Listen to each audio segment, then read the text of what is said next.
Stop mic test. 1, 2.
Good afternoon, and welcome to November's full council meeting. I would like to take this opportunity to make everyone present, including those observing from the public galleries, aware that this meeting is being recorded and live streamed to the council's YouTube channel, where citizens can watch the meeting live or after the meeting. As we have a full agenda for today's meeting, I propose that we adjourn for a short comfort break after item 9, local government reorganization, proposal update. We will now start the business for the meeting. Councillor Carol McCulloch, are there any apologies from Labour Group? Yes, Lord Mayor. Councillor Khan on annual leave, Councillor Shannon on annual leave, Councillor Lux maternity leave. Thank you. Councillor Masuko, are there any apologies from Nottingham People's Alliance Group? Thank you, Lord Mayor. No apologies from the Nottingham People's Alliance. Thank you. Councillor Andrew Rue, are there any apologies from the Nottingham Independent and Independent Group? No apologies, Lord Mayor. Thank you. We will now move on to the next agenda item, declaration of interest. Are there any councillors who need to declare interest in any matters on today's agenda? Thank you. We will now move on to the next agenda item, questions from citizens. There are 3 citizen questions to be answered at council today. The first question relates to accessibility of deaf citizens. Please, could the executive member for Neighbourhood, Waste and Equalities provide us with her response? Thank you, Lord Mayor. And can I thank the citizen for raising such an important question? I recognise that equitable access to service is essential and that the changes introduced in December 2023 have caused significant frustration and barriers for many members of the deaf community. My sister is deaf. I understand the importance of ensuring that all deaf British Sign Language users can contact the council services directly and independently when they need support. Work is currently underway to review the effectiveness and value for money of interpreting and communicating support across all departments. I want to confirm to Council this afternoon that we have engaged in discussion with the deaf community representatives to ensure future arrangements are accessible, responsive and fair to all residents, including deaf citizens. We will live up to the BSL Charter, and my commitment to Council is that we will co-design a system that empowers deaf British Sign Language users, which enables direct contact when they need to discuss issues and services. While local government reorganisation may in time affect how services are delivered, the Council's priority is to improve accessibility now, using the resources available with the improving financial position. We are committed to ensuring that frontline services can be contacted and used by all citizens without unnecessary barriers or discrimination. I appreciate the persistence and engagement of the deaf community in raising these issues, and I will continue to work collaboratively to deliver a service that supports autonomy, equality and dignity for all. Thank you, Lord Mayor. Thank you. The second question relates to extra care. Please, could the executive member for adult social care and health provide us with her response? Thank you, Lord Mayor, and thank you to the resident who has asked the question. In September 2024, the Commissioning and Procurement Executive Committee approved the extra care model and agreed to proceed to tender, granting delegated authority to the Director of Adult Social Care and Health to approve the procurement outcome. The Corporate Director did have authority to decide whether to award the contract. However, the decision should have been formally recorded, which did not happen. We've since prepared a report that will go to the Executive Board in December to formally ratify that decision. We acknowledge that extra care is nationally recognised as providing good outcomes for people, helping them remain independent and safe in their own home. As adult social care goes through its transformation journey, our approach to commissioning extra care will be an integral part of the joint social care and housing strategy. The strategy will be co-produced and will provide the opportunity for people who draw on care and support their relatives and other partners to be engaged in designing the future provision. Thank you. Thank you. The final question relates to Sherwood Library. Please, could the Leader of the Council provide us with her response? Thank you, Lord Mayor, and thank you to the citizen for their question about Sherwood Library. Since our last full council meeting, I'm pleased to say there has been visible progress on site. Work is now taking place inside the building. Those currently on site are a mix of council contractors, Hockley Developments team, and council staff overseeing the work. This has been a complex project involving 3 parties: the council, Hockley Developments, and the landlord, Bassey Properties. This project has taken far longer than anyone, myself included, would have wanted. At the last meeting, I publicly committed to arrange a site visit for journalists and ward councillors. That visit did not go ahead because Hockley Developments were re-engaged to resolve outstanding issues, and this action could have delayed progress. My focus alongside wards councillors remains on one thing: getting the job done and getting this library open. For the library to open, there are 2 main phases of work remaining. Phase 1, preparing the space for the library fit-out with each party responsible for agreed works. And Phase 2, the fit-out itself, fixtures, fittings, IT systems, and the final remedial works delivered by council-appointed contractors. Council contractors are due to complete our part of Phase 1 this week. Hockley Developments have ordered the bifold doors due to arrive on Wednesday this week, but their overall pace has not been good enough. Officers are pressing them daily for confirmed completion dates. Once this work is finished, the library fit-out can begin, which we currently expect to be early in the new year and will take around 12 weeks. I can't give an exact opening date as there are still too many moving parts, but I can say it will be no later than spring 2026. The temporary library consultation attracted over 1,100 responses, a clear sign of how important this library is to the local people.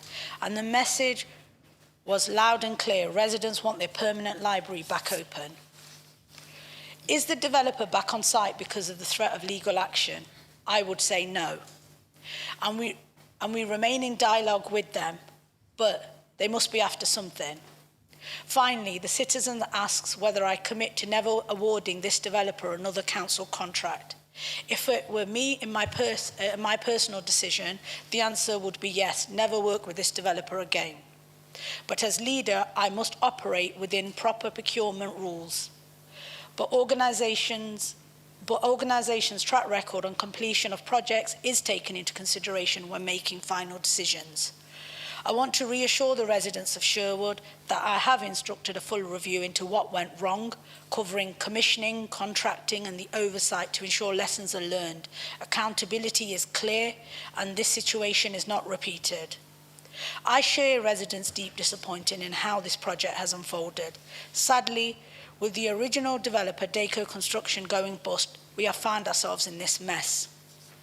Our priority now is simple: to finish the job, to open Sherwood Library, and to return this much-loved facility to the heart of Sherwood community. Thank you, Lord Mayor.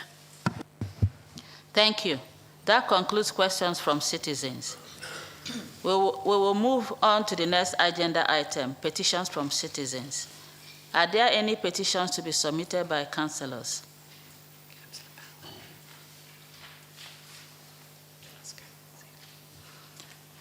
Yeah, Councillor Power. Thank you, Lord Mayor. I have a petition from residents on Chippenham Road in Bestwood Park who are asking for the council to take action over workplace parking on their street. The parking primarily comes from workers at the Oxclose Lane Police Station and at City Hospital. This is having a significant impact on their sort of living arrangements and also their feelings of safety, particularly getting off their drives. The residents have tried consistently to approach this with the council, but have unfortunately been unable to because of the council's inability at the moment to progress with parking permits. So they're asking the council to either look at parking permits or come up with an alternative solution if that's not feasible. Thank you.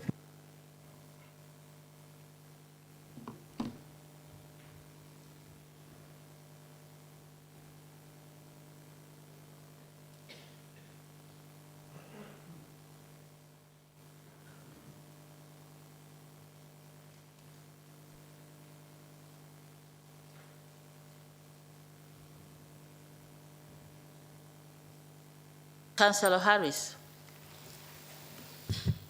Thank you very much, Lord Mayor. I have a petition here against the proposed repurposing of the indoor athletics track into paddle courts at Harvey Haddon in Bilborough. On behalf of my residents, Harvey Haddon is a fantastic resource for people across the region. I've been contacted by people up to and including Chesterfield, outside of the East Midlands and all across our region about how fantastic a resource it is. The centre has been at the heart of our sports community for years, and the emails I've received are from residents of Bilborough, but from sports users across the area, especially from Notts Athletics Club. Now, Nottingham's Athletics Club is nearly 100 years old, being founded in 1928. And I'll read an extract from their website. Notts AC is a dedicated to granting the opportunity to engage in athletics at your desired level, supporting aspirations and objectives every step of the way.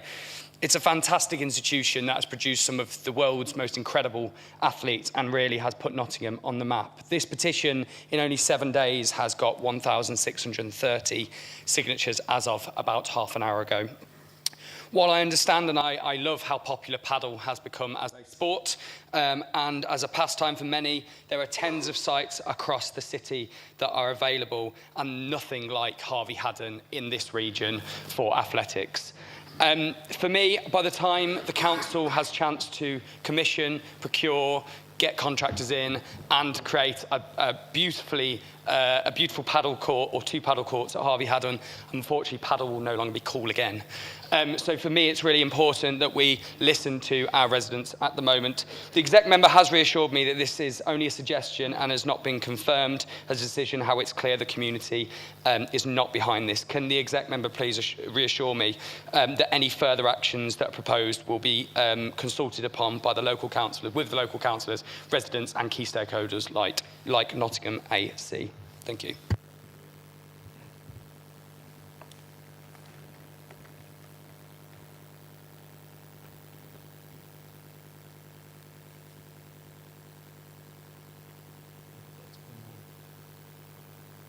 Councillor Kostonis. Thanks, Lord Mayor. So this is a petition about the urgent need of maintenance of the trees at the bottom of Hoyland Avenue. There are a few mature trees in that bit of land which haven't been pruned for a significant number of years. The residents raised this petition to ask the council to assess the condition of the trees, undertake works to reduce the tree canopies, and to establish a regular tree maintenance schedule to ensure that those trees are maintained properly. When trees in a significant land have not been pruned for a significant number of years, colleagues, and I'm sure you know that can constitute health and safety hazards, especially during seasonal storms and high winds. We've seen nationally during Storm Darragh last December, a man being killed by a tree falling into his car in Lancashire, a taxi driver also killed in Erdington during the same storm in Somerset. We've read the news about a tree being uprooted and blown into people's houses as well. Most recently, with Storm Amy, we've seen the streets and the highways being affected massively, mainly in Scotland and the north. Climate change will cause more extreme weather events, and we need to ensure that we're ready for that. I'm obviously not a tree expert, and whilst I cannot comment on the condition of the trees at the bottom of Hoyland Avenue, I know that they are grown significantly and that falling branches have hit people's cars and the roof of a nearby property during heavy wind season. I know that at the same time, a tree branch from one of the trees in the land in question in the petition has fallen onto the highway, and I remember having to open a case for its removal. The removal was prompt, and I want to thank our tree officers for their response. But obviously the residents are asking for the regular maintenance of those trees, which would prevent such events from occurring in the future. Interestingly enough, when I visited the petition organizer that day, there were people from the grid undertaking works at Hoyland Avenue. The workers told me that their work was impeded by the size of those trees. The petition organizer, as well as other residents, have historically brought this issue to my attention and the attention of the council. And whilst I have raised this with tree officers, we haven't really taken any prompt action to make sure that this happens.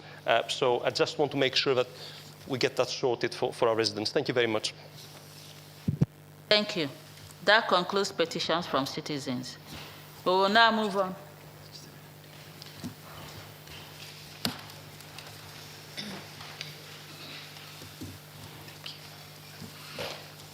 We will now move on to the next agenda item, minutes. Can we agree the minutes of the meeting held on 8 September? Thank you.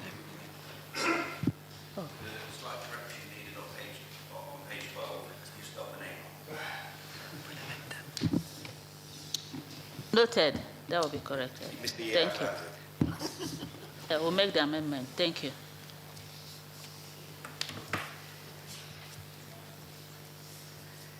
We'll move now to the next agenda item, official communications. Chief Executive, can you please make your announcement? Thank you, Lord Mayor. Yesterday, on Remembrance Sunday, a service of remembrance and thanksgiving was held at the War Memorial on Victoria Embankment. I joined the Lord Mayor, Leader of the Council, and other councillors, civic representatives, representatives of faith communities, and military personnel to remember those who have fallen, those serving in our armed forces today, and those who will serve in the future.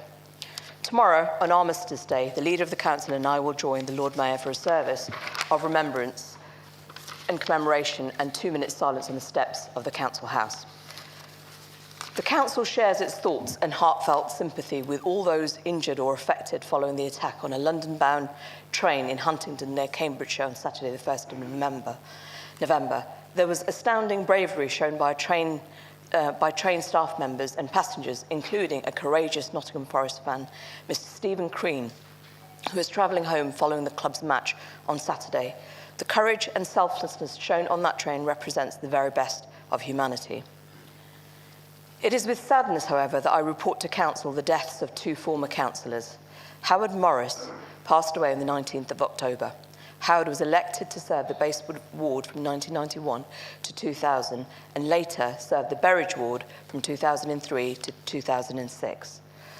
Secondly, David Poole served as a councillor for the Sherwood ward from 1976 to 2000, and in recognition of his eminent service, he was appointed as an honorary alderman in May of 2004. David passed away peacefully on the afternoon of the 20th of October. I would like to take this opportunity to thank them both for their service to the city, and our thoughts are with their families and all those affected by their passing at this time. Thank you. Councillor Mellon, would you like to speak in tribute to Howard Morris? Thank you, Lord Mayor. And before I say some words about Howard Morris, I think it was pretty appropriate to, from this side, to recognise the contribution that David Poole made as a Conservative councillor in this chamber. He was always affable and stood up for his constituents when he was a councillor. Howard overlapped with me for about 5 years. He was a councillor first for the Bastewood ward and then later for the Berridge ward. I came across him because I was part of the Community Development Committee, which was chaired by then Councillor Sue Scott, and Howard was her vice chair. We had a lot of discussion about the role of the voluntary sector in particular, but all kinds of community matters went to that committee when we were still in the committee system. As the vice chair, he was also chair of what was called the Community Association Sub, which probably only met about 2 or 3 times a year.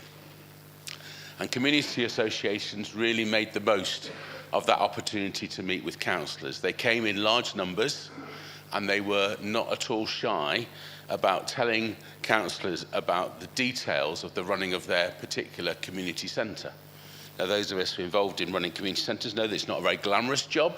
It relies on volunteers working hard, and actually they took their opportunity at that committee to tell us all the details of what was going wrong in their community centre at some length. Howard was always very patient. He was kind, and he understood the work that those volunteers were doing in their community centres and appreciated it, thanked them, and they went away feeling appreciated, which was good. After being a councillor, Howard continued to work for the Labour Party in campaigning. He was often seen with his dog in one of the local hostelries, and that dog was shared with other former councillors as well, I seem to remember. So our condolences go to Howard's family and his friends at this time. Thank you. Councillor Rule, please, would you like to speak in tribute to David Poole? Thank you, Lord Mayor. David Poole served as a Conservative councillor for the Sherwood ward from 1976 to 2000 and was appointed as an honorary alderman in May 2004. As well as being a local councillor, he was a respected local businessman. When I was first elected in 2010, David was a regular attendee of full council in his alderman capacity and often joined our group meeting prior to full council and always had an amusing quip that brought smiles all round.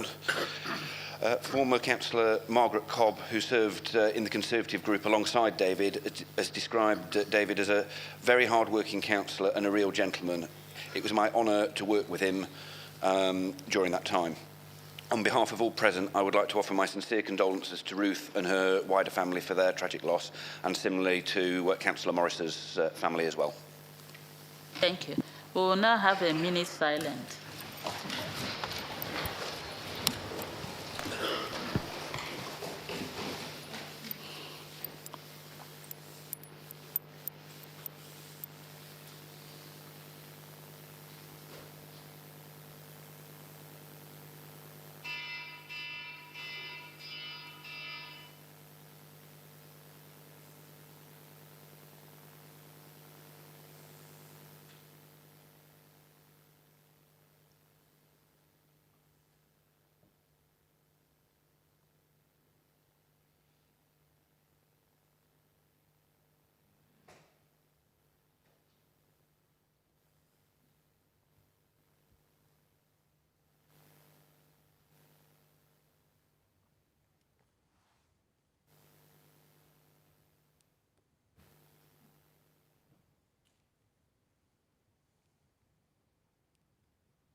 Thank you. You can sit.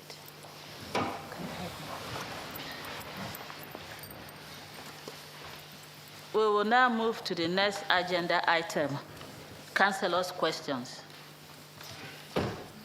There are 12 questions from councillors this afternoon. After each question, there will be an opportunity for up to 3 supplementary questions to be asked. The original questionnaire has the right to ask one of those questions. Supplementary questions must relate directly to the original question. Once the councillor giving the response to the original question has finished speaking, I will ask if anyone would like to ask a supplementary question. Can I please ask councillors to wait until this point to raise your hand to indicate, and not before? Thank you. Councillor Liaquat, please ask your question to the Leader of the Council. Could the Leader of the Council report the progress of delivery in the commitment set out in 2023?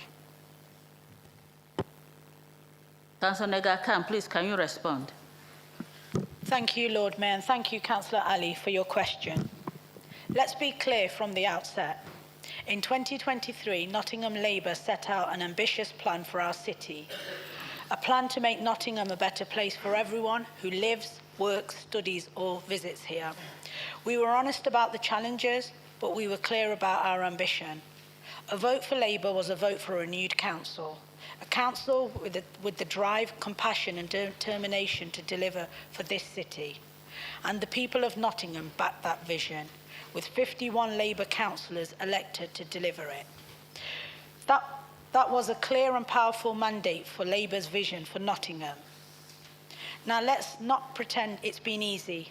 After 14 years of Conservative austerity, councils like ours have had to do more with less. Budgets have been cut to the bone, and cities like Nottingham have been left behind, ignored in favour of wealthier parts of our country.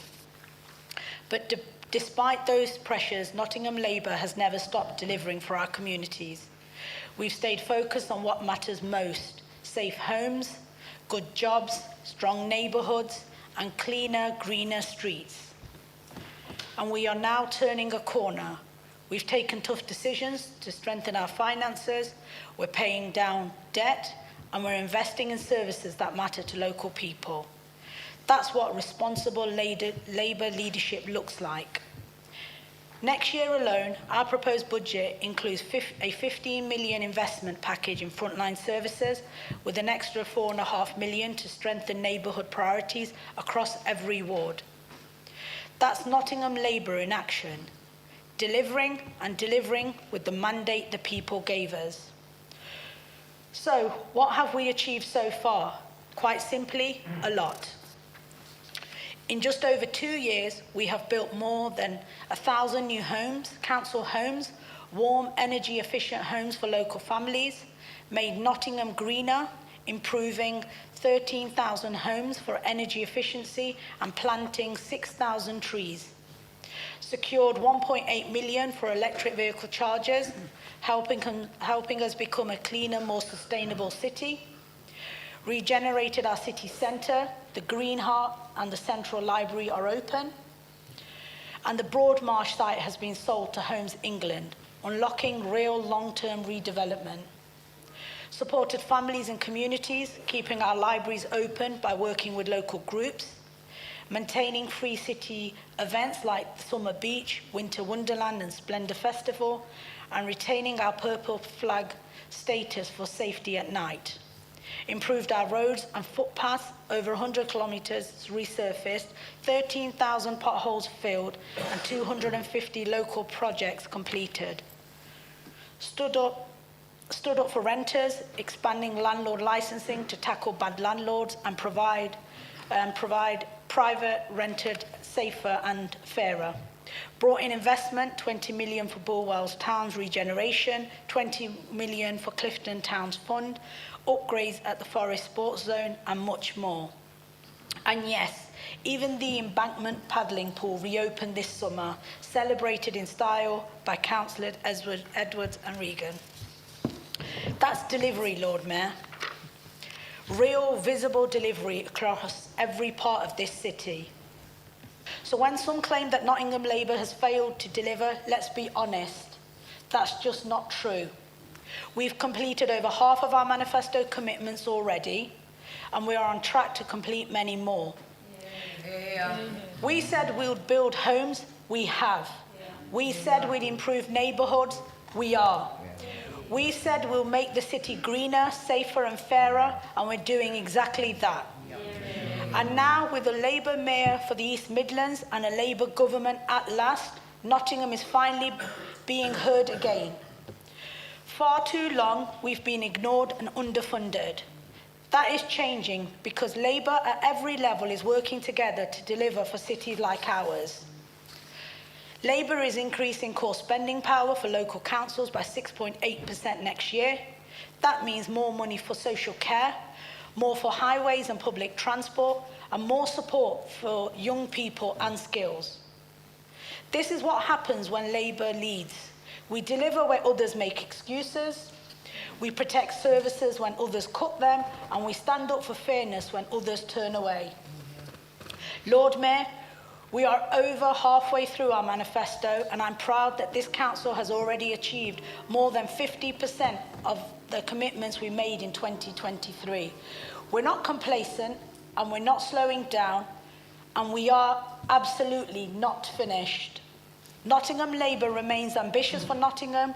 We want more homes, better jobs, stronger neighbourhoods, and a city that reflects the pride and potential of its people. We were elected to lead, to steer this city through difficult moments and to deliver in moments of promise. That's exactly what we're doing. To the people of Nottingham, my message is simple. Labour promised to deliver, and we are delivering. We said we'd make things better, and we are. And for those who would rather stand by the sidelines and criticise, we're only just getting started. Thank you, Lord Mayor.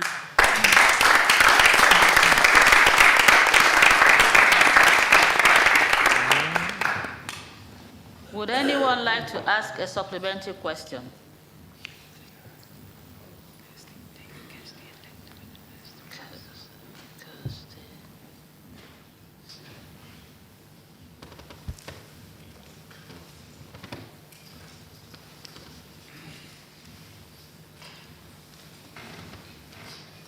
Councillor Mellin, would you like to ask your supplementary question, please? Thank you, Lord Mayor, and thank you, Leader, for your answer. Would you agree with me that if the manifesto commitments made in May 2023 had all been completed today, less than 2/3 of the way through the council term, that would indicate an unambitious manifesto? Would she confirm that Nottingham Labour has always been ambitious for Nottingham? Councillor Nega Khan, please, can you respond? Yes, that's exactly right, Councillor Mellon. Thank you for the question. When Nottingham Labour set its manifesto in 2023, it did so with an ambitious vision for Nottingham and for those who live, work and visit this fantastic city. Manifestos aren't meant to be easy. They're meant to challenge us to deliver a better future for our city. We'll never apologise for setting the bar high. It's what the people of this city voted for. Nottingham Labour remains ambitious for Nottingham and for those who live and work here. We believe that the challenges across local government don't mean we can't afford to be ambitious. They mean we can't afford not to be. Nottingham needs politicians who want to make our city an even better place and who will rise to the challenges facing us, setting an ambitious vision for our city and finding innovative new ways of delivering it. Thank you. Thank you. Councillor L. Jones, would you like to ask your supplementary question? Thank you, Lord Mayor. And thank you for the original question, Councillor Ali.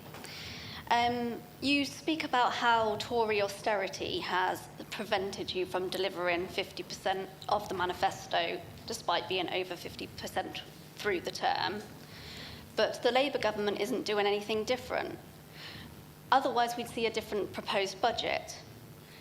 We're still seeing cuts to social care, including to respite and to meal services in the proposed next year budget. You talk about safe homes. How are the repair waiting lists so long for our council homes? How have we been rated so badly with the local the housing ombudsman? And you talk about keeping libraries in safe hands. But we've outsourced 3 of the libraries, and Sherwood Library still isn't open. You talk about landlord licensing, and I agree, landlord licensing is great, and it really should be, but it's clearly under-resourced. We see that with the recent... Councillor Jones, please, can you ask a question? Yep. So I have asked 3 questions, but I will quickly finish off. Yes, so... You've taken your time, I'm sorry. Yes, You're taking your time. Thank you. Councillor Nega Khan, please, can you respond? Yeah, thank you, Councillor L. Jones. To be honest, I haven't got a magic wand, neither have the National Labour government. I don't think you can undo 14 years of austerity in a second. And when you say the government haven't actually given us money, we're the 11th most deprived city, and they've actually given us the 11th best settlement across the country, so you might have missed that bit. But also when you said we haven't or we're not going to deliver our manifesto, if you listen to the answer I gave in the question was actually we've delivered over 50%. We're actually at 60%, and we're only 2 years in. We've still got 2 years to go, so we're not done yet, and that was the whole point in the speech, but you might have missed that. And I think When you talk about what as a government, since we've had a Labour government, this city has had £1 billion more. We've had £1 billion given to Nottingham. And I'm not saying it's just free money, you can spend it where you want, but we have had more, and the Labour government has made a difference. And that's why some of the severe cuts that we were previously looking at making, we haven't made, and we're actually able to lower the blow. And also, I just think about, you've made a comment about Sherwood Library. If you listen to the answer again, you would have heard that we're, a couple of months away from opening that. It's not been perfect to get to this point, but we actually are getting there, and the end is near. So I think, if you want to have a discussion with me, I'm more than happy to talk you through that in more depth. Thank you. Councillor Woodins, would you like to ask your supplementary question? Thank you, Lord Mayor.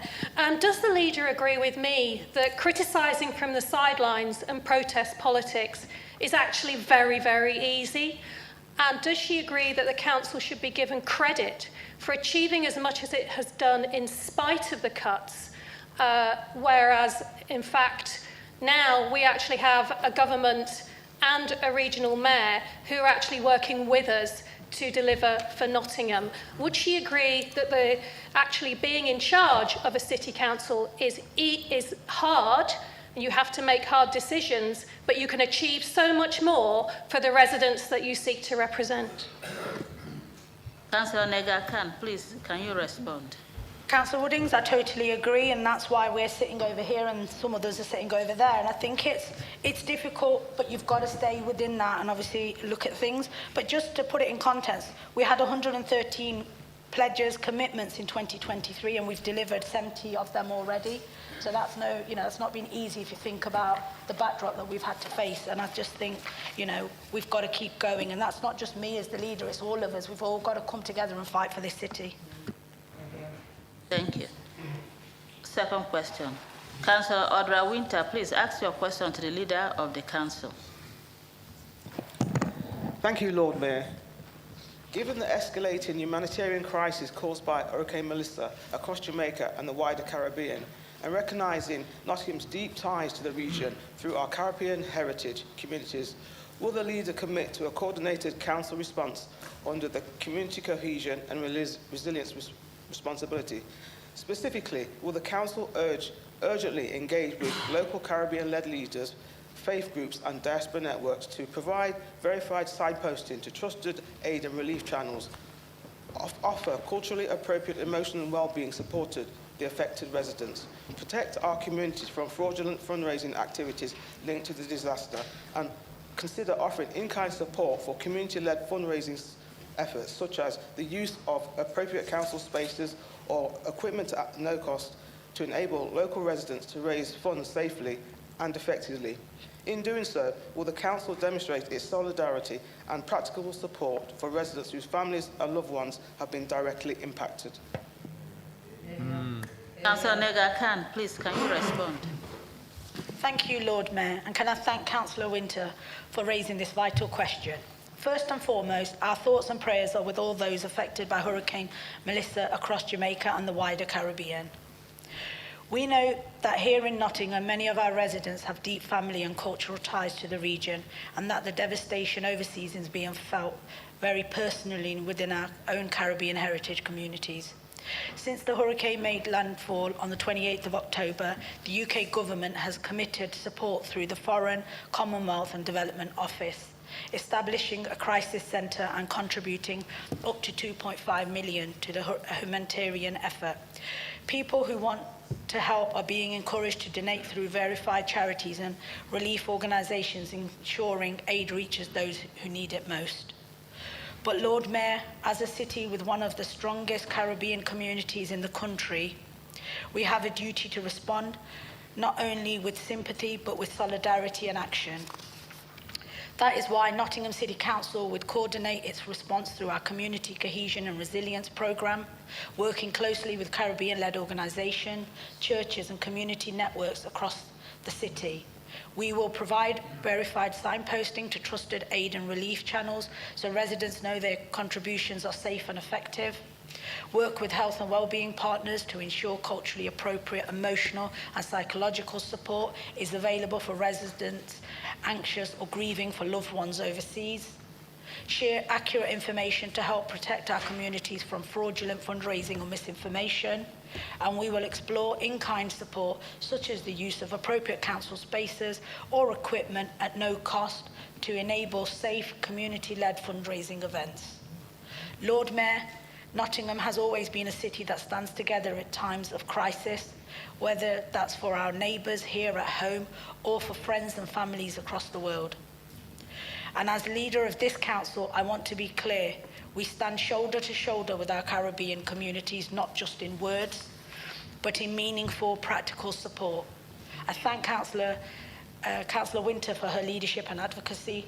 Together, we will ensure Nottingham's response reflects the compassion, unity and global solidarity that define this city. Thank you. Thank you. Would anyone like to ask a supplementary question?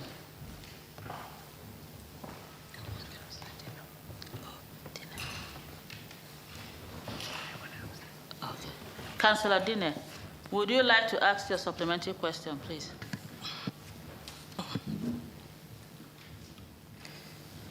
Thank you, Lord Mayor, and to Councillor Winter for original question. Councillor Khan, I welcome your response. Residents in my ward in Lean Valley have been asking what support the council will be offering. To help turn these commitments into practical action, will the leader agree to convene an initial meeting with a small group of Caribbean community representatives within the next 2 to 3 weeks so that the support can be coordinated effectively and to reach those that need it the most? Thank you. Councillor Nega Khan, please, can you respond? Thank you, Councillor Dino, for your question. Rather than waiting 2 to 3 weeks, let's make it happen. They need our support now, and I'm happy to make my diary available as soon as possible, and I'm happy to do that. Councillor Adair Williams, please ask your question to the Executive Member for Neighbourhoods, Waste and Equalities. Thank you, Lord Mayor. Will the Executive Member please review the current arrangements being offered to the community centres to ensure flexibility in relation to lease arrangements, extend deadlines and provide assurance that works identified in surveys will be completed before any handover? Thank you. Councillor Coro Jenkins, please, can you respond? Thank you, Lord Mayor, and thank you, Councillor Williams, for the question. The project has now moved into the lease negotiating stage. While the lease will be standardised, individual agreements will reflect local circumstances to ensure they are appropriate for each centre. The Council is supporting associations through weekly drop-in sessions and has issued comprehensive Q&A documents to address common queries, which is updated following each meeting. The Council is also providing detailed information about what the new arrangements involve, including running costs, insurance requirements and compliance obligations. As part of the work with community centre organisations, each centre now has a designated caseworker to work through the lease and other building details. We have recently provided indicative costs that community centres will need to help inform them if taking a lease is financially sustainable for them. In addition, the Council is seeking to procure soft support from external providers following a needs audit with each association. This support will cover areas such as managing health and safety compliance, developing funding bids, performance monitoring and business planning. The aim is to ensure that associations are fully informed and supported in making the decision about their future. The Council will also ensure that information from surveys and site visits clearly identifies any essential or health and safety related works and how these will be addressed prior to lease completion. It is recognised that repairing obligations must be proportionate and realistic in non-commercial community-run organisations, and this principle will guide the next stage of work. While the overall target date for completion remains March 2026, flexibility will be applied where clear progress is being made and additional time is required to ensure due diligence and meaningful community engagement. Lastly, we are holding the second meeting as the leader and the Cabinet lead for community centres later this month, alongside the project team to provide an open dialogue with associations as we help guide them through this process. Thank you. Would anyone like to ask a supplementary question?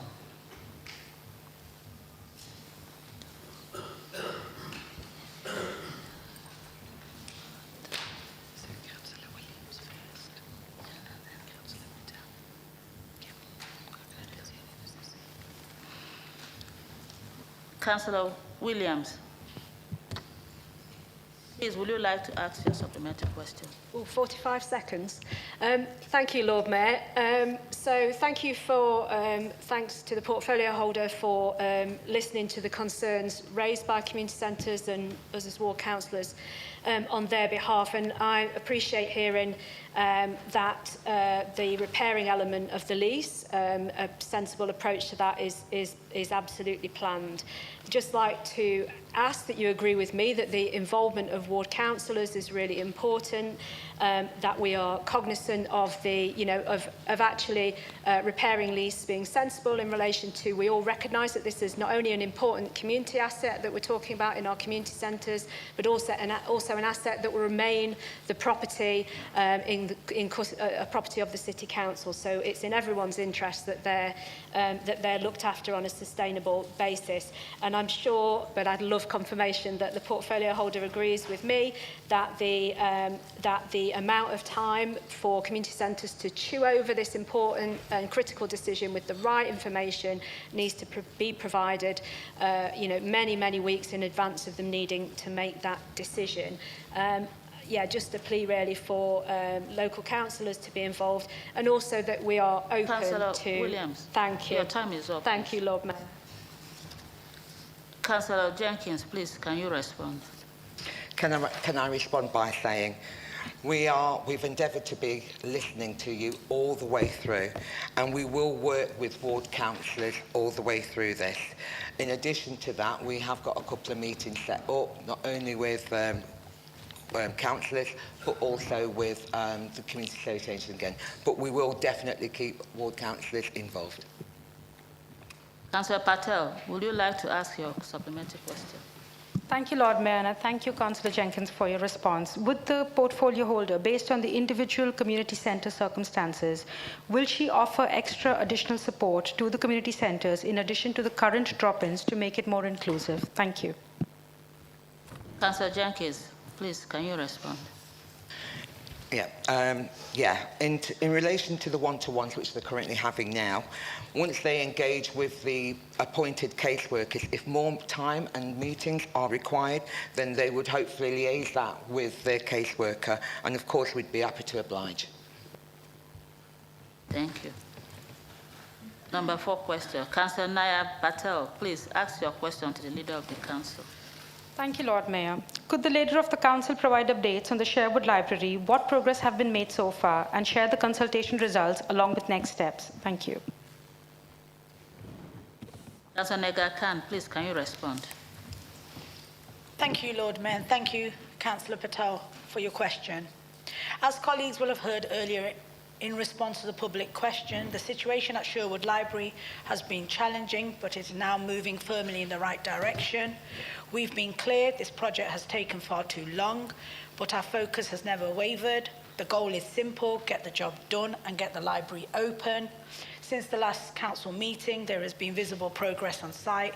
Council contractors will complete their part of the initial works this week. That's health and safety work. Hockley Developments are waiting for the bifold doors to be delivered this week, so the task so they can be installed. Our officers are pressing them for a date. Once that work is signed off, the fit-out phase will begin early in the new year, and we're trying our best if we can get that date moved forward, but it is a contractor coming in. That will include fixtures, fittings, IT systems, furniture and signage, and is expected to take around 12 weeks to complete, keeping us on track for a spring 2026 public opening. I'd like to thank all the residents that took part in the consultation on temporary provision. Over 1,100 residents responded to our online and written survey, with 85% of those being residents from the Sherwood ward.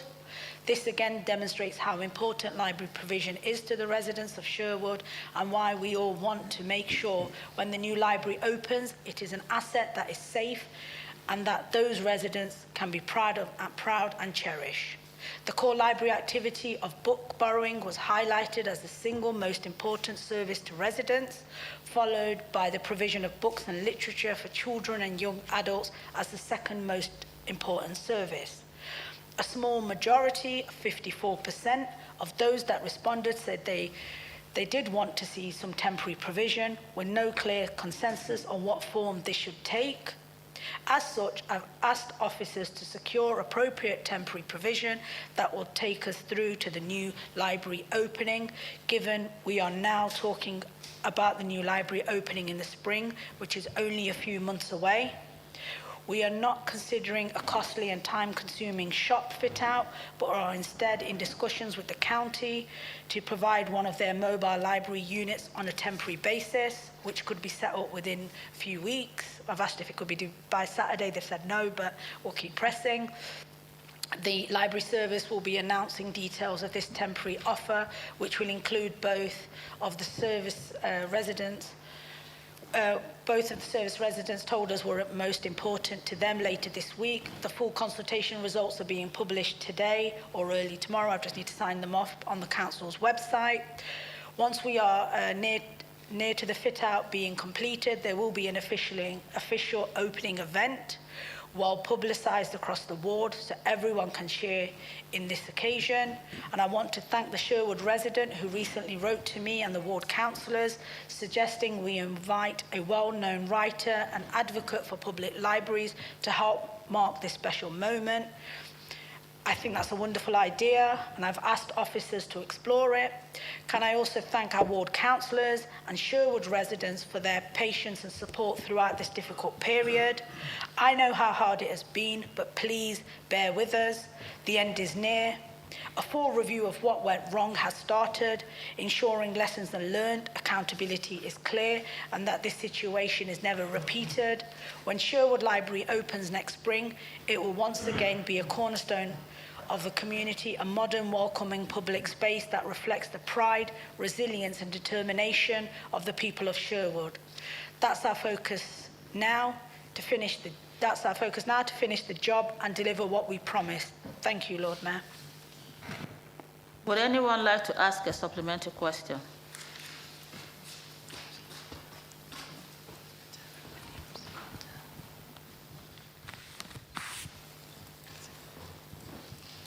Councillor Williams, would you like to ask your supplementary question? Usually Councillor Patel first because she has the first because it's her question originally. Okay, Councillor Patel, can you ask your question, please? Thank you, Lord Mayor, and I'd like to thank the leader for the response. The leader's mentioned about a full review. Would she be able to share once the full review is conducted, will she be able to share the results with ward councillors and residents to ensure transparency and accountability? Thank you. Councillor Nega Khan, please, can you respond? Councillor Patel, my initial instinct is yes, but I'll just have to look at what comes out of that. But I'm sure we can have a discussion about that when we've got clearer information. Councillor Williams, would you like to ask your supplementary question? Yeah, thank you. Thank you, Lord Mayor. Does the leader agree with me that that the many residents, but particularly families and children from the primary schools of Nottingham who've spoken to us as ward councillors about the importance of the library to them, underlines how important a good library service is to our local libraries are to child-friendly city aspirations. I'm sure you do, but I think it's just worth noting that Sherwood Library is incredibly important, has been incredibly important in the lives of many children and families growing up in our ward. I took my kids there, and many kids have grown up without access to a library within a very long way. Thank you. Councillor Nega-Khan, please, can you respond? Councillor Williams, I totally agree with you, and that's why we're setting up a mobile library, because we could just argue and say it's just a few months, just wait, but I know how difficult it's been, and children have missed that, even though we've got central library and stuff, so that's why for us it's important that you have some provision, and it's not the perfect solution, but it will help us until we get to the point of opening it, and only be removed once we actually open the new library. Thank you. Question 5, Councillor Carol McCulloch, please ask your question to the Executive Member for Children, Young People and Education. Thank you, Lord Mayor. Given Nottingham's commitment to becoming a child-friendly city, what action is being taken by the Council to protect children's health and improve air quality? Specifically, what is the Council's commitment to implementing school streets which are proven to improve air quality and safety for our children at critical points of their day? Thank you. Councillor Sherry Bernard, please, can you respond? Thank you, Lord Mayor, and thank you, Councillor McCulloch, for your question. As part of the child-friendly process of choosing badges, which are what the priorities are called, we consulted with over 2,000 children and young people with an overwhelming vote for including safe and secure as being one of their high priorities.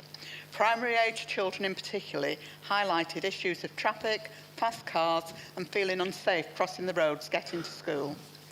Nottingham Citizens Young Persons Manifesto also had road safety around schools as a high priority that needed addressing.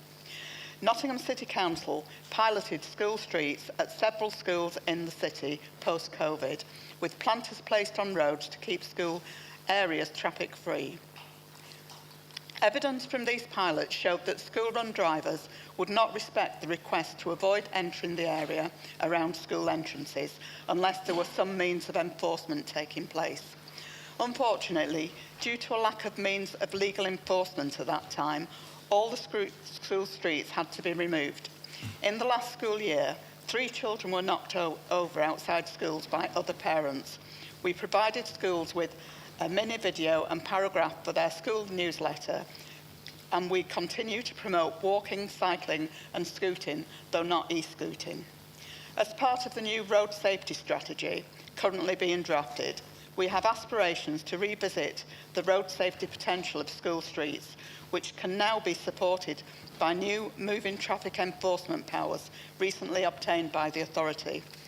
This will require formal legal restrictions and automatic number plate recognition devices to actively monitor access locations in consultation with residents. In addition to this, additional measures have been taken in areas of specific concern. We implemented large school safety improvements around 6 schools, but also installed new flashing amber warning lights at around 60 schools. Improvements include barriers, bollards and yellow lines to maximise safe crossing areas around schools where there is an identified issue.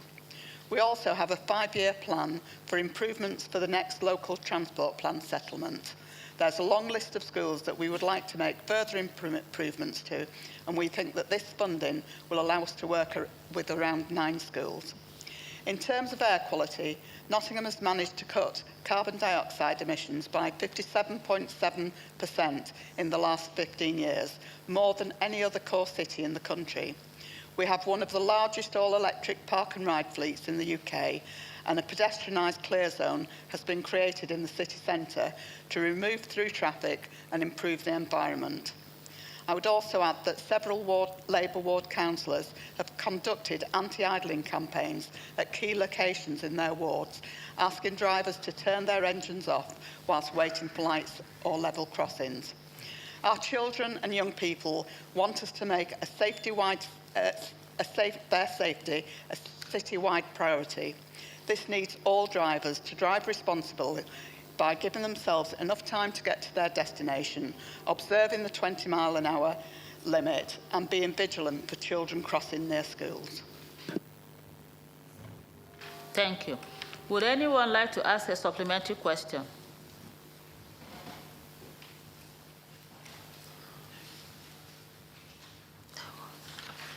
We'll move on to number 6 question.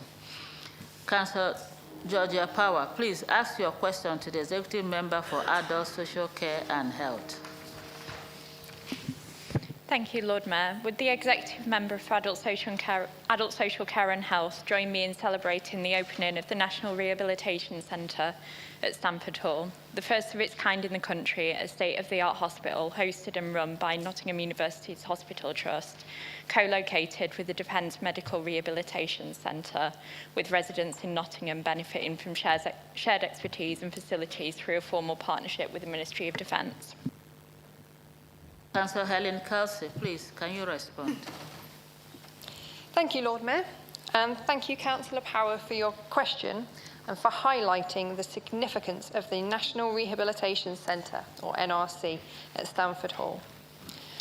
I'm delighted to join you in celebrating the opening of the NRC, and I can personally attest to the remarkable facilities and pioneering approach, having attended the centre myself with yourself just last week.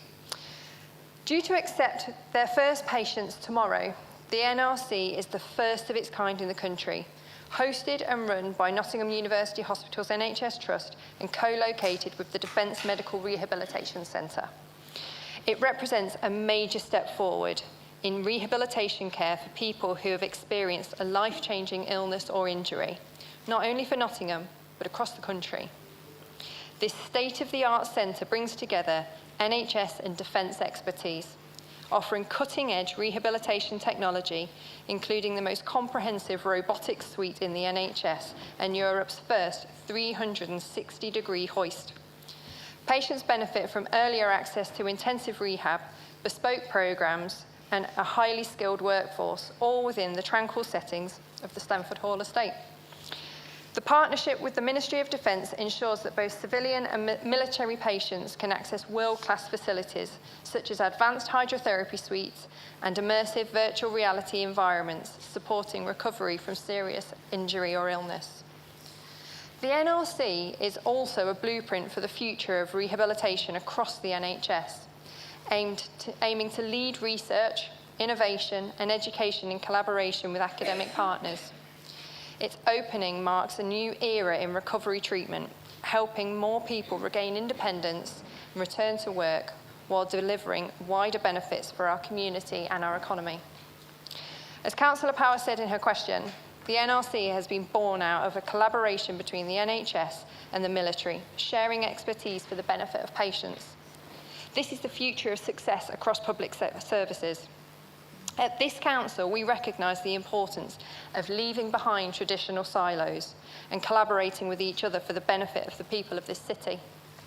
This collaboration is also vital in the delivery of the NHS's 10-year plan, with health and social care working together, sharing knowledge and expertise to deliver the best outcomes for the people of Nottingham. As the ICB begins its journey of change and understands how to deliver for Nottingham, the Council will be there as the experts of this city and its people to ensure the best outcome for our citizens. This is a huge step forward in the way we address health and social care. With comprehensive, multidisciplinary, state-of-the-art early rehab for people, better outcomes will be achieved, giving people the opportunity to live their best, most fulfilling lives. I'm proud that Nottingham is at the forefront of this national initiative, and I look forward to seeing the positive impact the NRC will have on our residents and across the East Midlands.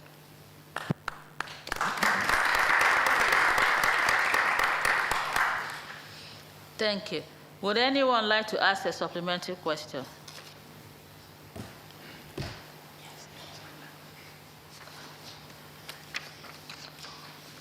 Councillor Power, would you like to ask your supplementary question? Given that the NRC was made possible through investment from the New Hospitals programme, would the executive member offer her support to ensure that the government brings forward the next phase of the New Hospitals programme funding as a matter of urgency so that other major NHS infrastructure projects like the Tomorrow's NUH programme at QMC are not delayed or put at risk? Councillor Kelsey, please, can you respond? Thank you again, Lord Mayor and Councillor Power. You're absolutely correct. The NRC was made possible by receiving £105 million of capital funding in 2023 as part of the New Hospitals programme. Hospitals like the QMC and City Hospital here in Nottingham, who have the highest backlog of maintenance repairs outside of London, with a reported estimated cost of £450 million. They were promised capital funding to build new hospitals. £450 million.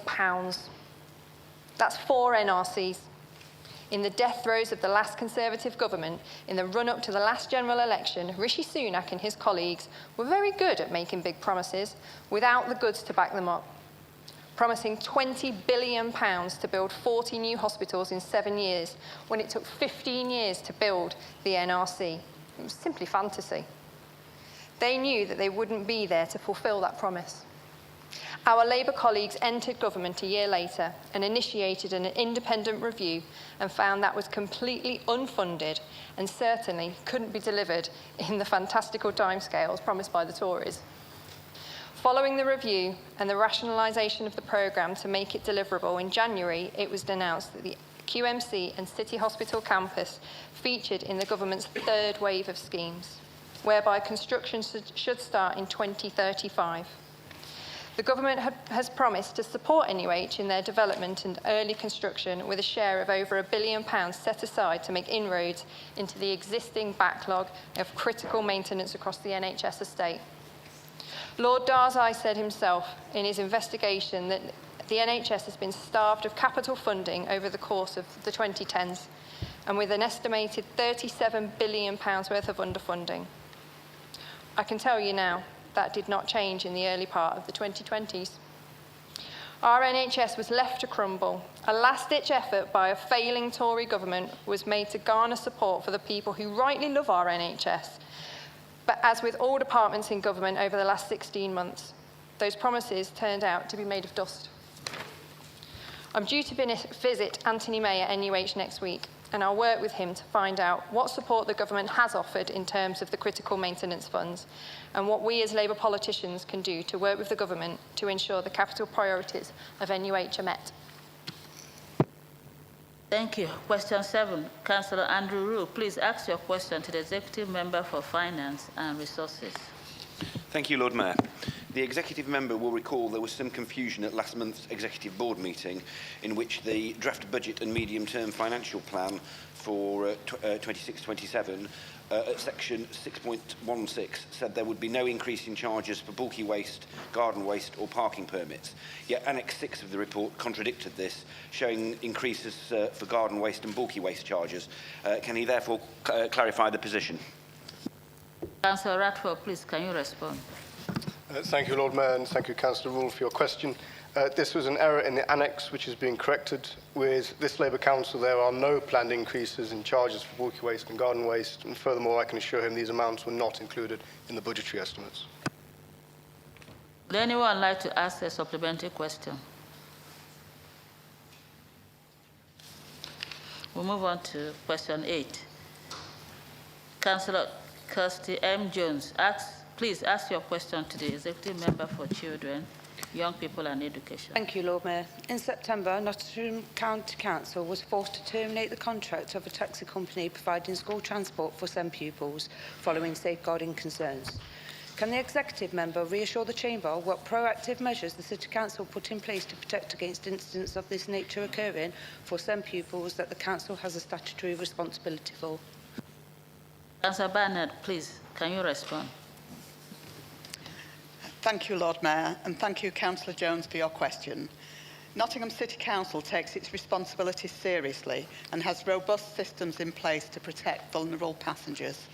Following the safeguarding incident reported in the press on the 16th of September 2025 involving a Nottinghamshire County Council transport contractor, we issued a high priority reminder to all our contracted providers on the 17th of September. This reiterated the requirement to strictly follow route manifests, avoid unauthorised deviations and seek prior approval for any changes to passenger destinations. In addition, we responded to a separate safeguarding breach on one of our own routes, Wood 31, involving unauthorised route amalgamation and transport of a vulnerable pupil outside agreed solo arrangements. A formal improvement notice was issued on the 19th of September with 17 default points recorded against the supplier on our dynamic procurement system. While suspension was not enacted, the incident remains on record and is subject to ongoing monitoring. All suppliers undergo a structured dynamic procurement system onboarding process where safeguarding protocols, licensing compliance and operational standards are assessed.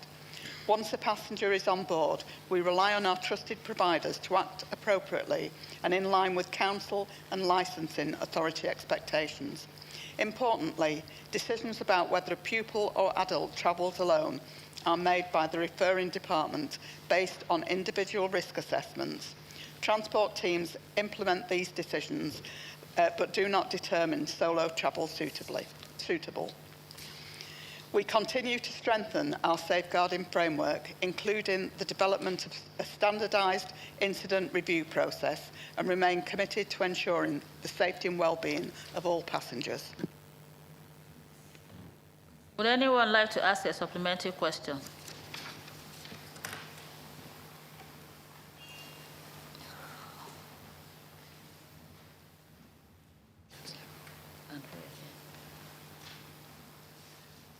Councillor Roux, would you like to ask your supplementary question? Thank you, Lord Mayor. When contracts go out for tender to providers, only a 10% weighting is given to safeguarding versus a 40% weighting to cost. Can the executive member reassure the chamber how the children's safety is not being put at risk by penny pinching, especially as the council has a commitment to making Nottingham a child-friendly city? Councillor Bernard, please, can you respond? Councillor Rule, thank you for your supplementary question. We do take safeguarding very seriously, and there is a safeguarding onboarding process. If we weren't satisfied with that, despite any issues of cost, we wouldn't be awarding those contracts.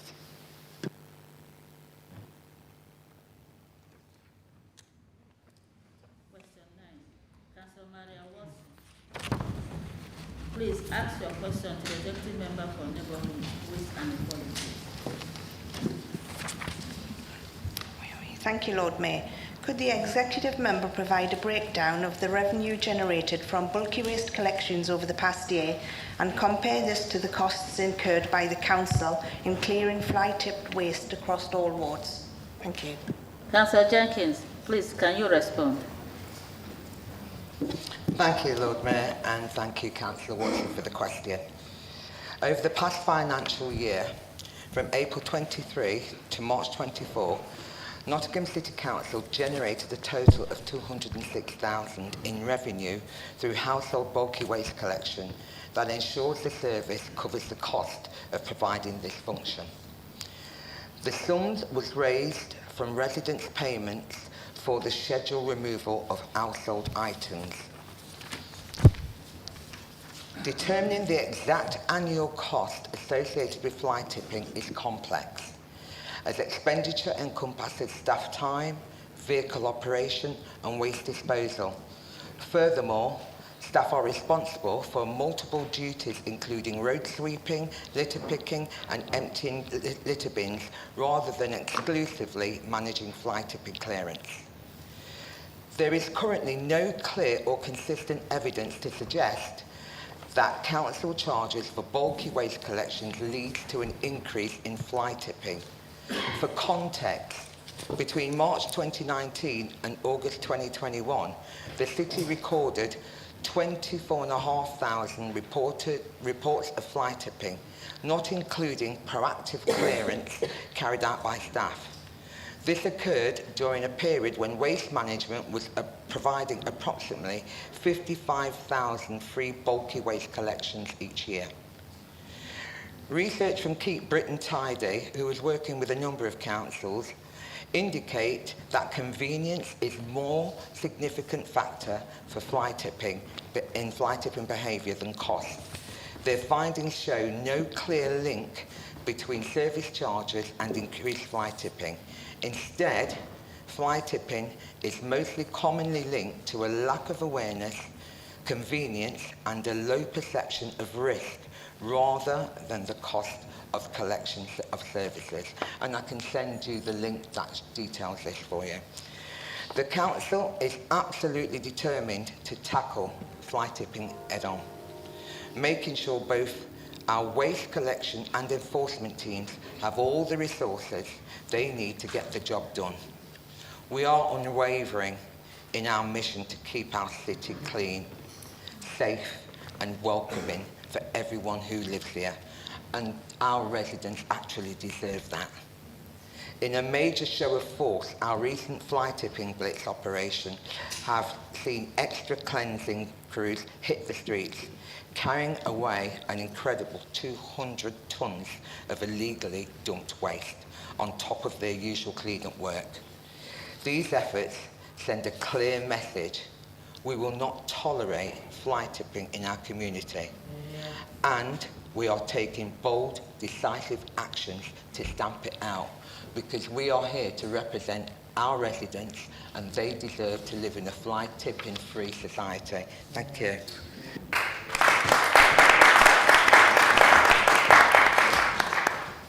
Would anyone like to ask a supplementary question?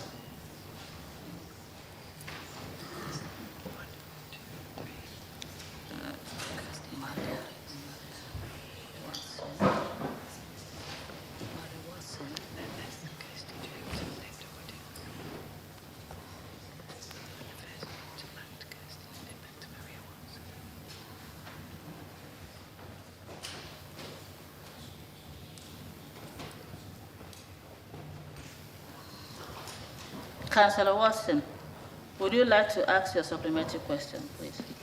Thank you, Lord Mayor. And if I can just, before my question comes, a huge thank you to the guys on the ground that do all the fly clearing. They are amazing. Our ward alone in Clifton is looking particularly fantastic. So a big thank you to all of them. Now, would the executive member agree with me that the role of the Clean Champions is an invaluable scheme? Many of these dedicated volunteers are the first to report in these fly tips, so swift action can be taken. The hours they put in are very much appreciated by this council, with what can seem a very relentless task of keeping areas free from litter. Thank you. Councillor Jenkins, please, can you respond? Yeah. First of all, can I say thank you very much for recognising the dedicated work of our staff. They do a tremendous job under all different and challenging circumstances. In reference to the Clean Champions, I was out last week giving the Labour Party sincere thanks for the dedication and the work that they do on behalf of the city. So it's my pleasure to acknowledge them. Councillor L. Jones, would you like to ask your supplementary question, please? Thank you, Lord Mayor, and thank you, Councillor Maria Watson, for the original question. Now, your answer to the question was that you can't measure the levels of fly tipping because the council staff with responsibilities for waste cleansing have too many responsibilities on. So obviously we can't blame them for that, and they need to be better resourced. But what can you do to make it more convenient for residents to put out bulky waste if the staff are clearly overwhelmed with their work already? Councillor Jenkins, please, can you respond? Thank you. I think I've covered the measurement response in my original speech. I think what we can do in terms of the bulky waste, we have they can ring up for the free bulky waste collections, but also we're doing some additional work with HRA and collecting bulky waste from off those properties. So I would encourage residents to use that process, please. Or they can even come through the councillors as well. Councillor Woodins, would you like to ask your supplementary question? Yes, thank you, Lord Mayor. Does the executive member agree with me that the best deterrent for fly tipping is actually enforcing and investigating fly tippers and fining them £300 for dumping their rubbish on our streets? And does she welcome the additional investment that this council, by taking tough budget decisions, has been able to put into waste collection and cleansing around the city in the forthcoming budget? Councillor Jenkins, please can you respond? Thank you, Councillor Woodin, for that supplementary. Absolutely agree with that. I think the fines that we're charging at the moment should be increased because we need to we need it to be a deterrent to people who think it's okay to just dump rubbish. And I think in terms of our enforcement team, I think there's a long way to go. We're still there, but we are hitting the hot spots at the moment, and we intend to amplify that effort to keep our streets tidy. Thank you. Councillor Andrew Rue, please ask your question to the Leader of the Council. Thank you, Lord Mayor. The Leader of the Council has made frequent comments that the City has reached capacity for purpose-built student accommodation, which is similarly reflected in the Council's own PBSA occupancy survey. Does she agree with me that now is the time to depart from planning policy HO5 and pivot towards a policy that encourages the development of graduate accommodation, affordable and social housing? Councillor Nega Khan, please can you respond? Thank you, Lord Mayor, and thank you to Councillor Rule for his question. Like Councillor Rule, I agree that we need to start thinking beyond student accommodation and focus on delivering more affordable social and graduate housing for the city. Over the last decade, we've seen a huge rise in purpose-built student accommodation. That's brought major investment, created jobs and helped regenerate key parts of this, the city centre. It's also helped take pressure off family housing areas, with more than 550 shared student houses returning to residential use in just the last 3 years. But it's clear the picture is changing. Our latest occupancy survey shows an 11% vacancy rate across student accommodation, the first time in many years that supply has outstripped demand. Developers are already starting to rethink their plans as student numbers level off and in some cases start to fall. At the same time, demand for affordable and social housing in Nottingham has never been higher. We currently have over 11,000 households on our housing waiting list, families, young people and older residents all needing a safe, secure and affordable home. That tells us clearly where our focus must be next. That's why we've said publicly that Nottingham has largely met its need for new student blocks. Some schemes that already have planning permission will still go ahead, but the pace will slow. One positive is that many modern student buildings can be repurposed in future into homes for graduates, young professionals or key workers. And we're already requiring developers to show how new schemes could be converted if student demand continues to drop. We're also preparing new planning guidance to encourage good quality co-living and graduate housing, and as we start work on the next local plan in 2026. And we'll look again at the relevant policies, including policy HO5, using the latest evidence and housing need data. So yes, I agree, the time has come to pivot our focus towards meeting Nottingham's wider housing needs. We've made progress, but the next phase must be about balance, continuing regeneration while delivering the affordable social and mixed housing our communities need. Thank you. Would anyone like to ask a supplementary question?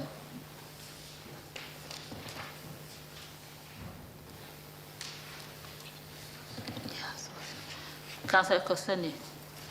Thank you, Lord Mayor. And obviously appreciating that student numbers are changing and that will have an impact on the strategy we take in terms of purpose-built student accommodation.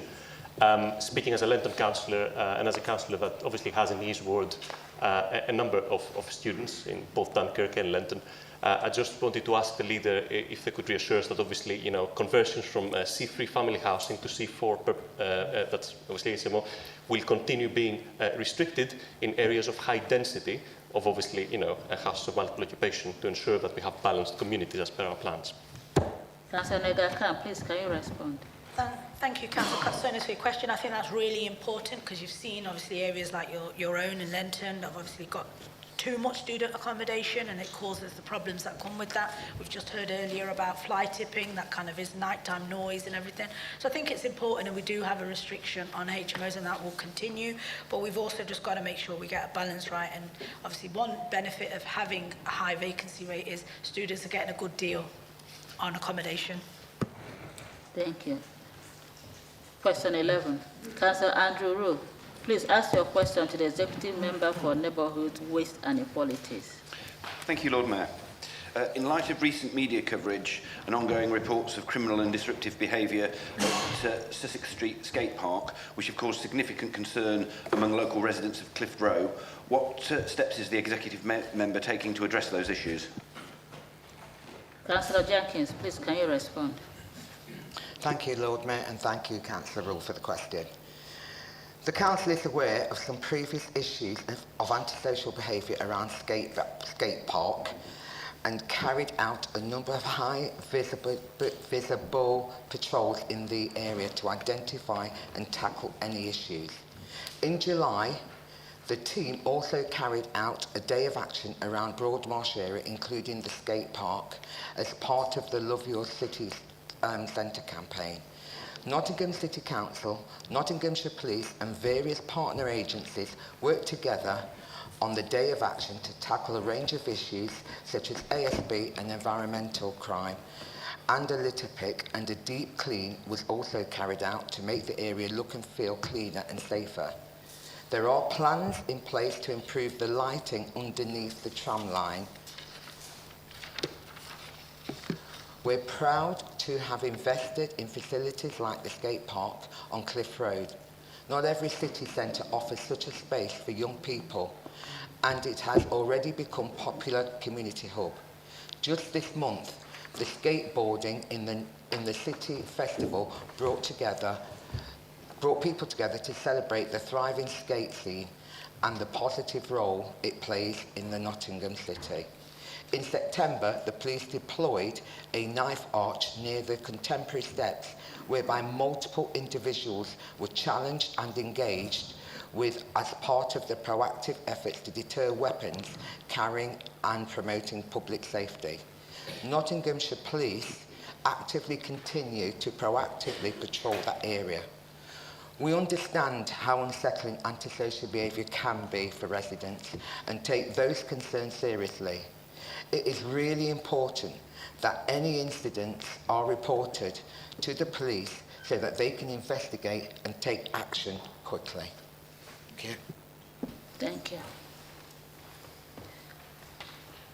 Would anyone like to ask a supplementary question?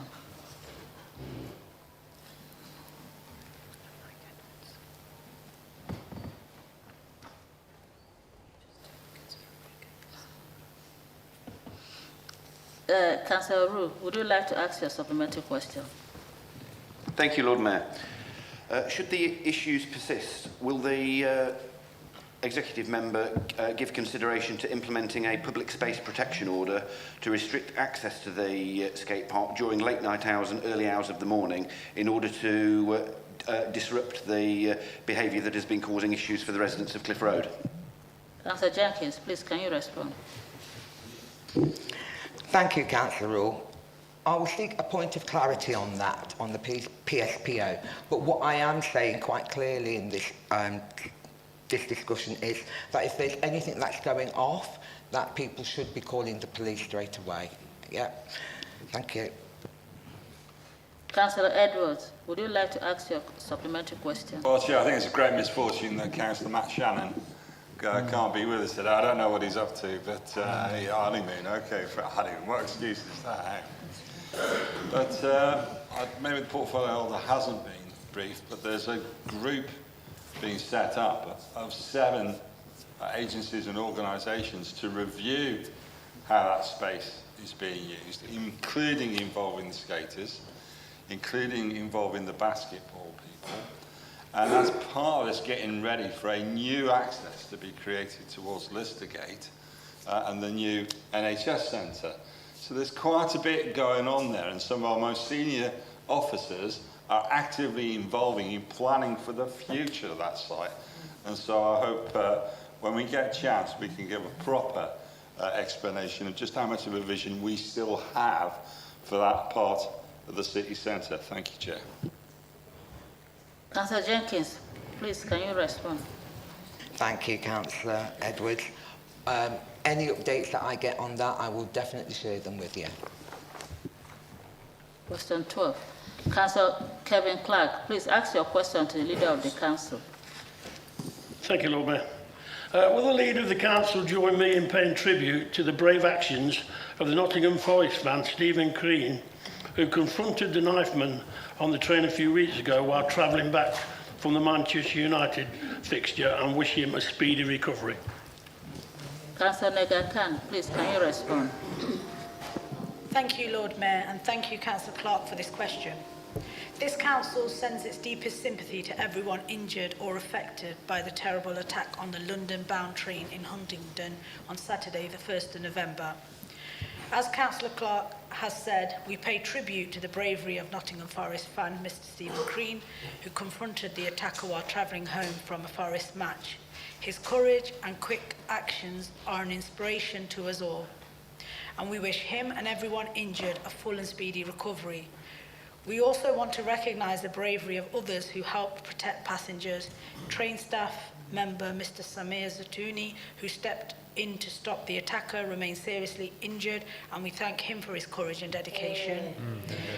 We also thank driver Mr. Andrew Johnson, whose quick thinking saved lives, along with the signallers, controllers, emergency responders, conductors, and all rail staff who acted so professionally to keep people safe.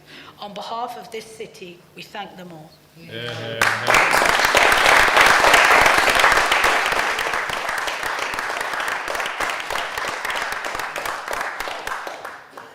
Would anyone like to ask a supplementary question? Councillor Clark, would you like to ask your supplementary question? Thank you, Lord Mayor. Will the Leader also join me in thanking the Nottingham Forest owner, Evangelist McAleecross, for his generous pledge of financial support to aid fans with any medical treatment required as a result of the tragic incident? Would it not be very fitting to honour both parties to bestow the freedom of the city in gratitude to the great things that they have done for this city? Councillor Nega Khan, please, can you respond? Thank you, Councillor Clark. The football fan was actually from London, and Mr. Marinakis, even though he's very generous, offers there. I'm not sure you get freedom of the city just for doing a few things like that. So thank you for that recommendation, but I think you've got to do a lot more than that, but thank you. There are 4 questions from councillors requesting written response. The responses to these questions will be published in the minutes of today's meeting.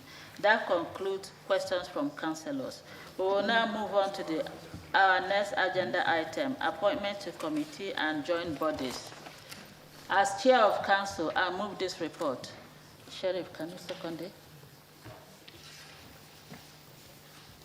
Can I second that, Lord Mayor?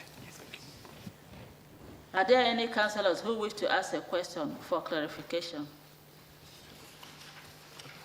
Are there any councillors who want to propose an amendment? Are there any councillors who want to speak on this item? We will now vote on this item. All those in favour?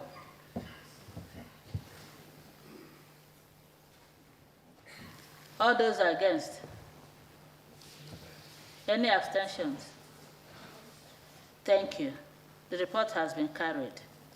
We will now move on to our next agenda item, local government reorganization, proposal update. Councillor Nega Khan, will you please move the report? Thank you, Lord Mayor. In February, government asked councils to take part in the biggest shake-up of local government in over 50 years to create new unitary authorities. We've now completed an independent review by PwC along with public engagement over the summer. The findings are clear. Residents want change that makes sense for the people of Nottingham and Nottinghamshire. Change that will serve us well for the next 50 years. The truth is our city boundaries no longer reflect the real Nottingham. While our official population is 328,000, more than 750,000 people live in the built-up area, many of whom identify with and rely on our city every day.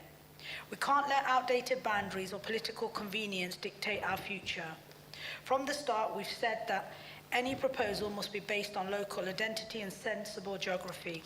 The consultation confirmed that residents agree people want transparency, fairness, and boundaries that reflect the communities they live in. PwC's options appraisal in March showed little difference between the models tested. However, when the government later invited boundary reviews, we saw a real opportunity to put forward something better, something based on what residents actually told us. Options 1B and 1E both drew criticism. They split up natural communities, separated the Nottingham conurbation, and ignored local links. We listened. Our modified proposal, option B2, fixes those issues. Option B2 creates two balanced new councils, one for the north and east and one for the southwest, using ward boundaries rather than outdated district lines. It reflected both the rural and urban character of our county and residents' sense of belonging. It's fairer, more coherent, and more sustainable, allowing targeted services, stronger local identity, and a clearer democratic voice. Crucially, 51% of people who work in Nottingham live outside the current city boundaries. They use our infrastructure, but they have no say in how it's run.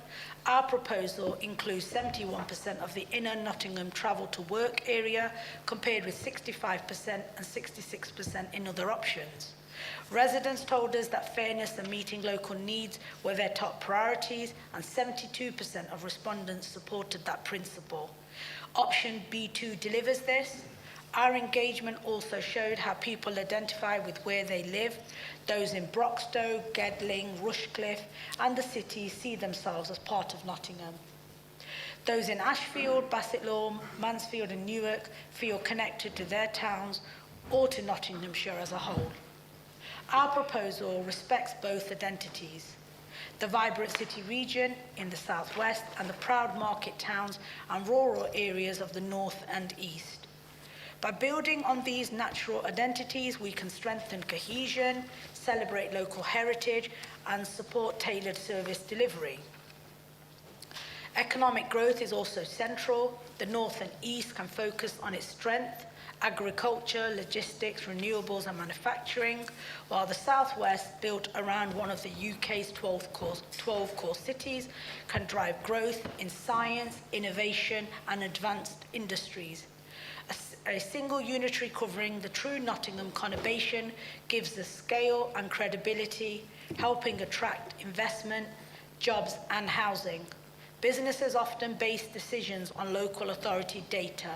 Expanding the boundary means Nottingham's real population, workforce, and potential will finally be recognised, unlocking investment and fueling growth across the whole region. This isn't just about the city. Investment in Nottingham creates ripple effects: more jobs, stronger supply chains, and benefits for rural communities too. Our proposal also aligns perfectly with the East Midlands Combined County Authority and its vision for growth. EMCA's key initiatives, from the Supercluster and Heartlands programmes to the Canal Corridor and the Trent Arc, fit seamlessly within our proposed boundaries. For example, the Trent Arc could deliver 30,000 new homes, 40,000 jobs, and add 2.4 billion a year to the economy. Linking this with nearly 2 billion in transport investment between Nottingham and Derby will transform our region. Because our proposed boundaries align with MCA's plans, we'll avoid duplication, streamline decision-making and ensure devolution works effectively for local people. Financially, option B2 is also the most balanced model with the best mix of council tax base, service demand and long-term sustainability.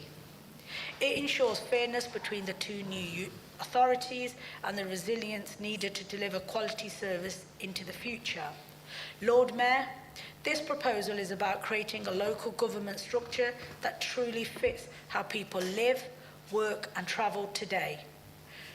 One that delivers better services, stronger growth and greater local voice. It's the chance to fix fragmentation, cut duplication and align housing, transport and skills strategies. It's the chance to build councils that are big enough to deliver but close enough to listen. If we care about fairness between urban and rural communities, about opportunity, growth and democratic accountability, then this is the way forward. This decision will shape how Nottingham and Nottinghamshire are governed for the next 50 years.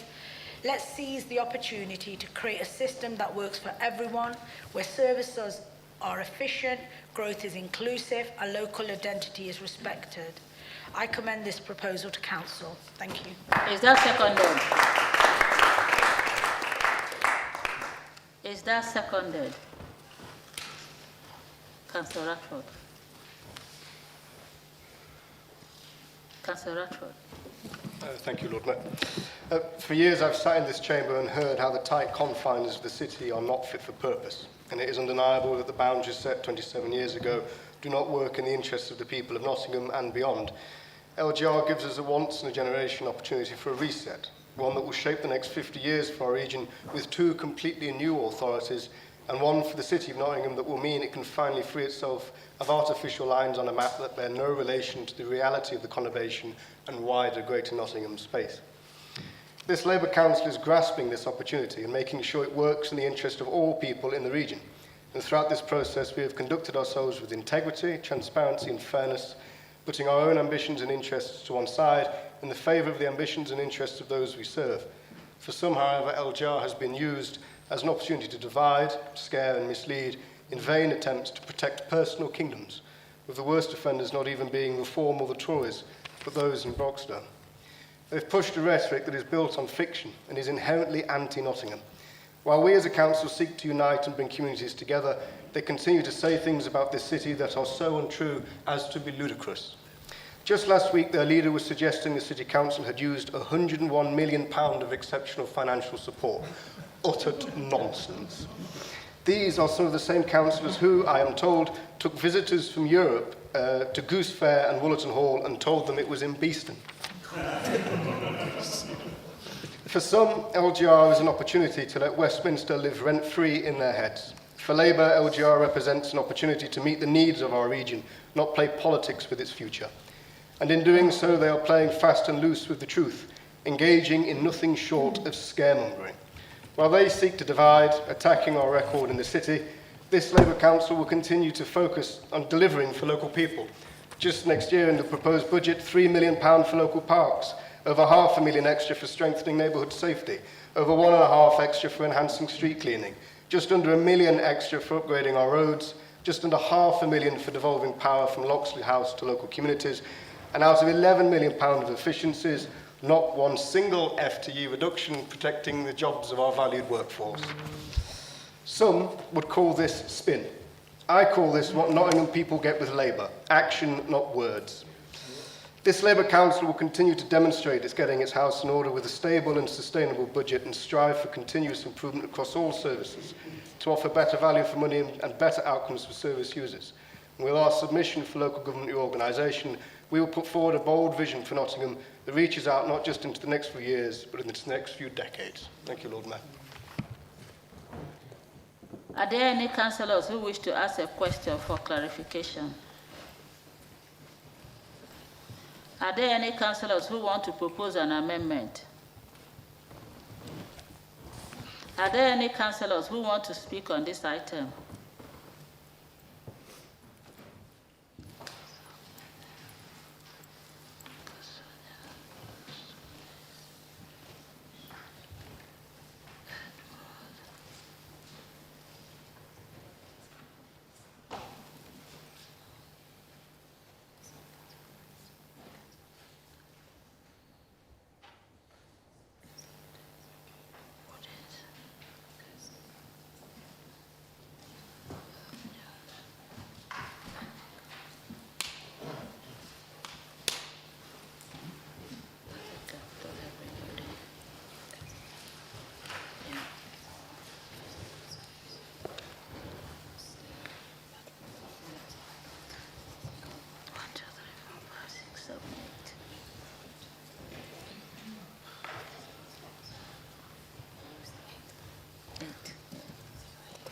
Councillor Mellon.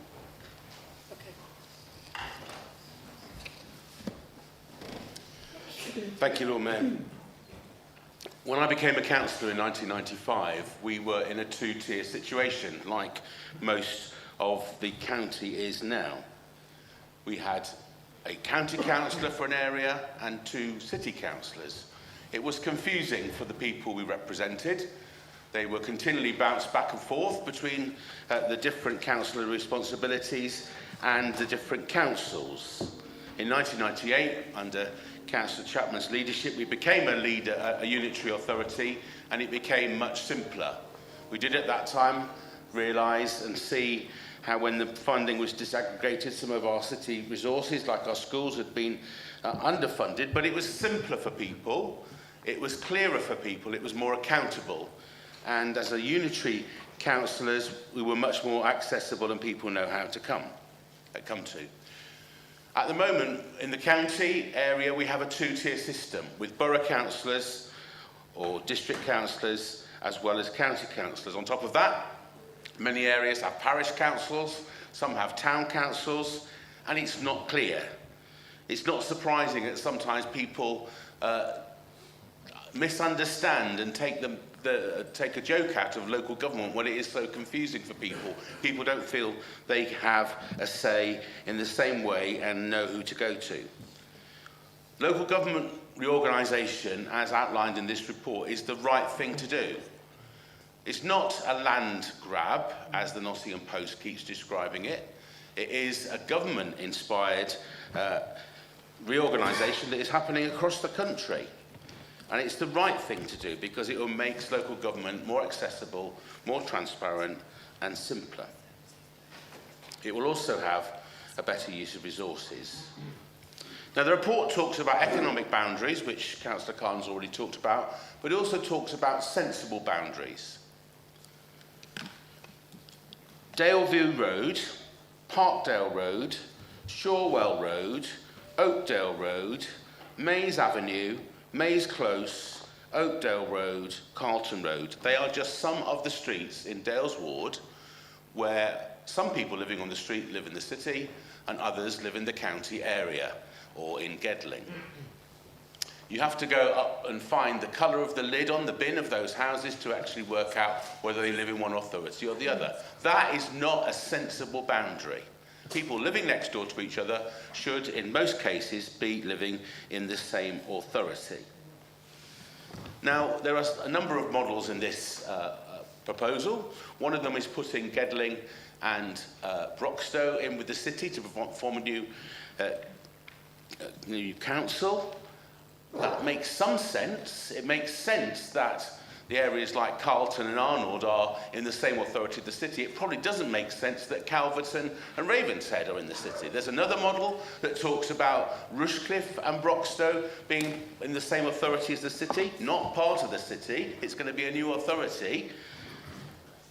And it probably makes sense that West Bridgford and Runnington, that butt up against the city, are part of the same area, but perhaps not Colston, Bassett and Cropwell Bishop, which are further out.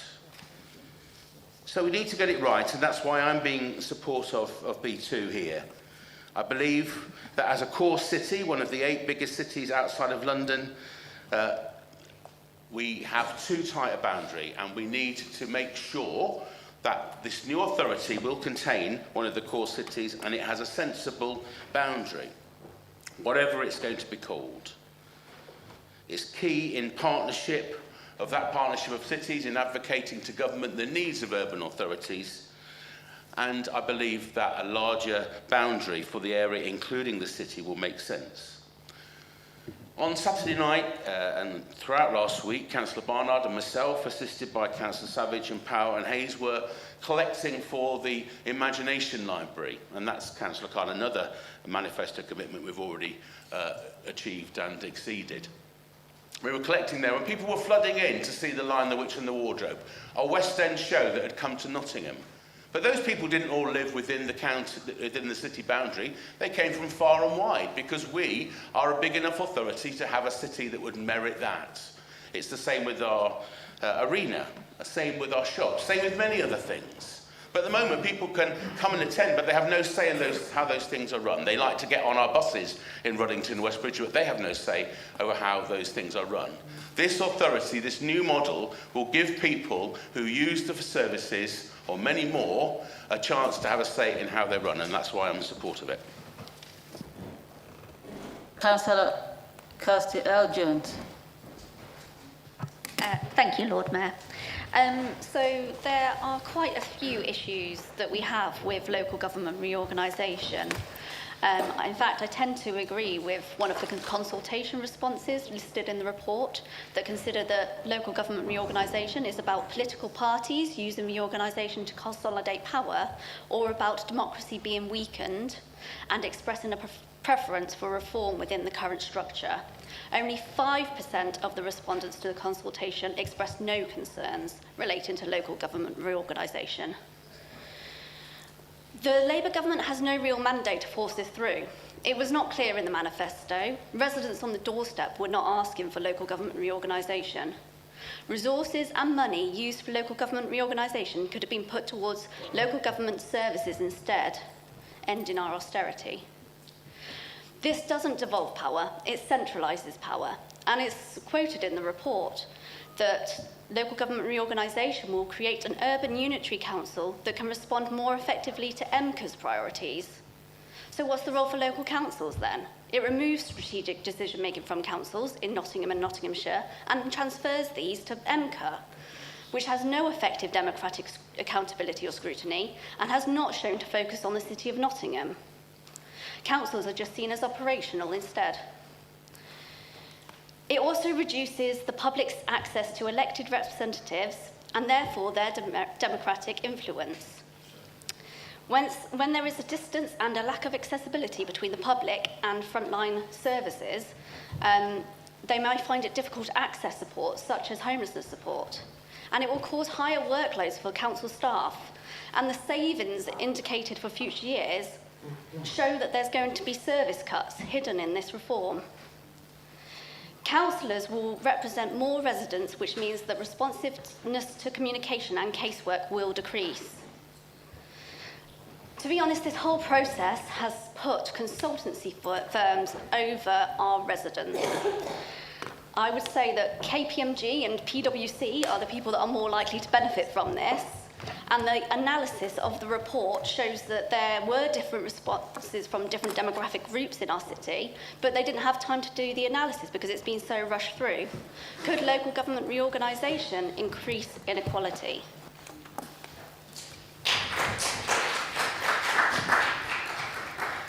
Councillor Kosonix. Thank you, Lord Mayor. Local government has never really been on top priority of any past government I remember. We have therefore ended up with a situation whereby new administrative and democratic structures have been created at different historical periods to serve different ends, and older structures remained intact while that happened. This has created a complex system that in many county areas makes local democracy feel meaningless. It's simply unfair for the county resident to have to deal, in many cases, with 4 or 5 separate layers of local government, starting with parish, then town, moving to district, borough, moving to county, last moving to a directly elected mayor, if you have that as well. It is odd that one has to understand from the get-go that if they have a concern about a tree in a park, that may be the responsibility of the district. But if a tree is on a highway, the maintenance may be with the county. Or that of planning issue needs to be raised with the borough, but an issue about strategic planning instead falls within the county, whilst the same issue, or part of that, might soon fall with the mayor, if that falls onto their set of responsibilities. It's no wonder that the turnout in local elections is so low in this country. We have evolved into a system so convoluted that it demands a level of expertise in local government architecture simply to access basic services. That's why the long-term goal should be simpler structures, clearer accountability, and a system where residents know who to contact to get things done. Whilst I don't sit on the executive, I am pleased to read the development of local plans for devolution in our conurbation, pleased to support option B2.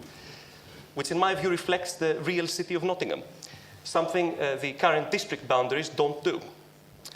And option B2, which combines parts of Broxtowe, Gedling and Ratcliffe alongside the city, is a nuanced approach that recognizes how people actually identify. And for those who are interested in the finances, the PwC report included in today's papers shows clearly that the B2 savings are similar to more simplistic options with merging with whole districts. Yes, the transition might be a bit more complex. Adult social care and waste services, for example, are currently tied to existing authorities. Taking only parts of districts will disrupt existing service delivery models, but nonetheless, I believe it's worth it. What B2 wants to do is not a partial fix. It's the redrawing of the map to ensure that our democratic structures reflect existing community identities. B2, in essence, is an attempt to deliver on the government's criterion of a sensible geography, and one that in the long term reduces disparities in social care need versus council tax income. We cannot any longer have a situation where areas of high care need suffer from low council tax returns, whilst areas of high levels of self-payers, more affluent areas, receive a higher level of council tax revenues. Enough of the postcode lottery that takes its toll on vulnerable people's lives. It's meaningless and it needs to go.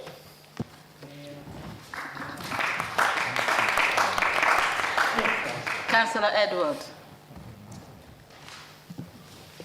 Oh, thank you, Chair. And I think the city of history, the city of Nottingham, there's a bit of an interesting history if you look back in the years. I mean, in the medieval ages, we were all behind the city walls. The city elders wouldn't allow development just around outside of the city. And at one stage, there was something like 70,000 people living within the city walls surrounded by clay fields, sandfields, and meadows. And I always thought it was a bit odd how Nottingham, in the shape it became, went north. It reached north in the way it did. And it turns out there's an exhibition at the Lakeside Arts called River Lean, Nottingham's River. And it explains that what happened was industrial development in Basford and in Bulwell came along and they polluted the River Lean. And the River Lean ran into the city centre, and the city centre struggled as a result. And so we reorganised the shape of Nottingham so we could manage the River Lean. And then in the 1930s, we changed the shape again to go slightly west and slightly east, north of the city centre, so we could build homes for heroes. And then in the 50s, we went further south so that we could build the massive housing estate that there was at Clifton. And you could see the noble reasons there was for expanding the domain of Nottingham City. Now, in looking at what we're doing now, we should just remind ourselves, this is not our idea, this is the government's idea. So let's be clear about that. They are saying what we want is 2 unitaries for the county of Nottingham, like they're requiring actually of most counties in this latest change, and that those counties, those new unitary authorities should represent over 500,000. And it was a nonsense, the first idea, that what you did was lump districts together. For reasons explained by David Mellon, I think 1 or 2 others, the boundaries are mad. When I was the county councillor for Mapley Division, I would represent the fresh fruit on the front stall of a shop on Porchester Road, and the county councillors represented the custard creams at the back.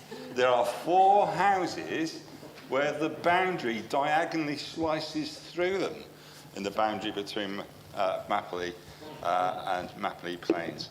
The boundaries are not sensible, and I am so pleased that the council's responded to this process by bringing forward B2, bringing together the contiguous areas of our conurbation, but also embracing the notion of Trent Arc, that sense of that circle of economic development identified by the Executive Mayor for Nottinghamshire and Derbyshire, that gives us a chance to put something together that is worthy of the name Core City. We're one of the 9 largest English cities, and finally we'll have a boundary that kind of represents that, rather than us be representing 40% of the travel to work area of Nottingham.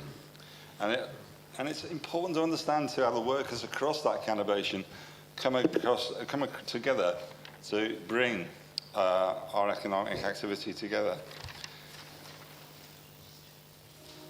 I also think the big opportunity for change here is that ambition that we have for urban areas in the conurbation, the things that we do on HMOs, street parking, street scenes, road safety. I think that could really add to the quality of life across the conurbation. So I think it could be good for the conurbation as a whole. And if you think about the problems we've been talking about, student living in family housing, poor private landlords, that doesn't stop at our municipality's boundary. But we do have to take the opportunity to say, this is a new council for Nottingham. It's not just us. I mean, I'd simply call us Nottingham Council. I don't think the idea of calling us greater adds any value, unless, of course, the new county wants to call itself Lesser Nottinghamshire. But let's have a look at some exciting ideas there could be as well. I mean, I think, what about some kind of new logo for this new council that demonstrates that we really are different? Why not embrace the spirit of welcome, sometimes referred to as the Queen of the Midlands, that sense of that symbol that brings us together? Why not change the motto? Virtue lives on beyond death. I know it sounds great in Latin, but can we not just have something that Brian Clough used to say? Be good. He signed all his autographs. Be good. What about that as a modern, simple expression for the ambition that we should have for a new city, a new conurbation, a new name, a new purpose, inclusive and welcoming, and something fit for current times and future years? Thank you, Chair. Councillor Batumoj. Councillor Batumoj. Always a pleasure to follow Mike. You always learn something. We've got a once-in-a-generation chance to get this right, and I'm more than happy to support the proposal in the paper because it's what I advocated from the beginning. I said at the beginning that the idea that you just put a few districts in the city together and give the rest of the districts into another one made no sense. Why would we have the east of Rushcliffe but not Carlton and Gedling, or why would we have Carlton and Gedling and not West Bridgford? It didn't make any sense then, it doesn't make any sense now, and the proposal to have a broader city footprint is the most sensible solution. I'm completely relaxed what we call it. Over time, it will have a name that people will recognise, whether that's Nottingham, Greater Nottingham, South West, Nott. I really don't care what it's called. What matters is what it represents. And what we need is a structure that gives a thriving city a hinterland, a base to expand, a base to attract investment, a base to compete with other core cities, not just in this country, but core cities across Europe. Because we're talking about what Nottingham is going to look like, not for the next 2 or 3 years, but for the next 50 or 60 years. It's what it's going to matter to my kids, not what it's going to matter to me. And that's why the argument that Kirsty said about, oh, this is all about vested interest of political parties, couldn't be further from the truth. It's actually the opposite of that. Because if it was about me wanting to stay a councillor and Nottingham always wanting to be Labour, we'd just stick with Nottingham, wouldn't we? Because we've run it for 30 years. It's a bonkers idea. Actually, if we go into a bigger council, it might not be led by Labour. And I'm relaxed about that. I'll fight for it. I'll fight for my ideas in that new council. But what we want is a boundary that makes sense and is logical. And that's why I agree with David. For all the streets that David's got, I've got the same in Wollerton. I've got streets that halfway up change bins, where bin wagons go halfway up and they can't then go to the further bits. It makes no sense whatsoever. So the structures have to change. The two-tier, going into 2 from 9, it makes those economies of scale, both in senior officer positions, in expertise, bringing that expertise together in new councils, in terms of the bureaucracy and the duplicity that we currently have. It wouldn't be a speech from me if I didn't mention Forest, would it? So I'm going to mention Forest. You look at what's happened around the expansion of the club. One of the biggest gripes when I was dealing with the issue was that they were dealing with 3 councils. They were dealing with the city over the land and the district and the county over various issues relating to planning and to transport. You know, we shouldn't have a system where we're dealing with the major sporting institution in the city and we've got 3 different sets of councillors going in to talk to them. It's absolutely bonkers. Yeah. And also, when Nottingham Forest got promoted and they wanted a big city celebration, we didn't have it in front of Rushcliffe Council, did we? We had it in the Market Square where 40,000 people came and celebrated. And because people saw the club as the city, even though it's over the water and therefore technically in Rushcliffe. But over the water is also Clifton, isn't it, which is part of the city. Again, makes no sense whatsoever. So these proposals are logical. It's not a land grab. These are 2 new councils coming together. These are our proposals about what makes sense. And it's not this Labour council trying to dictate to other people. It's about trying to get a common understanding.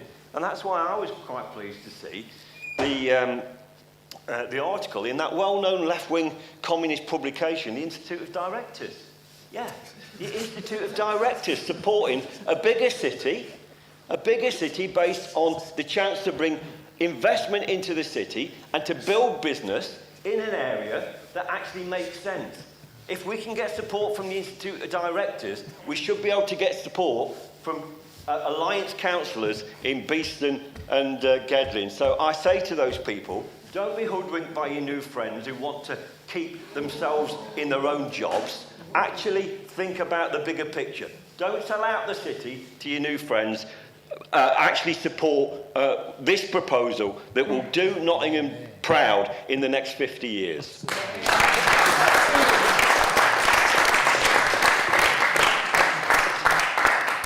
Councillor Rain. Thank you, Lord Mayor. I'm worried about following that, Steve, but as always, it was fantastic. I think there's a number of things I'd like to say. First of all, I know a local government reorganisation is often controversial, and we've seen some awful statements, etc.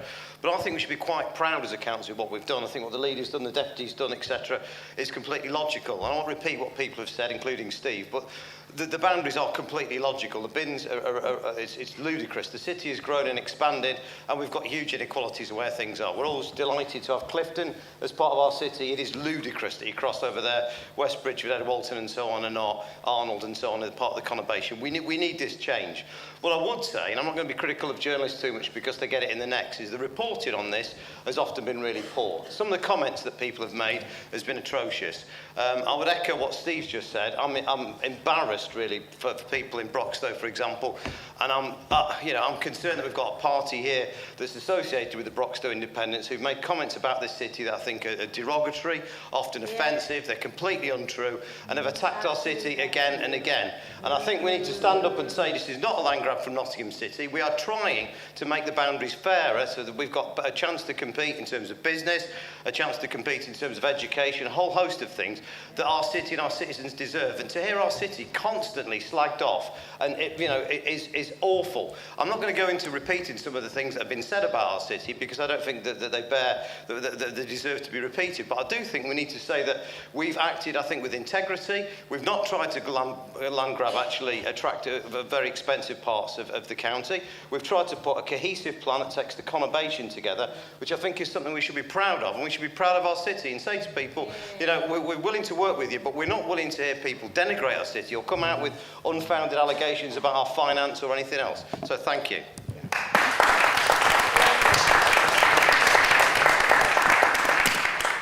Councillor Woodend. Well, thank you, Lord Mayor, and follow Councillors Battlemuch and Rain. I'll try my best. I fully support this report and its proposal to prefer option B2, which covers the conurbation of Nottingham. As my colleagues have said, this is logical, it will improve service efficiency, and it will achieve cost savings by removing duplication. It also provides clearer democratic accountability. How many times have we been campaigning in district and borough council elections for people to complain about the potholes on the road? It used to happen in Nottingham previously, I'm told, by former councillors. And of course you have to say, well, that's not the borough district council. That's the county council. You have one council responsibility for collection of waste and the other for recycling of waste and the actual waste disposal. Absolute ridiculous. It will give us financial stability for the city and its city residents. We've got a fairer funding motion coming up, but there's no doubt the formula was manipulated. And this will make this harder to do for any future hostile governments that might come into power. And we have to think 30, 40 years ahead when we think about that. It supports regional economic growth through a more streamlined structure. And, you know, this morning, myself and several other councillors have been at the Riverside to see the new Waterside Bridge being lifted into place. It was a great example of joint working and cooperation between 3 local authorities, Nottingham, Nottinghamshire and Rushcliffe. And I'm pleased to say in this case, all 3 local authorities were very supportive of this project, as were residents either side of the Trent. But with relevant single-tier councils, unitary authorities can make strategic decisions that actually deliver for their different challenges, because the challenges of residents in the non-urban areas is very different to the challenges faced by those in the Nottingham City and its surrounding conurbation. This city has been historically underfunded once the top-up grants were removed, and this measure to actually balance out the city boundary and the new county unitary boundary makes sense financially for both councils in the future as well. So more streamlined, easy to coordinate approach to strategic place shaping and economic planning, plus better value for taxpayers as well. I just want to also point out the many, many layers of local government that now exist since the original boundaries were formed that we work under now. There are towns boards, parish councils, borough councils, district councils, county councils and unitary councils. We also have a police and crime commissioner who deals with overseeing policing politically, and we now have regional authorities as well. How many more layers do you want? It's like a wedding cake, it's ridiculous. In certain locations in this county there are 4 layers of local government with different areas of responsibility for different services, plus the police and crime commissioner. My final point is that I'm pleased that the report puts forward the conurbation option. It may take slightly longer to come in and a small amount longer to pay back. But again, that is the right option and makes the most sense. And I know many cross-boundary city and council organisations and major partners and companies actually agree that this option is the right option. A boundary that makes sense, that delivers better value for money, is the right way forward. And finally, I'm also surprised why suddenly our new opposition have found a voice on this matter. Nothing said previously in meetings about there being a democratic deficit by this option, but they now have a new master to follow along with. The Broxtowe Alliance have already given their opinion on this, very strong opinions, and the new Nottingham People's Alliance have to agree with that because they've actually gone into partnership with them. So a strange volte-face of their ideas on this matter, a silent agreement previously to the idea how times have changed. But we believe what's right for the city and right for the residents is the best thing that this council should support today. City and residents first, party second. Yeah.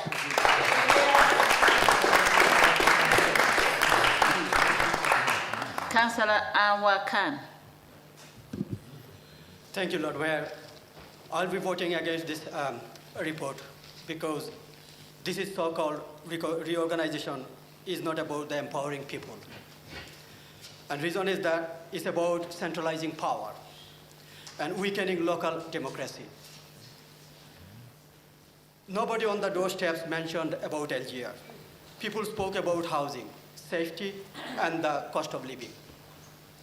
Not about creating new bureaucracies, yet we are being asked to support something with no public mandate and no real clarity. Constituents like consultants like PwC and KPMG stand to gain millions, over 9.6 million. I repeat again, over 9.6 million in one option alone, while our local services struggling. The money could fund homelessness, prevention, youth work, or community care right here in Nottingham. This proposal reduces access to elected representatives, overburdens staff, and rigs service cards, disguised as saving only 5% of consultation. Respondents had no concerns. Most fear exactly what this is. A top-down restructure that takes decision away from Nottingham's people and hands them to an unelected body with little accountability. We should be strengthening local democracy, not selling it off to consultants and centralized authorities. For Nottingham and for the residents we serve, I urge colleagues to reject this flawed and rushed plan. Thank you. Councillor Nega Khan, would you like to exercise your right to reply? Thank you, Lord Mayor, and thank you to councillors for their contributions, and to our officers for their dedication in getting us to this stage. Our next step is Exec Board on the 25th of November, ahead of the 28th of November submission deadline. What's clear is that we all want to do the right thing, or we hope we did, but clearly some don't. Some just want to bury their heads and pretend it's not happening. And where have I heard that line before with Broxtowe Alliance? So this isn't a choice. This isn't a thing about actually, like Councillor Edwards said, this isn't something we're doing locally. This is what national, the government are asking us to do. And it's not just in Nottingham, they're doing it across the country. So you either take part and actually speak up for your residents and actually what's best for them, or you bury your head. But clearly we know where you lie, and that's fine, that's up to you. This has never been about politics. Our residents deserve honesty, integrity, and a focus on what actually works for them. Sadly, recent months have shown that not everyone shares that commitment. All council leaders and chief executives have been fully engaged in LGR discussions since government invited submissions. We know who blocked the chance for residents to have a say on the boundary proposals. We know who chaired those meetings and now is denying it. And our request to include the boundary option in joint public engagement was rejected.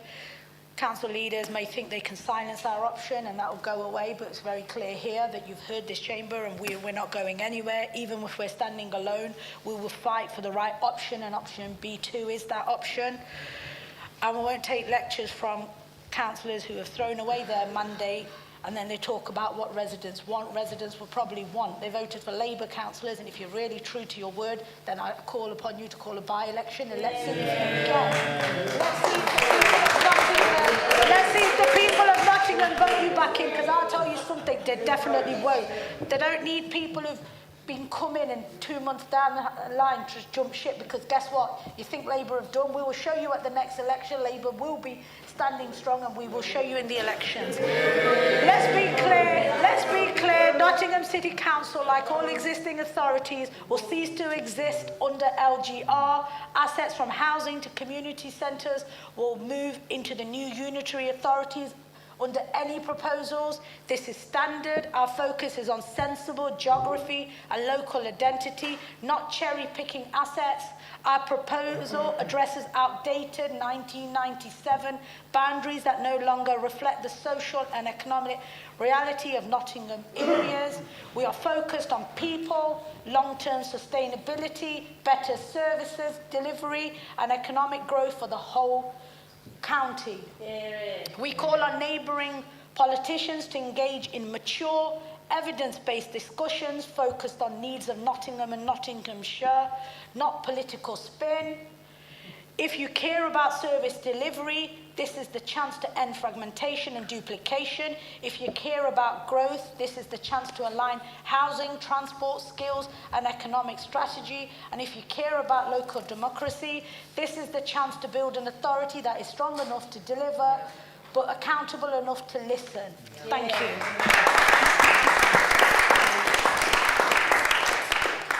We will now vote on this item. All those in favour? All those against? Any abstentions? Thank you. The report has been carried. We will now have a short adjournment for 10 minutes.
Upstanding for the got upstanding.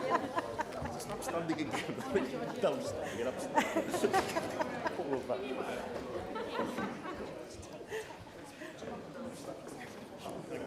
This is it. To the end. To the end.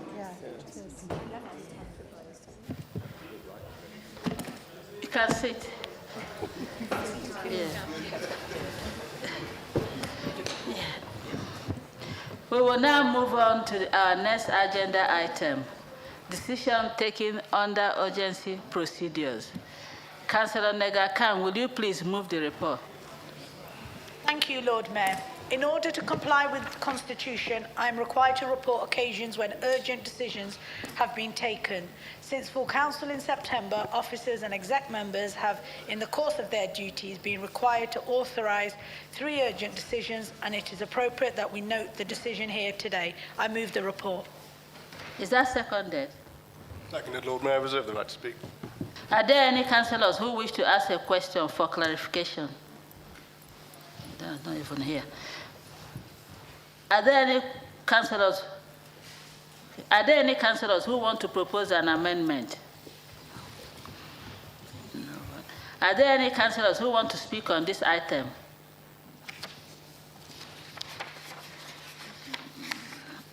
No one. We will now vote on this item. All those in favour? All those against? Any abstentions? Thank you. The report has been carried. We will now move on to our next agenda item, submission of the Greater Nottingham Strategic Plan for examination. Councillor J. Hayes, would you please move the report? Thank you, Lord Mayor. I'm pleased to be sent the Greater Nottingham Strategic Plan for submission to the Secretary of State for public examination in partnership with Broxton and Rushcliffe Borough Councils. This is a significant milestone in shaping the future of our city and our neighbouring boroughs. The Greater Nottingham Strategic Plan is a statutory development plan that sets out our shared vision for sustainable growth, housing, infrastructure, environmental stewardship across Nottingham City, Rushcliffe and Broxton. The plan sets out housing targets of 47,600 homes to be delivered by 2041, with Nottingham City required to deliver 26,690 of those houses. The plan states where these houses will be built, such as strategic sites such as the Broadmarsh and Boots developments. The plan notes that Gedden Borough Council sadly withdrew from the plan and decided to prepare their own local plan due to the increase in numbers in housing targets. The plan has been out to public consultation and we have responded to the consultation. The core objectives and the policies of the plan remain robust and relevant, and the version we are submitting today ensures that our communities benefit from a clear, coordinated strategy, meeting housing needs, support economic development and protects our environment. I urge the Council to support this submission so we can move forward with a plan that delivers for Nottingham and builds houses to end the housing crisis. Thank you. Is that seconded? Councillor Edward. Yeah, caught slightly by surprise because I thought I was a substitute, not the actual one. Now, I would like to second it. I mean, it is interesting, some of the things that come up here. I would just say on the River Lean thing that I mentioned earlier, I actually went to a talk about what we should be doing about tackling flooding on the River Lean, and what really came out of that was the emphasis on the importance of blue and green infrastructure to dealing with flood runoffs, which is actually a policy rehearsed in policy number 16. So I think we should be thinking, and when we think about where we're going in the future, we need to think harder about flooding. I like the new emphasis that the East Midlands Authority is now emphasising on not just walking and cycling, but walking, wheeling and cycling. And I think that should always be in our thinking.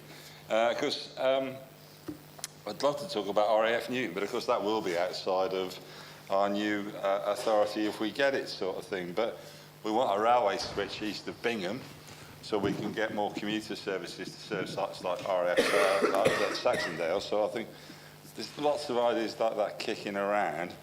What I would say is, and I wonder if the Chief Exec can have a think about this, please, but if you look at Appendix Section 3, in the presentation of information that we're supposed to be taking in, you have once again publications of material in a format that is completely, just very, very difficult to follow.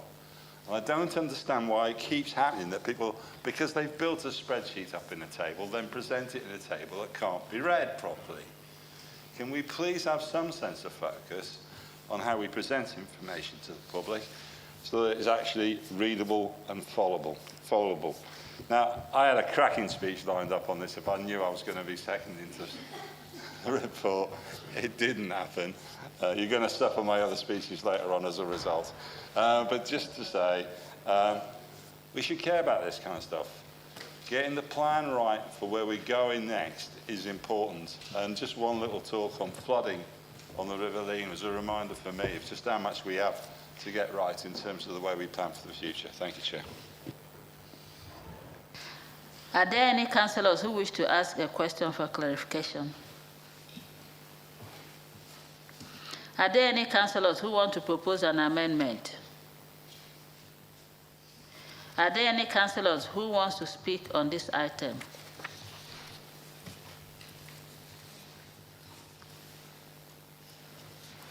We will now vote on this item. All those in favour?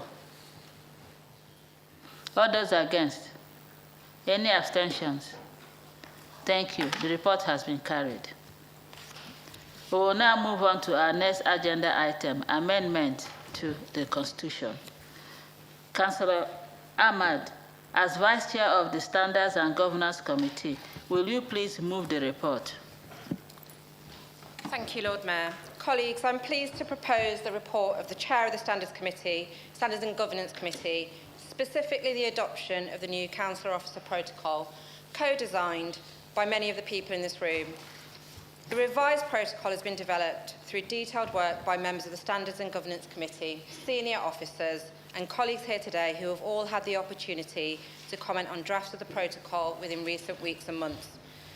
I'd like to thank everyone that's been involved, especially members of the committee, including the Council Secretariat Lead, Mike Carey, and I'd also like to extend our thanks in particular to Councillor Kirsty L. Jones, who until recently chaired that committee, and Head of Governance Jane Garrard, who have both led this vital work. Lots of careful thought, constructive challenge and a shared commitment to getting this right went into revising this and strengthening this protocol.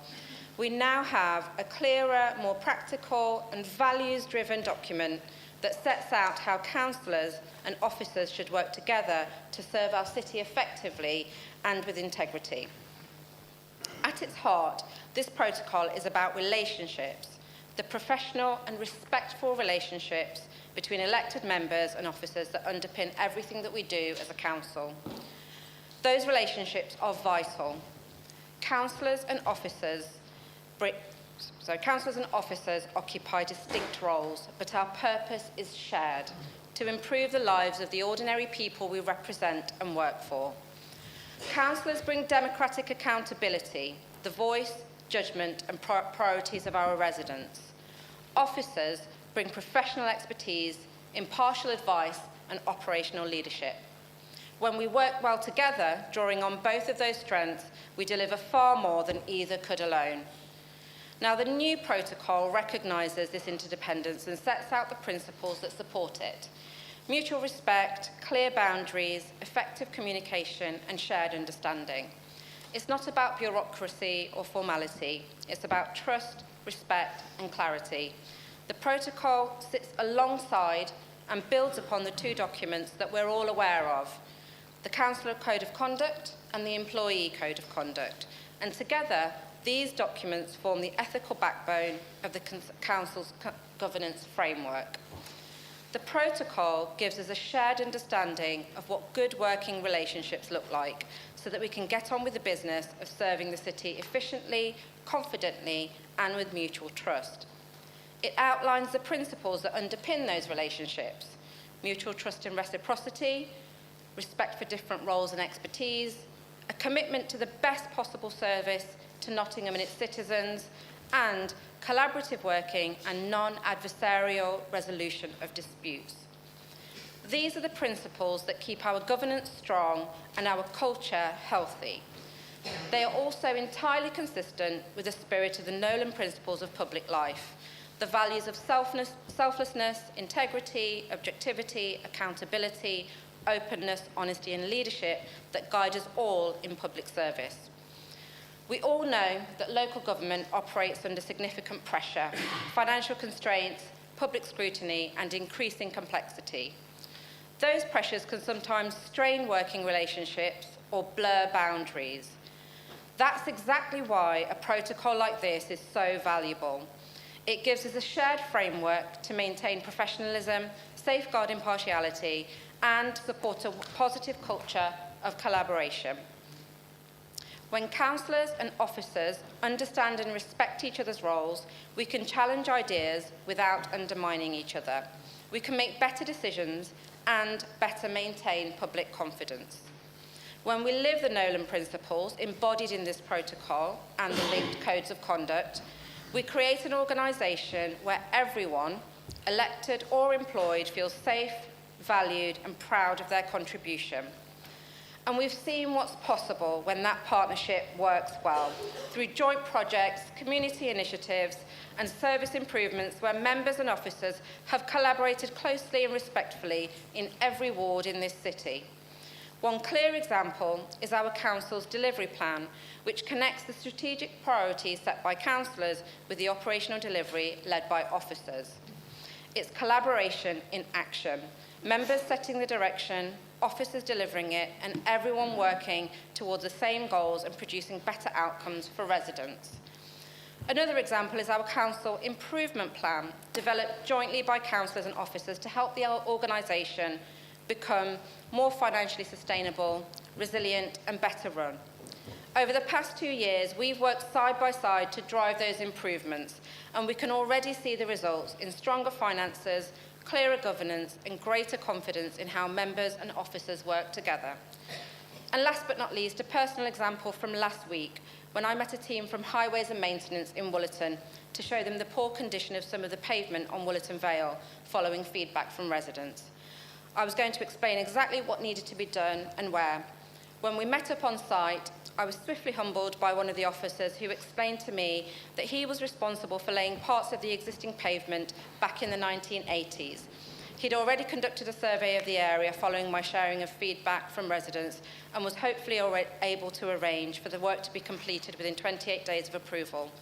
It was a great reminder of the experience, pride and dedication our officers bring and how much more we achieve for residents when we work together and listen to each other.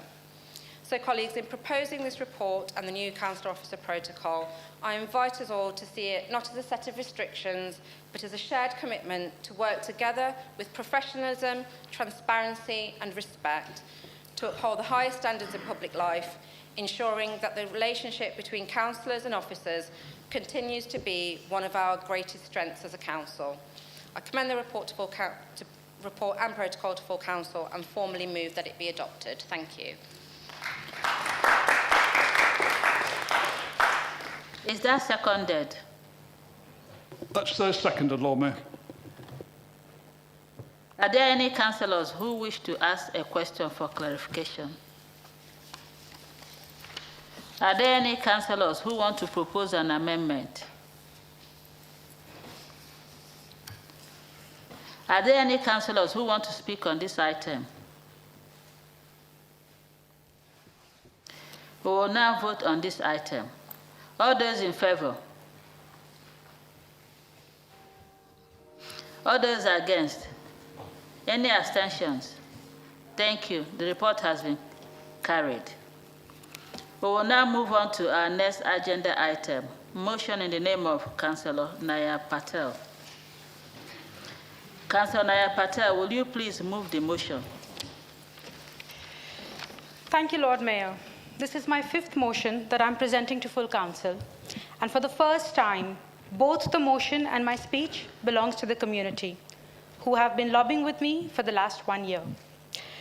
Today, I am speaking on their behalf, voicing their concerns, using their words, and I'm extremely grateful for their support and help with this.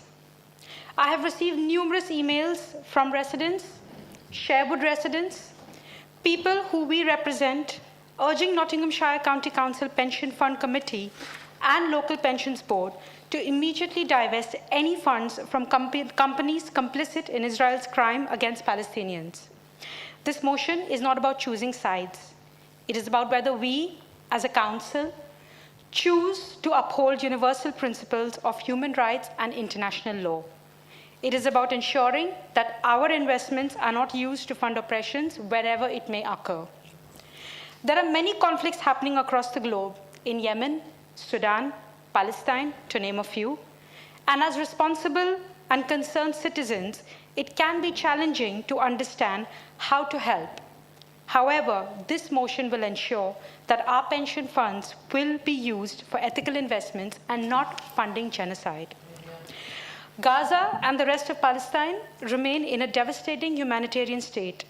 Even after the October ceasefire agreement, there has been an enormous toll on human life, infrastructure, and the well-being of the population across the territory. Gaza Ministry of Health reports 68,280 and still counting Palestinians have been killed, and over 170,000 and still counting injured in the last 2 years, with thousands more still missing under rubble. Approximately 1/3 of the deceased are children. 80% of the dead are civilians. Despite a ceasefire declared in October 2025, attacks and violations have continued, resulting in additional deaths and hundreds being injured. UN assessments indicate that 84% of Gaza's infrastructure has been destroyed, including homes, hospitals, and almost all water and sanitation systems in some areas, particularly Gaza City. The destruction reaches up to 92%. The UN, EU, and World Bank estimate that rebuilding Gaza will cost around $70 billion and take decades to complete. Water infrastructure losses alone are valued at $1 billion, and 6 wastewater treatment plants have now been severely damaged.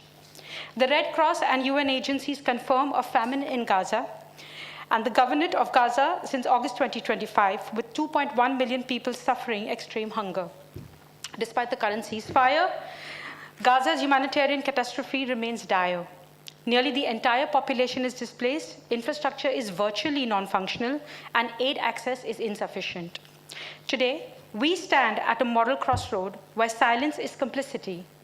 Nottingham, a city proud of its spirit of fairness, resilience, and its history of standing up for justice, must take a principled stance on the genocide unfolding in Palestine. Nottingham City has a duty to ensure our pensions procurement and public funds are not complicit in war crimes. The motion urges our representatives on the Nottinghamshire Pension Fund Committee and the LGPS to divest immediately from all entities complicit in Israel's violations, including arms producers and banking financing military activities in occupied territories. This is not merely symbolic. It is a measurable step towards ethical governance and financial accountability. I would like to take the opportunity to thank the residents of Nottingham who have been marching and meeting with and writing to councillors and MPs demanding real action. That around 7,446 tallied last night people have signed a petition to the Nottinghamshire County Council demanding LGPS divestment from complicit stocks. I would like to thank PSC, Nottingham PSC, and a special mention to Becky Arnold and Bilkis Akbar. Around 20 councils, including Manchester, several London councils, and Bristol have voted to divest. It is good to see that Nottingham to be one of the leaders. As I started my speech with thanking community members, a special mention to Anima Kosai, Shazeb Irshad, Hind Nasser, and Chloe Burney of the People of Palestine for Nottingham. After the ceasefire motion last year, Hind, a resident of Sherwood, met me at one of my councillor's surgery and arranged a meeting with Anima, Shazeb, and Chloe to take this forward. It has been a year since we have been working together, and I appreciate their time, effort, and commitment whilst working full-time. I would like to thank Shahzeb for giving me a good understanding of the pension fund, and Anima for being always available on call whenever I've had any issues, any difficulties, and for your moral support. Thank you so much. I really appreciate that. And of course, very rarely, I thank my husband for all that he's done for me, especially in the last 1 week. I would also like to thank the support received for this motion by research students of the Nottingham Camp for the Liberation of Palestine. I would like to thank my Labour colleagues and opposition councillors sitting on both sides, Kirsty Jones and Shugufta Kudus. And last but not the least, Councillor Ethan Radford. Ethan has been very proactively pursuing this motion and ensuring that it comes to discussion tonight. Thank you so much, Ethan. I urge all councillors to stand firmly on the side of humanity, justice, and peace, because neutrality in the face of genocide is not neutrality, it is endorsement. Let me be clear that holding a government to account for human rights violations and war crimes is not racist. I would also like to thank Sherwood residents who have written to me, thanking me to bring such an important issue today. I hope that just like my previous motions, this motion receives the support it deserves. And Lord Mayor, if this goes through today, we will be the first East Midlands Council to do so. And I would now formally like to move the motion to the full council. Thank you very much.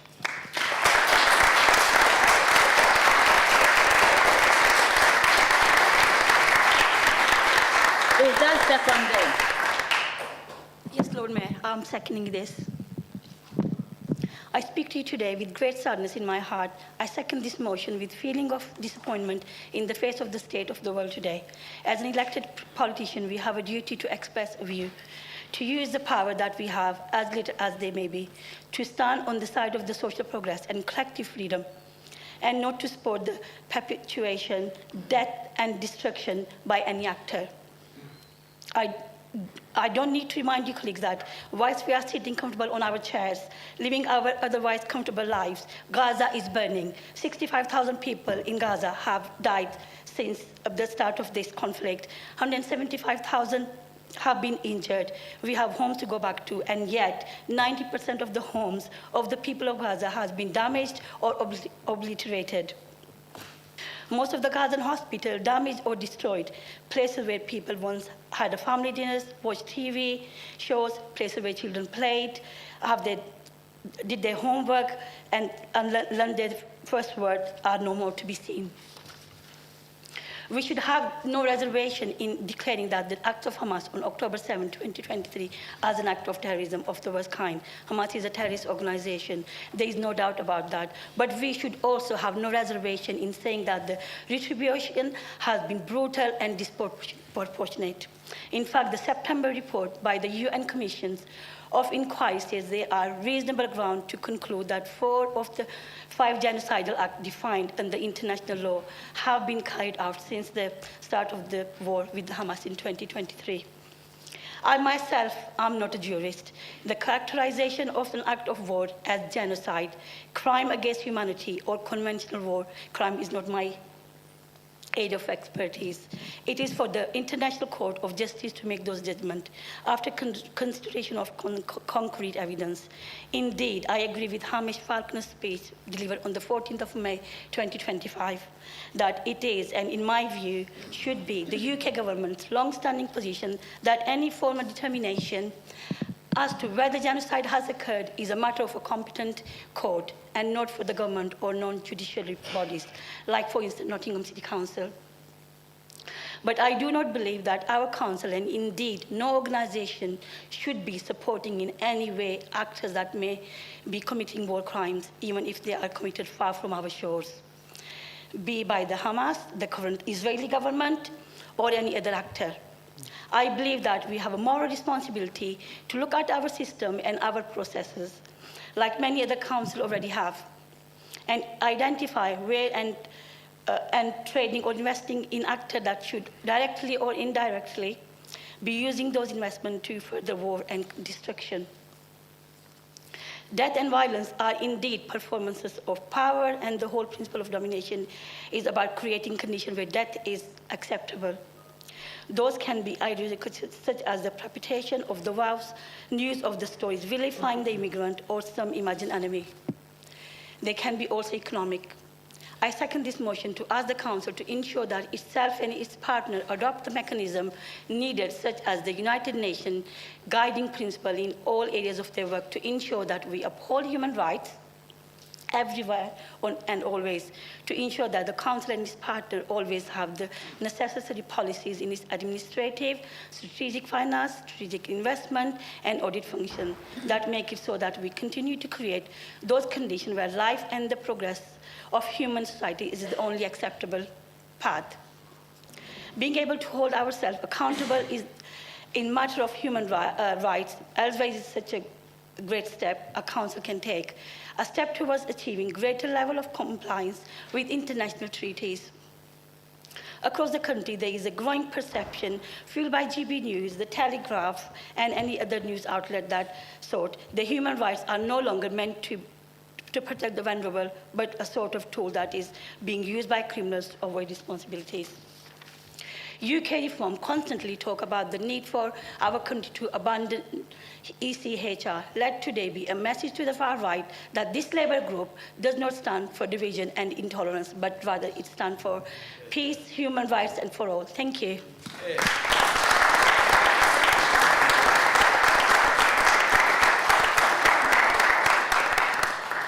Are there any councillors who wish to ask a question for clarification? Are there any councillors who want to propose an amendment? Are there any councillors who want to speak on this item?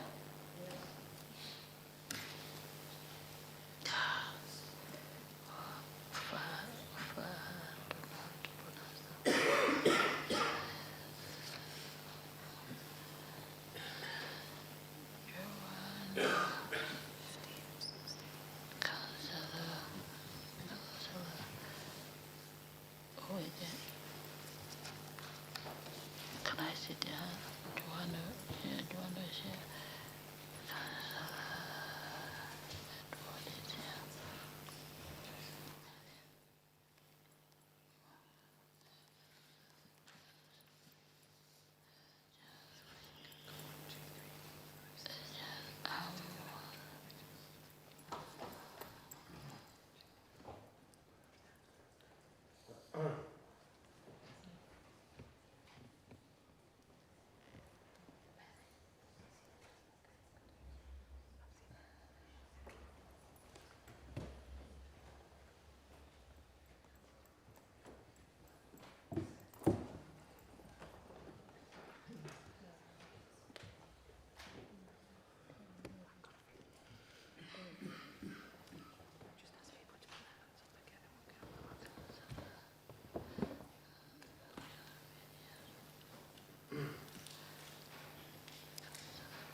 Please, can you put your hands up again?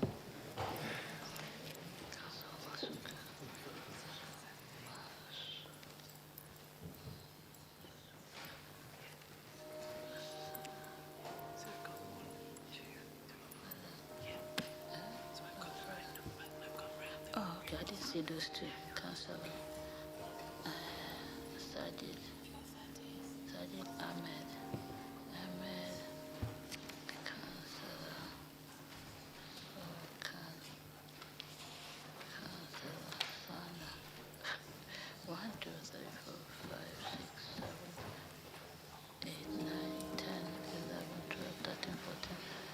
to 16, 17. 17. Have you got them written down? Yeah. 17. Yeah, I've got them written down.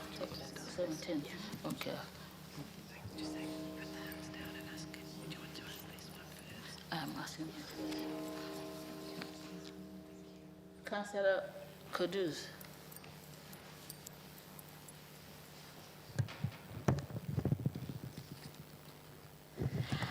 I welcome this motion for divestment. Money spent in and invested by this city should benefit this city, not serve to enrich companies implicated in genocide, war crimes and environmental destruction, whether in Palestine, Sudan, Congo or anywhere else. We are all interconnected, and what we do in our small corner of the world matters. I thank Councillor Patel for enabling this motion to be tabled. Overwhelming credit, however, goes to Anima Kosai and Shazeb Ershad, who have spent hour upon hour researching and writing this comprehensive motion. I'd like to give a special thank you to our Palestinian, Ukrainian brother, Adib Shaheen, for his voice and his wisdom.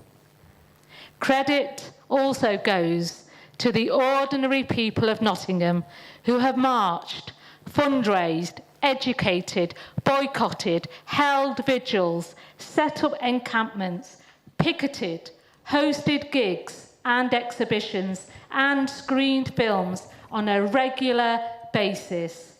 Their persistence is mirrored by the steadfastness, the samud of the Palestinian people. And as the weeks and months and years have gone by, Labour councillors were a rare sighting at these events. So my question is, why now? Why now? Why, when in May, the leader's view on the Gaza genocide was, and I quote, "As local leaders, we unfortunately have no influence." In September last year, when a long overdue cease motion was passed here, and councillors here lamented there was nothing substantial they could do, I raised the example of Waltham Forest Council in London, the first to divest, and I was ignored. There were opportunities to show leadership before Gaza had been turned into a wasteland, opportunities to call out the Labour government's complicity, and they were not taken. Residents in this city will remember the silences, the many unanswered emails, and notable absences at these community events. And they will also remember the now famous words of the journalist Omar El-Akkad: one day, when it's safe, when there's no personal downsides to calling a thing what it is, everyone will have always been against this. This motion should have happened much sooner. Now that it has, it must be more than words on paper. Palestinians deserve not symbolic gestures, but our actionable solidarity, not reconstruction under a new architecture of occupation, but liberation from it. This motion must be executed with a clear timetable and regular updates. In this chamber, as on the international stage, there is no justice without accountability. This is the start line, not the finish line. Thank you, Lord Mayor.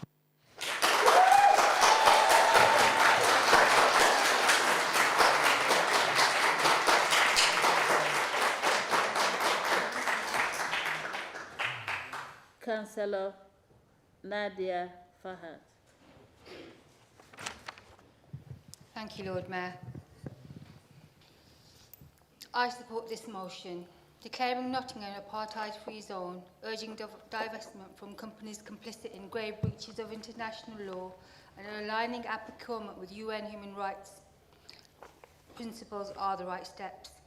They show our city's commitment to sanctuary, justice and anti-racism.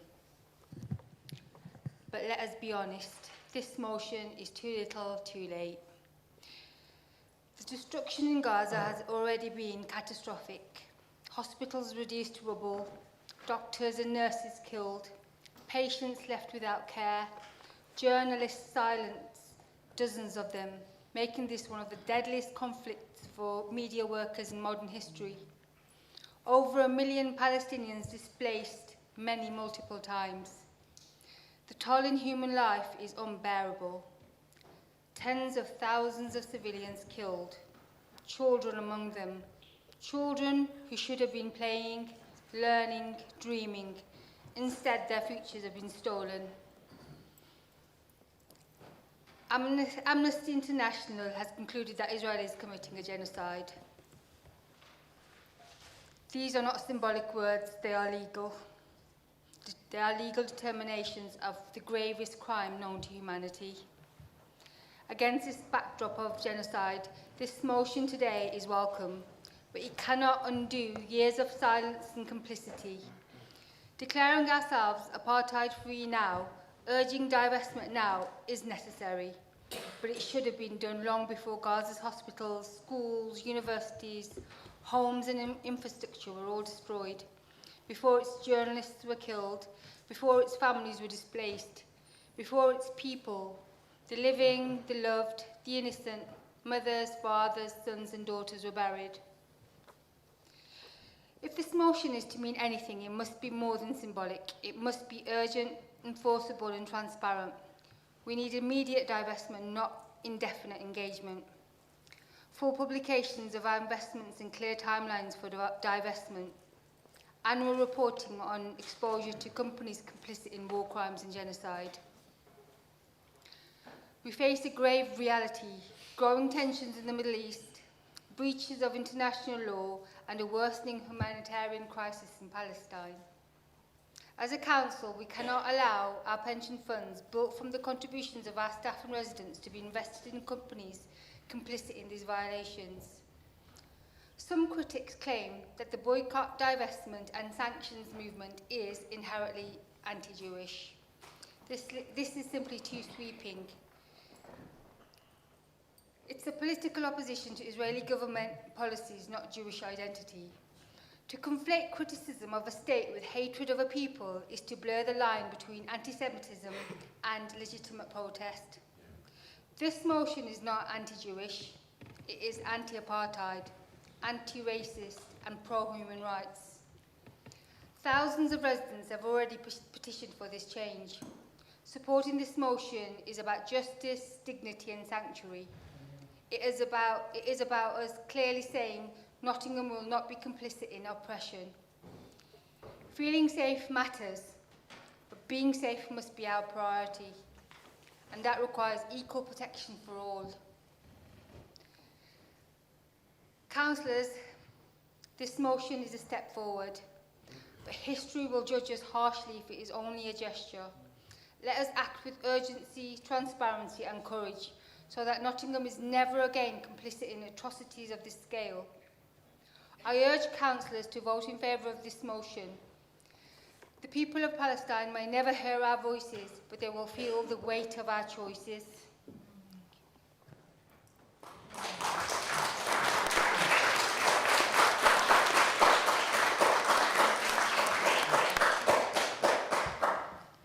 Councillor Rehman Wool. Thank you, Lord Mayor.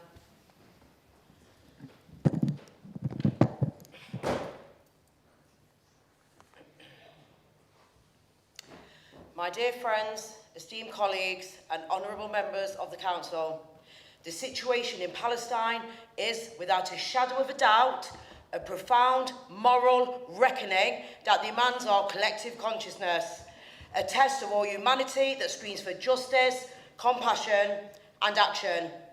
It's a clarion call that echoes through the chambers of our hearts, a plea to stand up for the oppressed and to speak out against injustice, to be the voice for those who've been silenced.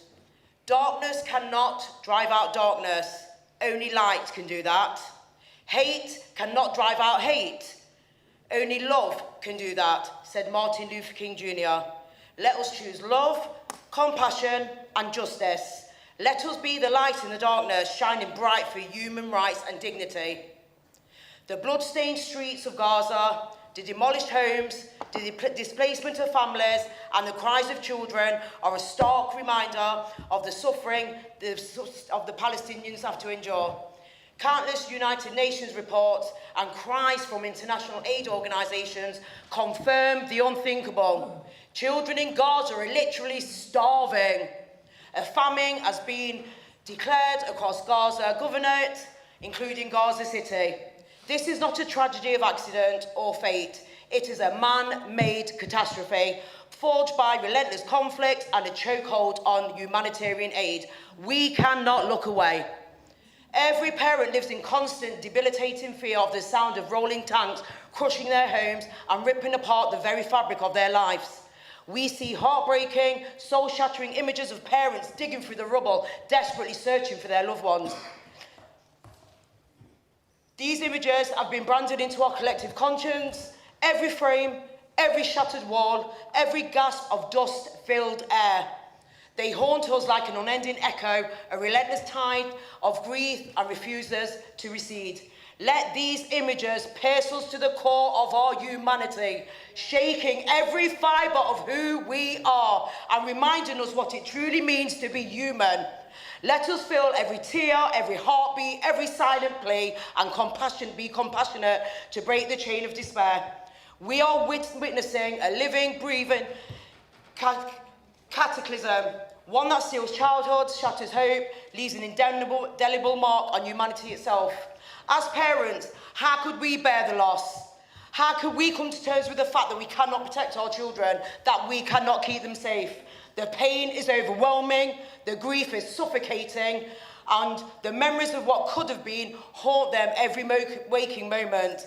They are forever trapped in a living nightmare, reliving the moment they lost their child, replaying the what-ifs, and mourning the future they will never have. The International Court of Justice has ruled that Israel must take all measures to prevent genocide in Gaza. UNICEF has put the child death toll in Gaza since the 7th of October 2023 at roughly 14,000. Just think about that for a moment. As a city of sanctuary and an anti-racist city, we claim to embody the values of compassion, empathy, and justice. But do our actions match our words? The answer lies in our investments, our policies, and our voice. We can offer sanctuary to those fleeing oppression and genocide, but we must also stand up to those who perpetuate it. I want to acknowledge with a heart full of gratitude the tireless, relentless and courageous efforts of every single council member who has stood beside me, who has worked behind closed doors for months and for years, advocating for the human rights of Palestinians. Your dedication has often been hidden from the public eye. You're often hidden from the public eye. You've been an absolute embodiment of the values we claim to uphold. Yet despite the misconceptions, the whispers, the ridicule, the hurtful accusations that we were silent, doing nothing, cold or indifferent, we pressed on. We were called names, we were questioned, told we were invisible, we were even threatened. While in reality, we were negotiating, strategizing, raising our voices and fighting for change from within every step of the way.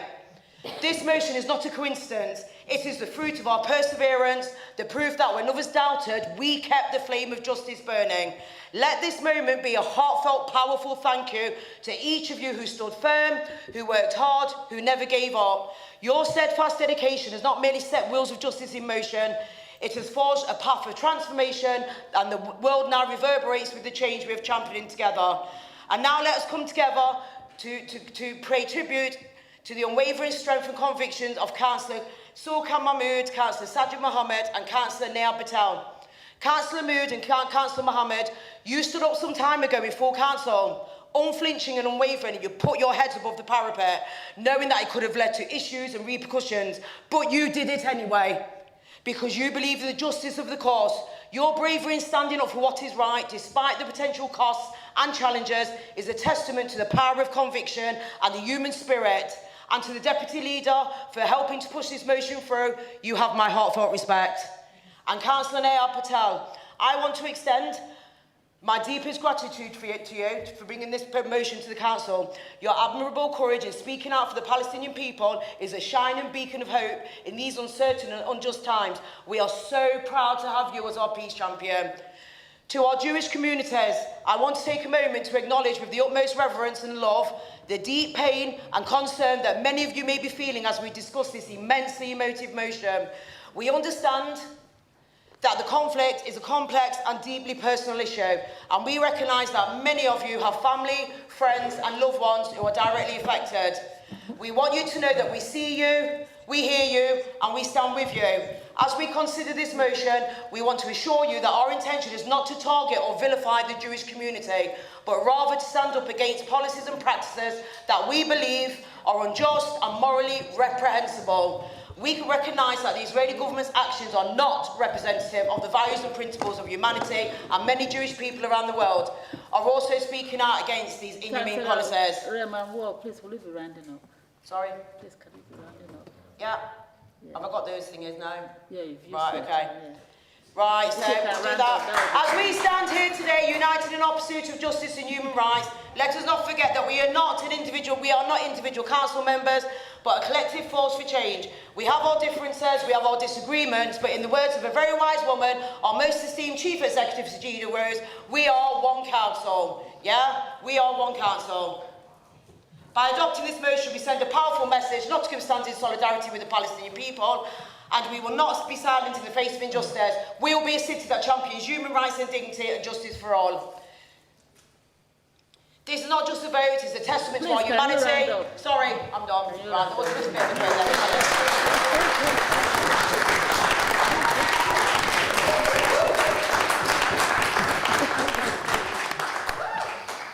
a Councillor Mellon. Thank you, Lord Mayor. Can I thank Councillor Patel and Councillor Riaz for introducing this motion so eloquently. Sometimes we wonder if the proceedings in this chamber are of interest to the public.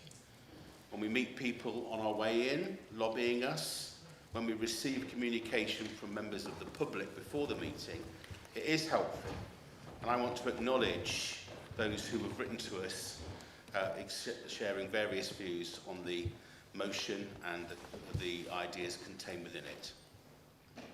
There is a fundamental question posed in this debate and in the correspondence that councillors have received, and that is, does criticism or action taken against a particular government indicate an attack on the people of that country? In its simplest form, does criticism of the actions of the Israeli government automatically mean that we are anti-Semitic? Anti-Semitism should absolutely be taken seriously in this country. It's currently top of the list of hate crime in our nation. My own party does not have a proud history in this regard, and I'm pleased that the current leadership has taken action to lessen anti-Semitism. The acts of Hamas on October 2023 were horrendous, and I would defend Israel's right to defend itself. The attack at a Manchester mosque was recently equally shocking for the whole community. But does that mean that Israel can act unchecked by the international community in its response to the October 7th attack? By killing thousands of civilians and destroying most of the buildings in Gaza, this is surely an overreaction to an admittedly hostile attack. But defending itself must be proportionate, and the continual bombing and blockades against aid coming into the country clearly breaks international law. The United Nations and other international bodies seem to have little power to stop Prime Minister Netanyahu from continual attacks on ordinary Gazans, and he in turn is doing little to stop the illegal settlements in the West Bank. to use our influence over the Knott's pension fund seems to ask for divestment from those companies helping Israel seems a reasonable but small step to take. Does that mean that we are anti-Semitic? That we are against and want to attack Jewish communities here and in the Middle East? Absolutely not. As a Christian, I'm proud of the Jewish roots of my faith and the Abrahamic origins of Judaism, Islam, and Christianity. When we took sanctions against the South African government in the 80s, did that mean that we were against the South African people? Certainly not. Are we against Russian people as we sanction President Putin? Of course not. And as today, we urge those with decision-making power on the pension fund to divest from the support of the Israeli government and those companies who are facilitating their actions. I suggest that we are not being anti-Semitic, simply trying to put pressure to stop warfare and to uphold international law. I've visited both the Orthodox and liberal synagogues in our city. I want to say that there are many different views within the Jewish community. I value the contribution they make to our city. But I will support this motion, which is not targeting the Jewish community, as some who have written to us suggest, but it proposes action to challenge and sanction the Israeli government, to put pressure on them to change their actions and their policy and to observe international law.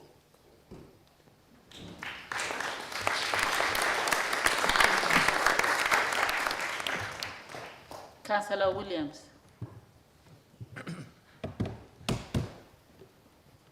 Thank you, Lord Mayor. I'm just going to speak really briefly because colleagues have spoken very eloquently already, and Councillor Mellon made a lot of points I would have covered in relation to our proud history of working for community cohesion in Nottingham. I'm very proud of the way that our communities have stood together over many issues over many years. I just wanted to say that I support this motion. I think that we should use our resources and what powers we do have, which are admittedly limited in terms of, of a huge, wider, worldwide impact, but we should do what we can, whatever we can, with what we have. And, we've all seen the film and the images of the absolute devastation. And I think we can all agree that we would want people across the world to stand up with us, to stand with us if we were in that position. So I hope that we can, together as a full council, that we can vote on this and agree, all of us actually together, and make a statement on behalf of Nottingham and a commitment that we will act on this. You're absolutely right. This needs to be acted upon in any way that we possibly can, and I'm sure that we all fully support that.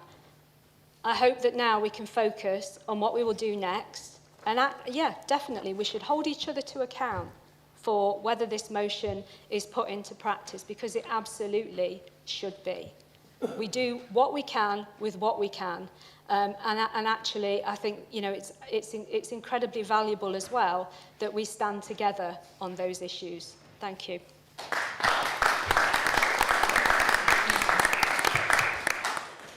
Councillor Maria Joanna.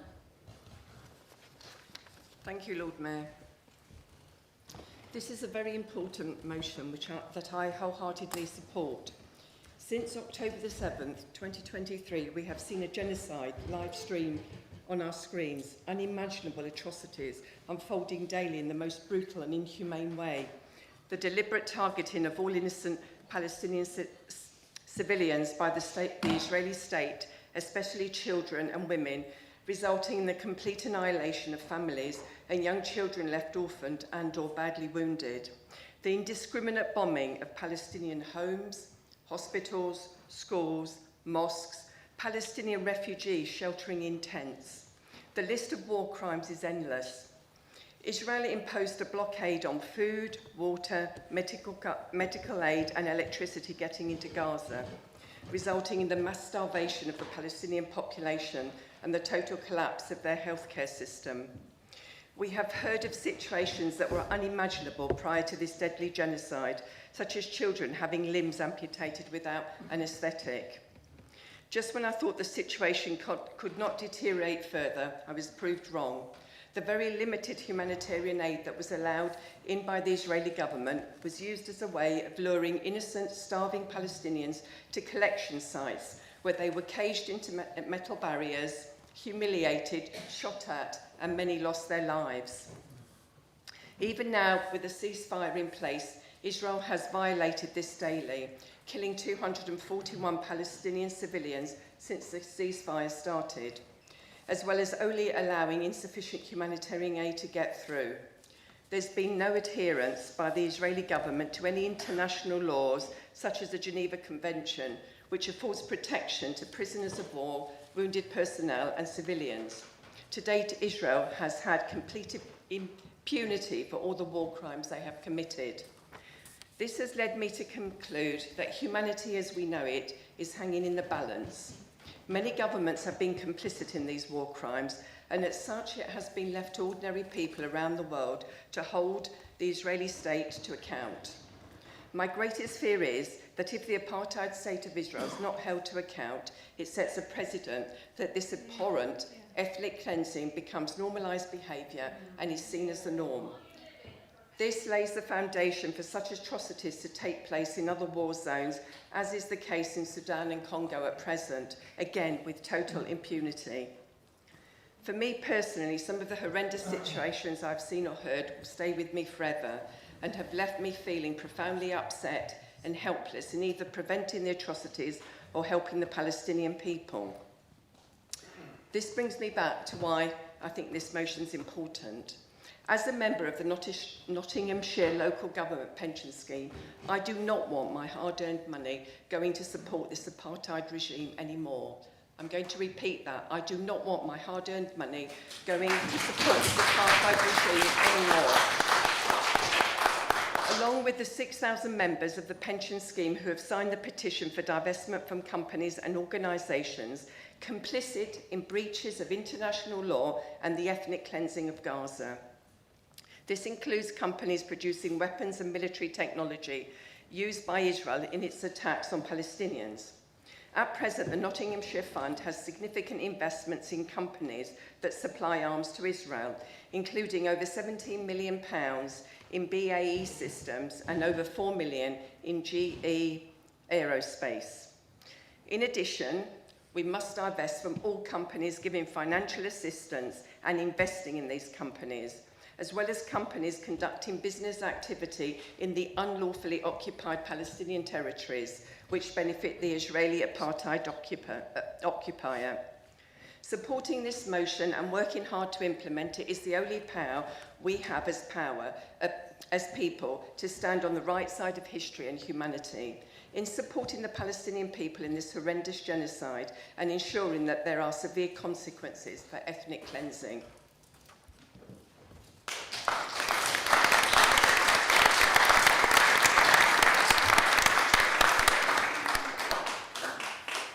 Councillor Battlemuch.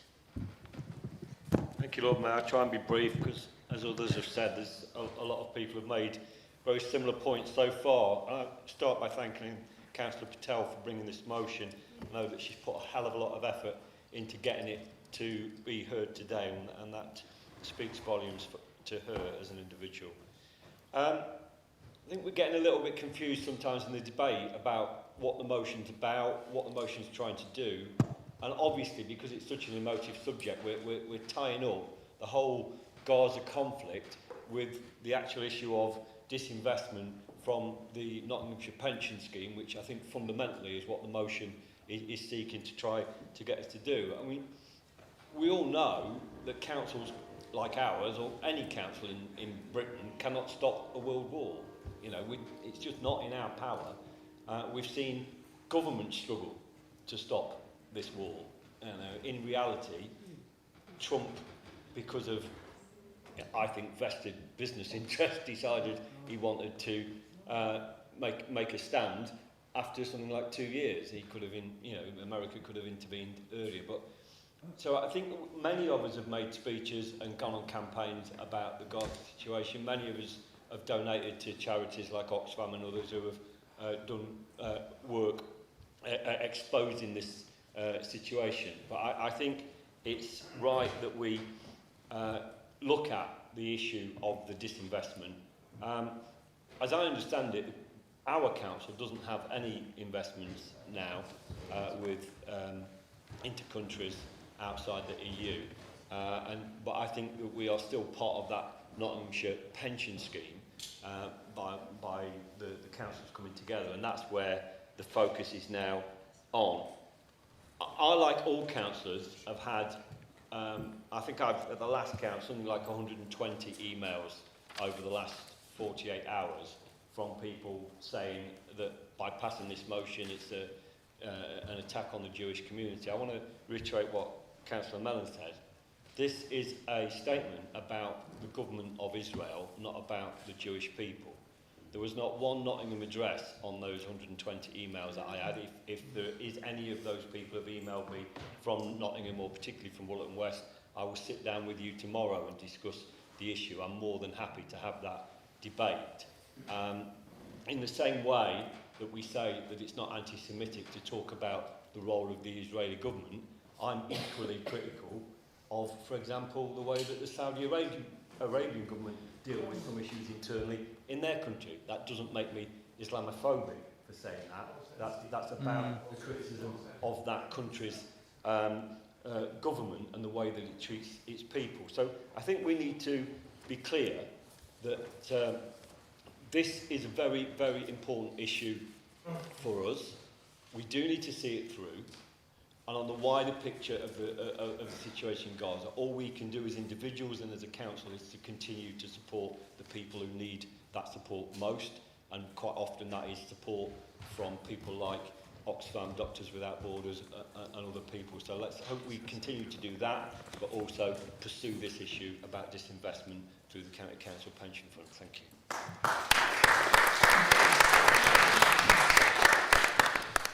Councillor Edward. Chair, thanks. 33 years ago, I was a county councillor, I was a member of the Finance Committee, and I was a member of the Pension Committee. And it was quite interesting then that the chief officer then, his name was Rodri, he went on to be chief executive, but it's so long ago I can't remember his full name. But he did research then that demonstrated that ethical investment was ultimately better value for money for a pension fund. And I do think these emails that we've had that said fiduciary duty, I think there's some things to explore there in terms of how it is they're not coming to terms with the idea that ethical investment is actually better value for money.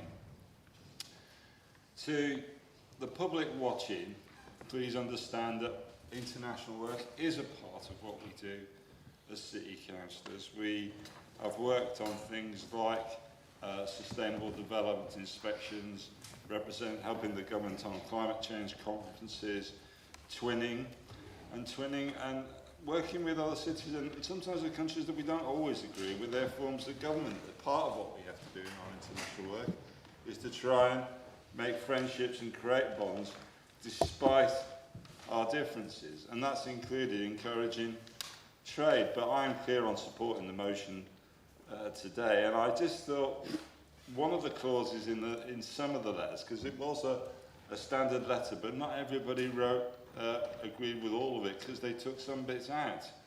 And one of the bits that people often took out was the notion that Israel had been proportionate. It actually said Israel responds to terrorism in a measured way. Now, I had a little think about just how we might think about proportion in terms of what's happened, and I thought about the adults who were killed on October the 7th and tried to relate it to the streets in my ward. And that, if you can picture Wilford Grove and Bouvelle Road and Wilm Road and Clapton Road, that tight terraced estate just west of the Meadows Library, that was the number of adults who lived there, was the number who were killed on October the 7th. And you can see that that was terrible. And you could see that that was wrong. But then have a think too about the peoples who have been killed. Picture this for a minute. Everybody in Clifton, Wilford, Woolerton, Lenton and the Lace Market killed. Picture for a moment those injured. Everybody in Dales, St Anne's, Mapperley, Sherwood, Bestwood, Baseford, Woolwall, Hyson Green and Arboretum, Berridge and Radford, all injured. Think about that sense of proportion and then ask yourself whether you think Israel has been measured. They've been cruel, they've been relentless and disproportionate. And I think this is what's driven colleagues to say we want a motion like this, and thanks to the colleagues, including Naya and Ethan, in putting today's motion together. Thank you, Chair.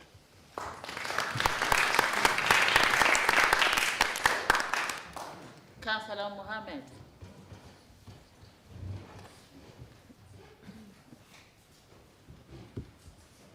Thank you, Lord Mayor, and thank you, Councillor Patel, for bringing this motion to us.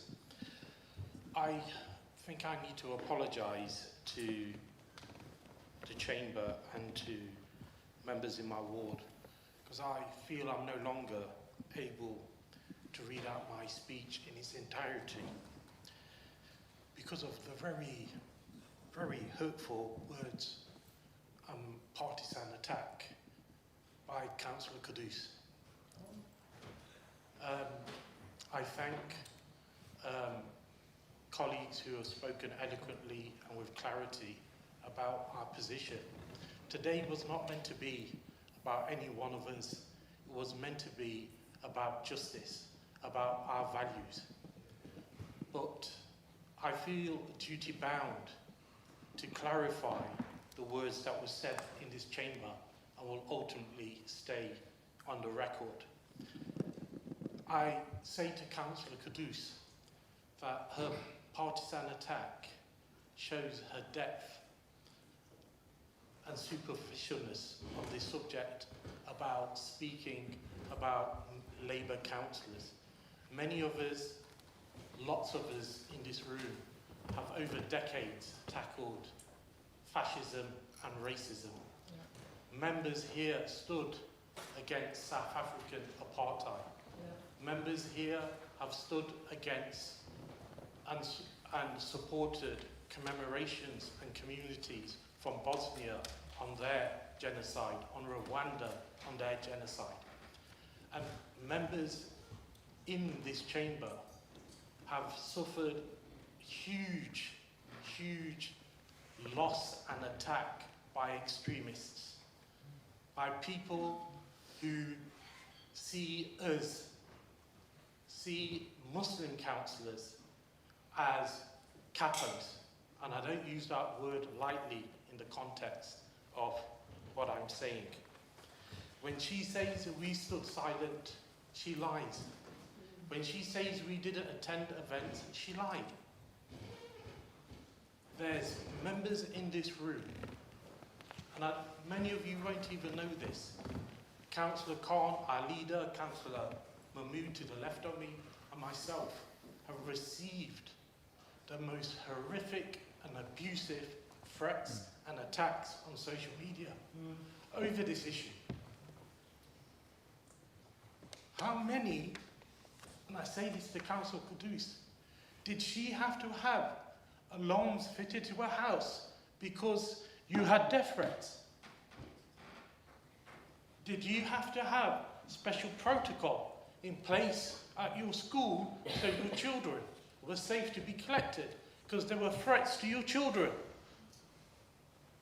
Councillor Kudus, how dare you insinuate that we were silent, that we didn't do anything? We were the ones who stood with courage. We didn't hide away. We fought anti-Semitism. Yeah. We fought Islamophobia. We fought anti-black racism. Yeah. We stood on the front lines.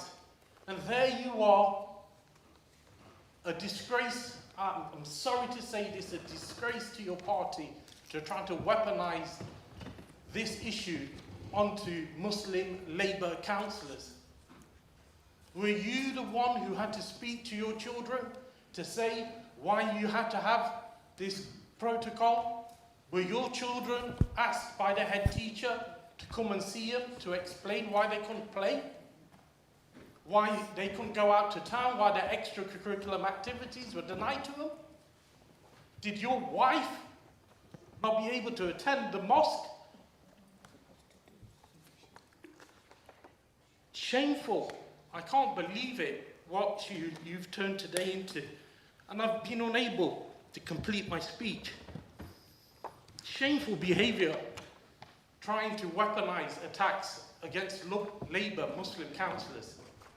That we were silent, that we didn't do anything.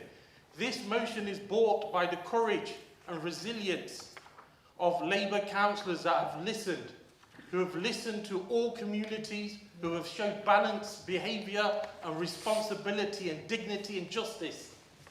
Not people who runs around the city with extremists and who's got a mouth wide open that allows and emboldens people to attack her colleagues.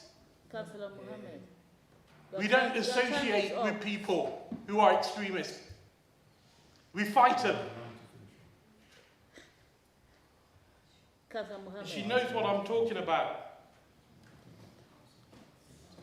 Yeah. I'm so Councillor sorry. Mohammed, please, your time is up.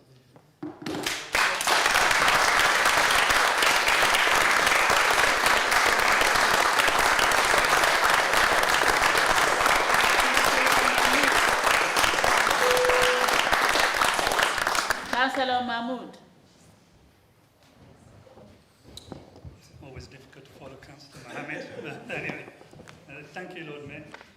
I proudly support Councillor Patel's motion on divestment.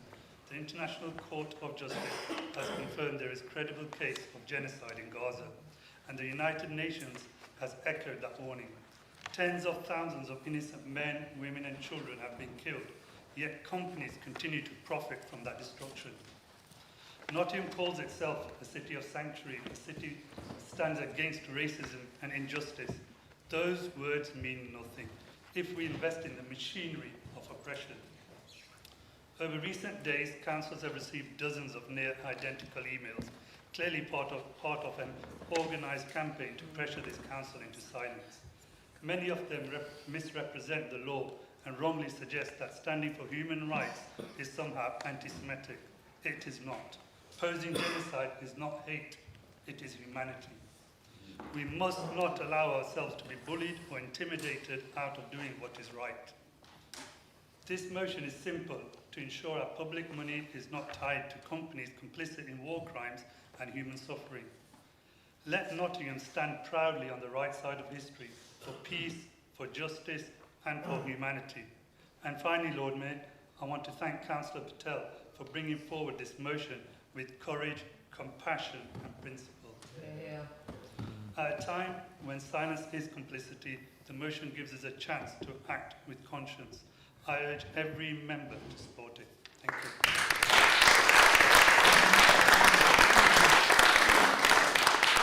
Councillor Sana Nazir.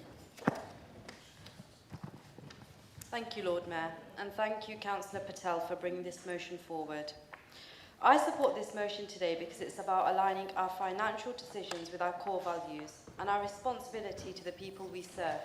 The situation in Gaza has been recognised by leading international bodies as a genocide, raising serious concerns under international law. As a city that prides itself on fairness and humanity, we cannot ignore that context. This motion calls for ethical due diligence to ensure that public pension contributions are not linked to activities that may contribute to grave human rights violations. That is simply good governance. What's proposed today is proportionate and practical, transparent review, clearer expectations for our investment partners, and alignment with recognised standards, such as the UN Principles for Responsible Investment. It protects both ethical integrity and financial resilience. Supporting this is responsible leadership, future-focused and value-driven, so I urge all colleagues today to support this motion. Thank you.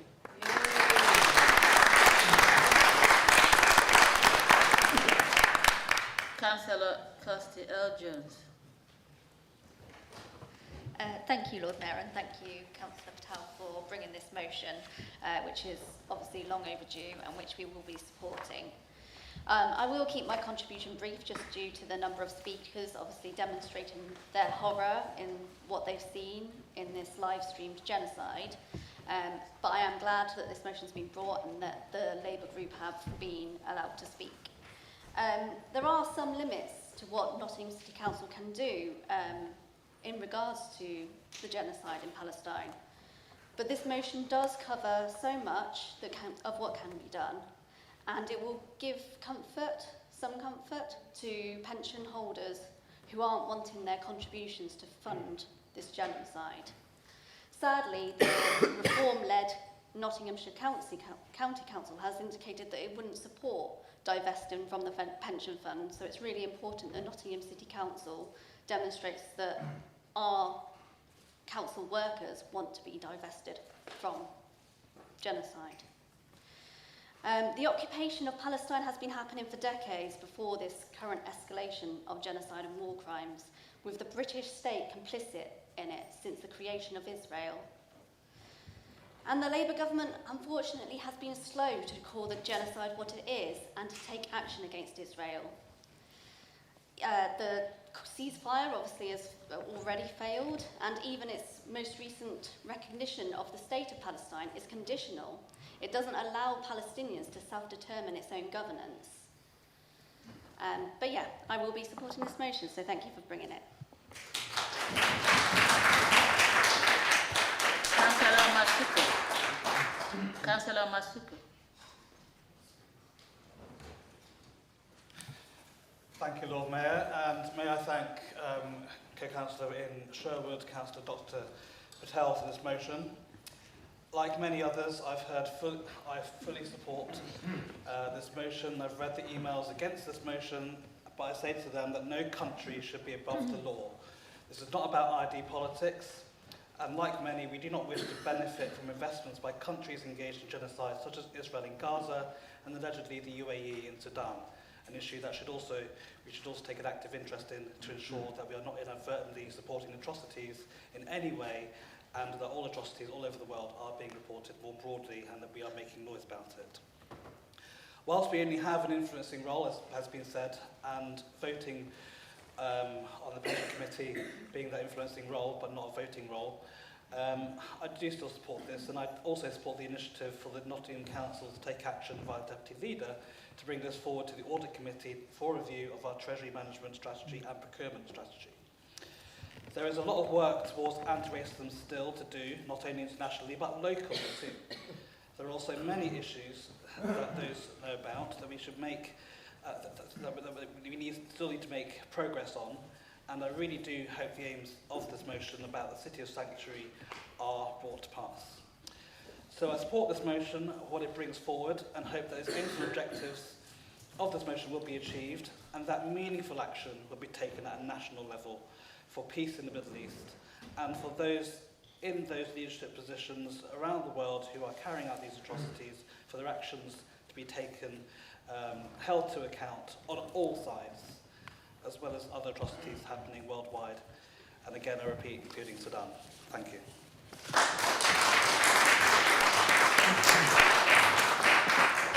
Councillor Anwar Khan. Thank you, Lord Mayor, and thank you, Councillor Naya, for bringing this forward. It's a very important motion. There are moments when history demands more than words. It demands courage, and today, Nottingham has the chance to show that courage. Before us is a motion that asks a simple question. Will we allow our city resources, our contracts, our pensions, our investments to be used to fund suffering? Or will you draw a line and say, not in our name? Again, not in our name. Let me begin with that what cannot be ignored. The failure of the national leadership, the Labour Party, which claims to stand for the justice and the equality, has failed. to take a meaningful stand against Israel's war crimes. It has failed to call for an arms embargo. It has failed to support international accountability. It has failed the Palestinian people. And why Westminster hesitates? The evidence is overwhelming. What wars are left when we have libraries filled with the research, the reports, and the data that document 70 years of ethnic cleansing? What wars are left when every human rights organization, what its name has called it what it is, apartheid, genocide? And now we don't just read about it, we see it. Live streams, 24 hours a day, beamed to our phone. Children crying in rubble, families torn apart, ambulance bombed, journalists killed. It's no longer distant, it's here, it's now. And in the face of all this, 500,000 people are being consciously and intentionally starved to death. Not by accident, not by neglect, but by design. After being mercilessly carpet bombed, they are snippered as they line up for the food aid. This is not a war. This is annihilation. We cannot claim to be a city of sanctuary while our investments support companies that profit from war.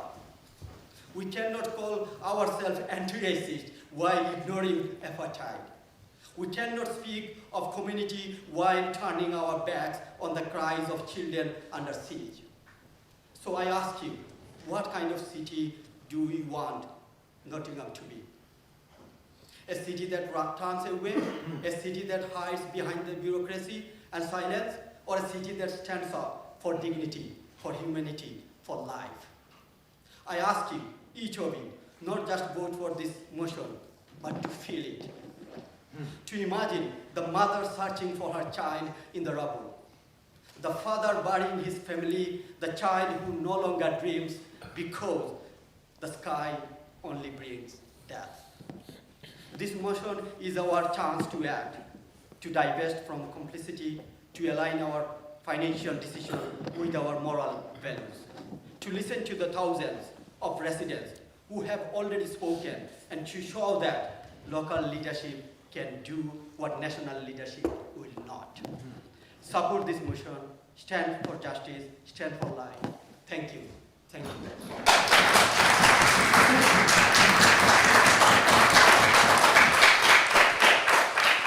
Councillor Jalil.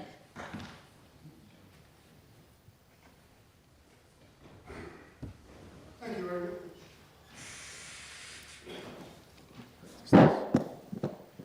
Thank you very much. I'd like to thank Councillor Patel and all those who have been involved in contributing towards the BDS motion, the researchers, the activists, and the councillors who are supporting this. I'm speaking to you to urge you to vote in support of the BDS. Boycott, divest, and a sanction motion. I repeat that. It's a boycott, divest, and a sanction motion. The motion calls for Nottingham City Council to pressure Nottingham County Council Pension Funds Committee and the local pension boards to immediately divest any funds from companies complicit in Israelis' crimes against Palestinian people, the genocide, the apartheid state, UK sanctions, South Africa, why not Israel? Please answer me, why not Israel? I totally agree with my fellow councillor, Councillor Mellon just there, and all the other councillors have wonderfully expressed their concerns and their sentiments. Yes, just because we speak against genocide, we become anti-Semitic. No, not at all. We need to change this narrative. We need to change this narrative that we can speak against wrong and we're not anti. It's important. We need to stick and work on the United Nations principle for responsible investment and United Nations guiding principle on businesses and human rights into its pension and treasury governance. The motion should ensure that LGPS must apply the same legal and ethical divestment towards all of breaches of international law I repeat that, to all the breaches of international law, including Russia's invasion of Ukraine, the current UAE's supply of arms to Sudan, and also to this current motion that we bring today. We need to ensure that there is a review of our council's procurement procedures to ensure they do not include any armed companies or any companies complicit in genocide and human rights violations in Palestine, and to declare Nottingham an anti-apartheid free zone. I repeat that again, an apartheid free zone, Nottingham. I don't want to mention anything more. I had about 5-6 pages to say, but because I'll be repeating what everybody else has said. And I urge you to all vote for this motion. Thank you very much for your time.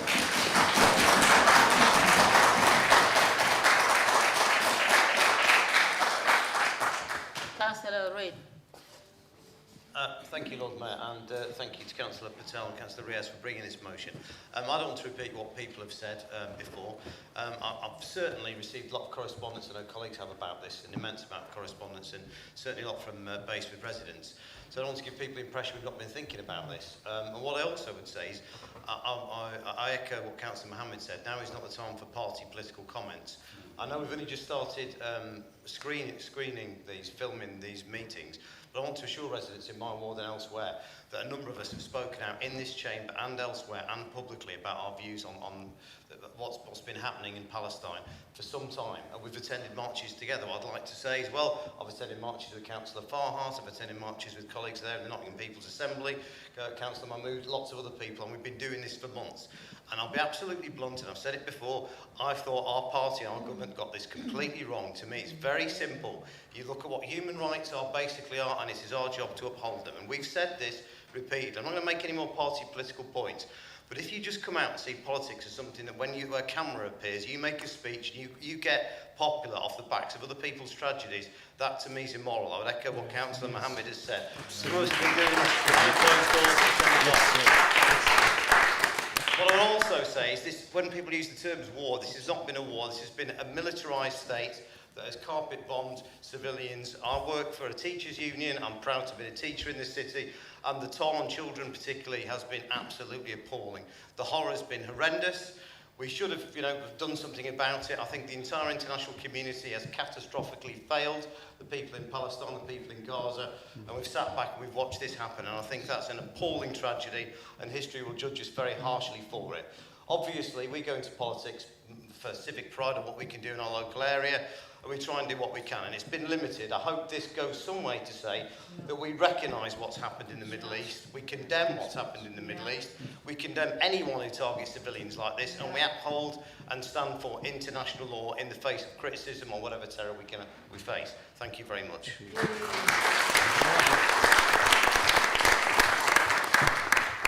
Can I ask if I've missed anybody?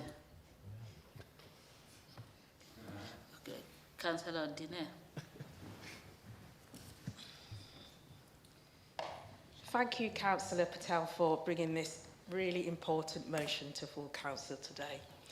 Like yourself and everyone else in this chamber, I've been sickened and angry of the slaughter of innocent people, including children and women. I've attended alongside councillors in this chamber on peaceful protest. But as we know, enough is enough. I'm going to keep it very short. And I always quote Martin Luther King. The time is always right to do what is right. So I support this motion on behalf of my Lean Valley constituents that continue to be affected. Thank you.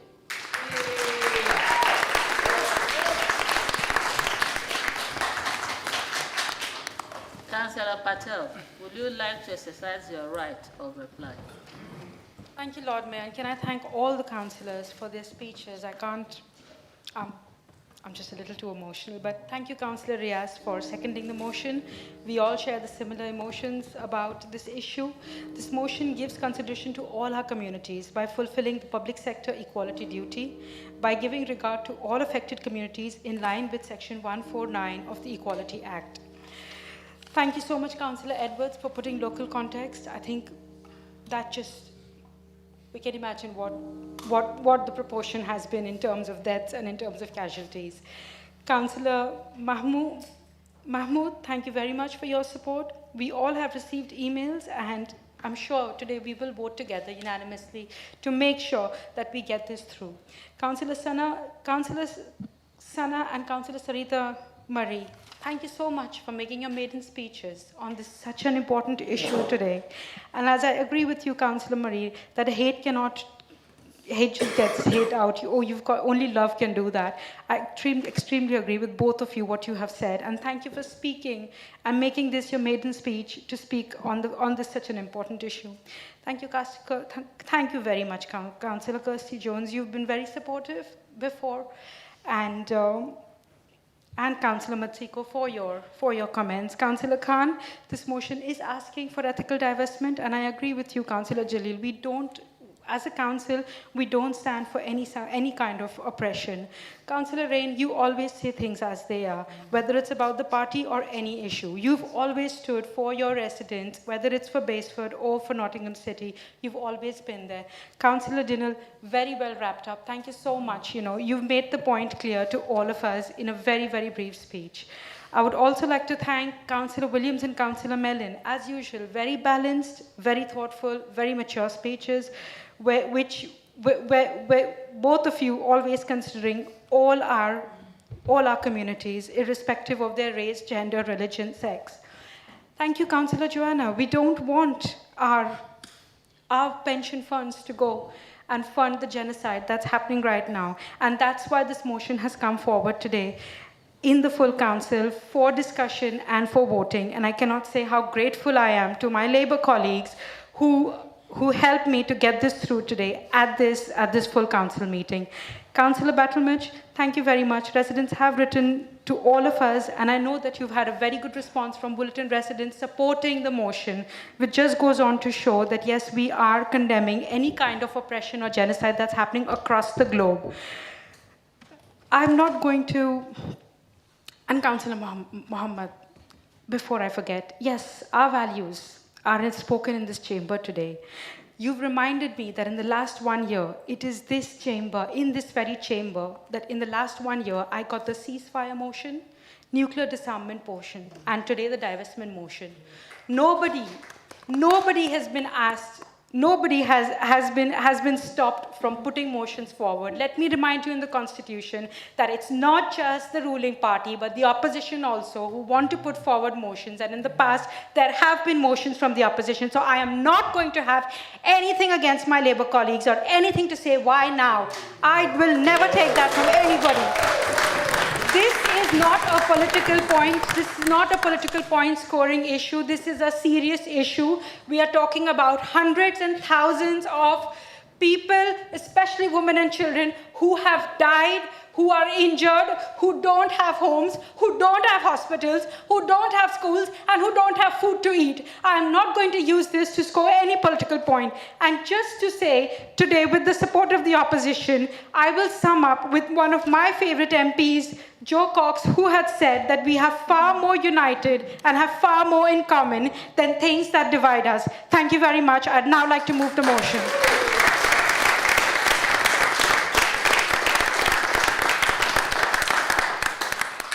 We will now vote on this item. All those in favor? All those against? Any abstentions? Thank you. The motion has been carried.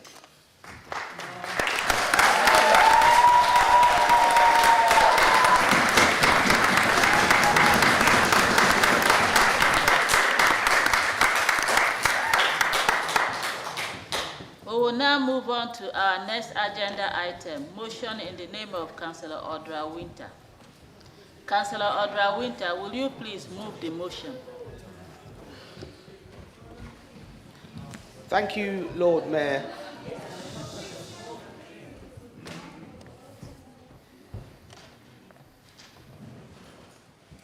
Thank you, Lord Mayor. As we've seen, there's a golden thread that's running through many of what we're saying today: fairness, values, principles. Today, I move this motion because at the heart of it lies a principle that defines who we are as Labour councillors and what we stand for for our city. Fairness. Fairness for our communities, fairness for our young people, fairness for the services that keep our citizens safe. I want to begin with not with statistics or policy line, but with a moment that actually stayed with me. Not long ago, at a community event in my ward, the fire and rescue services were engaged with a group of young people. Not emergency, no crisis, just firefighters giving their time, speaking with teenagers, showing equipment and building trust. Afterwards, one of the firefighters gently said to me, if we hadn't started doing this kind of work years ago, we'd be going out to far more fires involving young people. A simple conversation, a bit of time, someone showing young people that their lives matters. And because of that preventative work, incidents have been avoided. But here's the truth we must face. This kind of prevention is often the first to go when funding is tight. Fire and rescue funding is not protected. When local government is squeezed, fire is squeezed. This is why fair funding matters. It's not abstract. It is not academic. It is the difference between a fire being prevented and a fire destroying a home, between young people finding purpose or falling through the cracks, between a community being seen or being forgotten. For residents in Bestwood, in Top Valley and in St Anne's, across the city, fair funding is not a luxury, it is a lifeline. Let's be honest about how we got here. For 14 years of Conservative government took most of these from the least. Nottingham was hit harder than the wealthier areas. Not by accident, but by design. We were expected to do more with less, year after year, while others with stronger tax bases and fewer challenges were cushioned. And yet, all through that, our communities showed resilience. Our staff showed extraordinary commitment. Our services held the line. Now, for the first time in a long time, we now have a Labour government that recognises the injustice of the system we have lived with. We should welcome that. We should acknowledge the stages already taken and shifted towards fairness. The additional funding last year we received was not a favour, it's the start of putting right a wrong. But members, one step does not, let me take my glasses off. One step does not complete the journey. Fair funding will not be achieved by a single announcement. It requires sustained commitment to change the way the country funds local government, based on need, based on deprivation, based on fairness. And let me be clear, this motion is not about criticising the Labour government, it's about partnering with them. It says, we see the progress, we value it, and we want to work with you to go further, because Nottingham needs it, and because fairness demands it. If anyone is in doubt by why fair funding matters, speak to the young people and families in the city. In Top Valley, a young person said to me, not with anger, just resignation, there's nothing here for us anymore. No youth clubs we can rely on. No safe space open in the evenings. No mentoring. No activities saying you belong. When a young person believes there's nothing for us, doors close, and others open we do not want them to walk through. And then there's a mother I spoke to recently. I'll call her Sarah, a single mother of 3. She has child 17, 14 and 10. She told me how youth service cuts have changed not just the children's lives, but the lives of the whole community. She used to run skating sessions, nothing extravagant, just something joyful to give young people confidence, friendship and belonging. But when the funding dried up, the sessions ended. And then the community safety net. A 14-year-old struggled the most. No youth space, no support, home alone after school, isolated, withdrawn. She told me, I can support them at home, but it doesn't replace what they got from these sessions.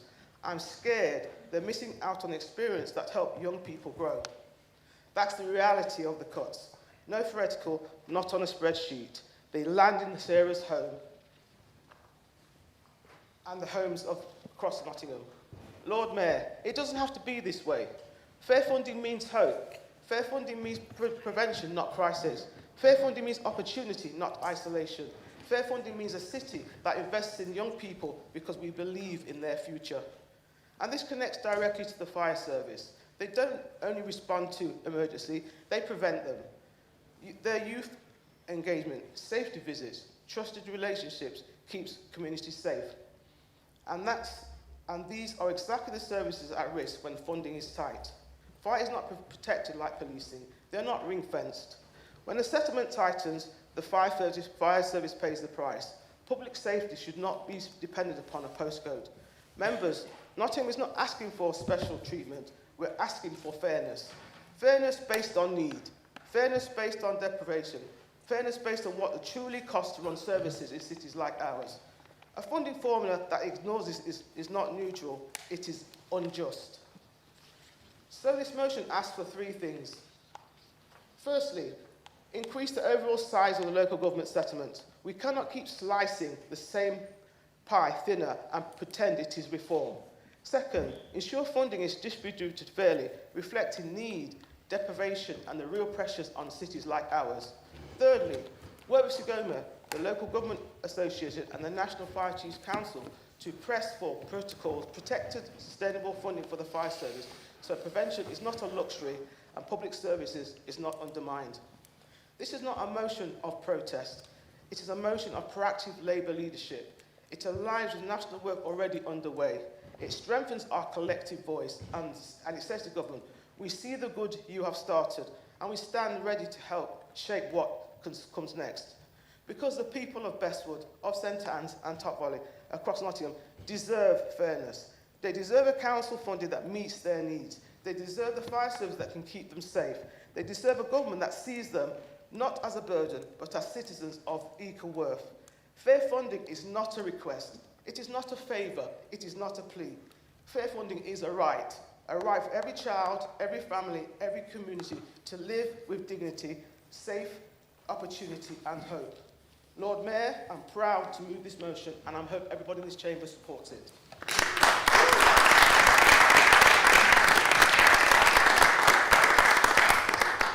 Is that seconded? Councillor Chapman. Thank you, Lord Mayor. Less than a year ago today, this council was predicting a £71 million overspend with a 2024-5 budget.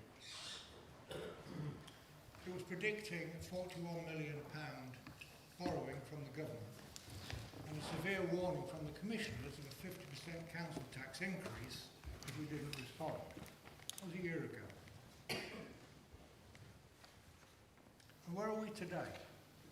Far from financial Armageddon predicted, with the 24-5 budget virtually balanced, borrowing from the EFS, the Exceptional Financial Fund, a token of 7 million only, an additional 41 million into our reserves, and an expectation of possible surplus budget at the end of this year, we are a far different position. In short, what we witnessed was a turnaround over 4 months of £100 million. It was a miracle. It's a miracle which is astonishing because it's never happened in local government before. It's a wonderful feat of financial management. Or is it something else? At some point in the February budget, I'm sure will be revealed. But for the moment, let us enjoy the good news. As now, we have one of the healthiest budgets in top-tier local government in the country. And we're in a far healthier position than the county council, and indeed some of the districts who have been denigrating us for budget mismanagement. So that's worth remembering. And part, but only part of the good news, is the first steps taken by a Labour government to put 14-year injustice in the way our funding has been allocated to rights. This year we received an additional 30 million plus. But this is only the first step in righting a historic injustice suffered under the last government, which was so deep that it's going to take years to put right. Hence this motion. For Between 2010 and 2023, the Conservative government, aided and abetted by the Liberals, we should not forget that, aided and abetted by the Liberals, extracted over £1 billion from this city. On an annual basis, by 2023, each household in this city had lost £915 per annum in grants. And if you want another miracle, it's the miracle that the city managed to keep its services going in such an onslaught. All at a time when demand for elderly services was going up and the demand for child protection was soaring, which made the cuts doubly difficult. And what makes this harder still is that when we contrast our losses with the richest area in the country, Wokingham, during that period, gained £60 per household, and it was the richest council in the country. And it was done for some cynical political motives. The poorer you were, the more you lost. The richer you were, the more you gained. Knowsley, the poorest borough in England at the time, had lost £1,271 per household per year, up to 2023. But you might ask how this felony was achieved. It wasn't done by diktat, demanding the sort of retribution on Labour authorities that Trump is wreaking on Democrat areas. It was far more subtle. It was done by the manipulation of distribution factors within the grant system. It sounds terribly dry, but that is how it was done, and that was what had the impact. It was a much more British way of doing things, by stealth and not by open attack. And these are the very factors that feature in this motion today, which we need to change if we are to ensure that it does not discriminate against the city in the future, and which I know the current government is working on, but it does need a nudge. Again, hence this motion. First, we need to re-establish the deprivation factors in the grant system, which the Tories diluted. Second, we need recognition of our weaker capacity to raise money. 71% of our homes are in the lowest band, A and B. Yet in the London borough of Bromley, similar size to us, it is only 19%. Second, we need the abolition of the new homes bonus, which top-sliced total grant and redistributed to areas of high housing growth in the southeast. Third, we need to revisit funding for roads. Funding for roads used to be on the basis of road usage under the Tories. And then it was changed to road length. And why? Because this favoured rural areas. It may have been politically astute in a perverted way, but it made no engineering sense. Hence, the dire state of roads in urban areas and the pristine nature of some of the country roads I have travelled on. However, there are further factors which should be rebalanced. Sparsity. Money given because of the distance to travel to deliver services. Now, in the north of Scotland, that makes sense. In densely packed Essex, it does not make sense. All along with the new homes bonus, this factor, more than any, led to small southern districts stacking up enormous reserves they did not need, while big urban councils went without. Uttlesford in Essex, one of the richest places in the country, has 130% in its reserves of its annual budget. 130%. The normal expectation is between 4 and 10%. Chelmsford has even more. It is proof that these sweetheart payments are not and never have been needed. But you might say, if we as a council are balancing the budget, why do we need extra money? A fair question, and there are three reasons. First, future demand for social care. By 2040, people living with long-term illness will increase by 40%, we're told. Second, if we are to reduce the obscene amounts wasted on privatised children in care services, we need investment in public provision. Third, making up the backlog in infrastructure. Look no further than our roads and pavements, years of underinvestment, which will take years to make up. So we're not asking for preferential treatment as a council, as the Tories did for theirs, but for our fair share, which reflects needs, deprivation, and our limited ability to raise money. But I want to go back to my first point. For the first time in 14 years, I've stood here and been optimistic about the council's financial future. For the first time in 14 years, I can contemplate investment and look to start reversing some of the cuts we've had. And for the first time in 14 years, I have a feeling that motions like this just might be listened to. And why?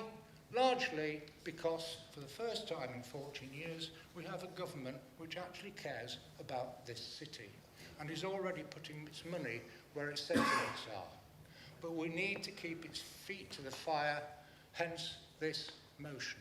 Thank you very much, Councillor, for putting this motion forward, and I'm honoured to second it.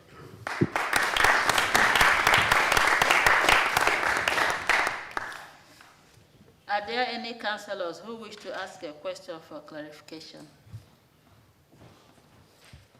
Are there any councillors who want to propose an amendment?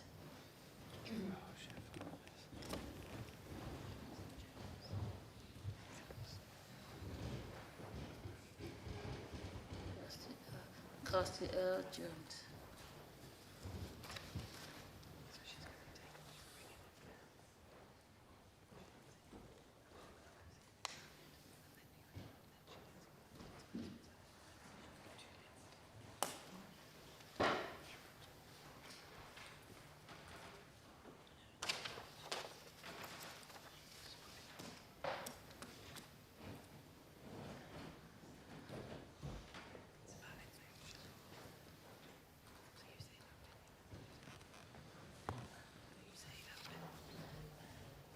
The amendment is valid, and copies will now be circulated.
Can I invite you to propose your amendment, Councillor Kirsty L. Jones?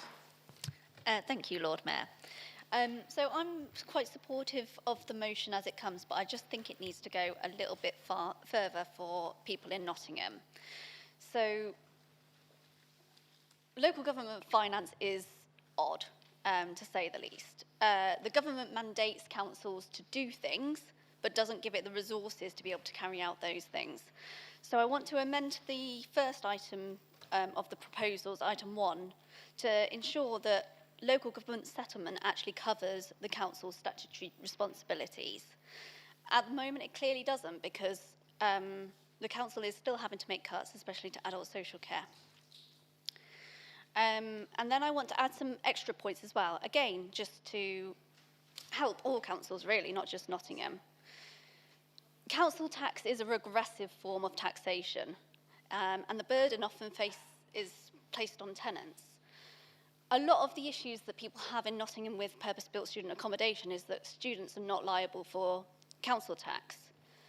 Whereas if council tax and business rates as well were allocated for the owners of properties to pay rather than the tenants, then that would increase revenue in Nottingham, as well as allay any concerns about certain levels of residence in terms of developments.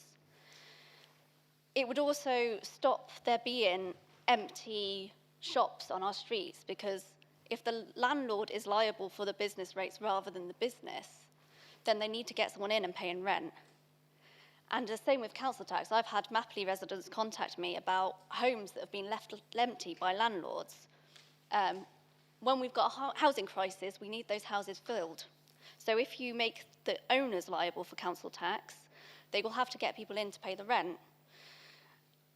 I also think that we need to review, the government needs to review whether commissioners are still required in local authorities.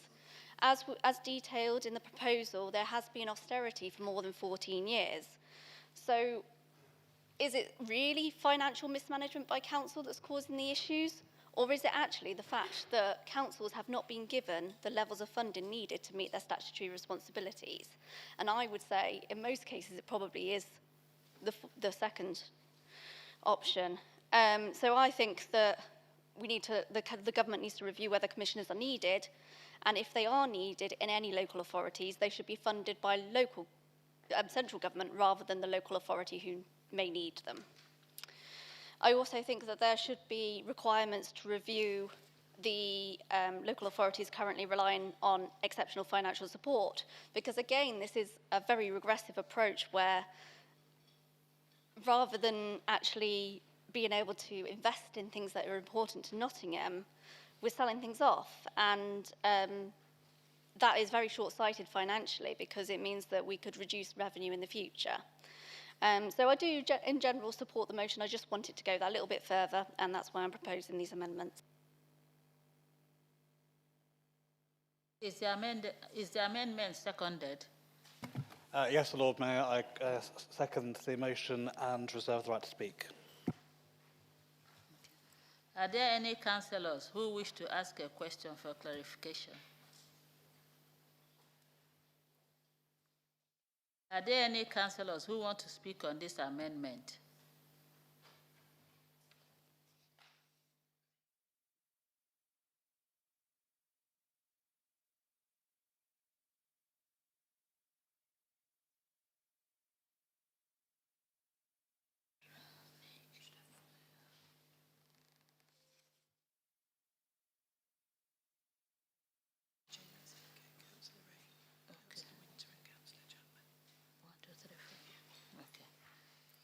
Councillor Winter. Thank you, Lord Mayor, and thank you, Kirsty L. Jones, for actually putting forward the amendments and actually engaging with it. Although I do firmly believe it actually dilutes the motion that I've actually put forward, and I'll give you the reasons for it. Government is currently talking about a number of things as we speak, so I think that the motion actually, the original motion, actually gives clarity, focus and timing and what's happening in government as we speak. I think to include items that are unrelated, I think it weakens the message that we actually want to send to government. I think the point about calling to increase spending to local government, I think, is already in the motion. The government have already announced an additional £1 billion. You heard the leader early on say that core spending powers would increase by 6.8%, so I'm not sure that's going to add any value.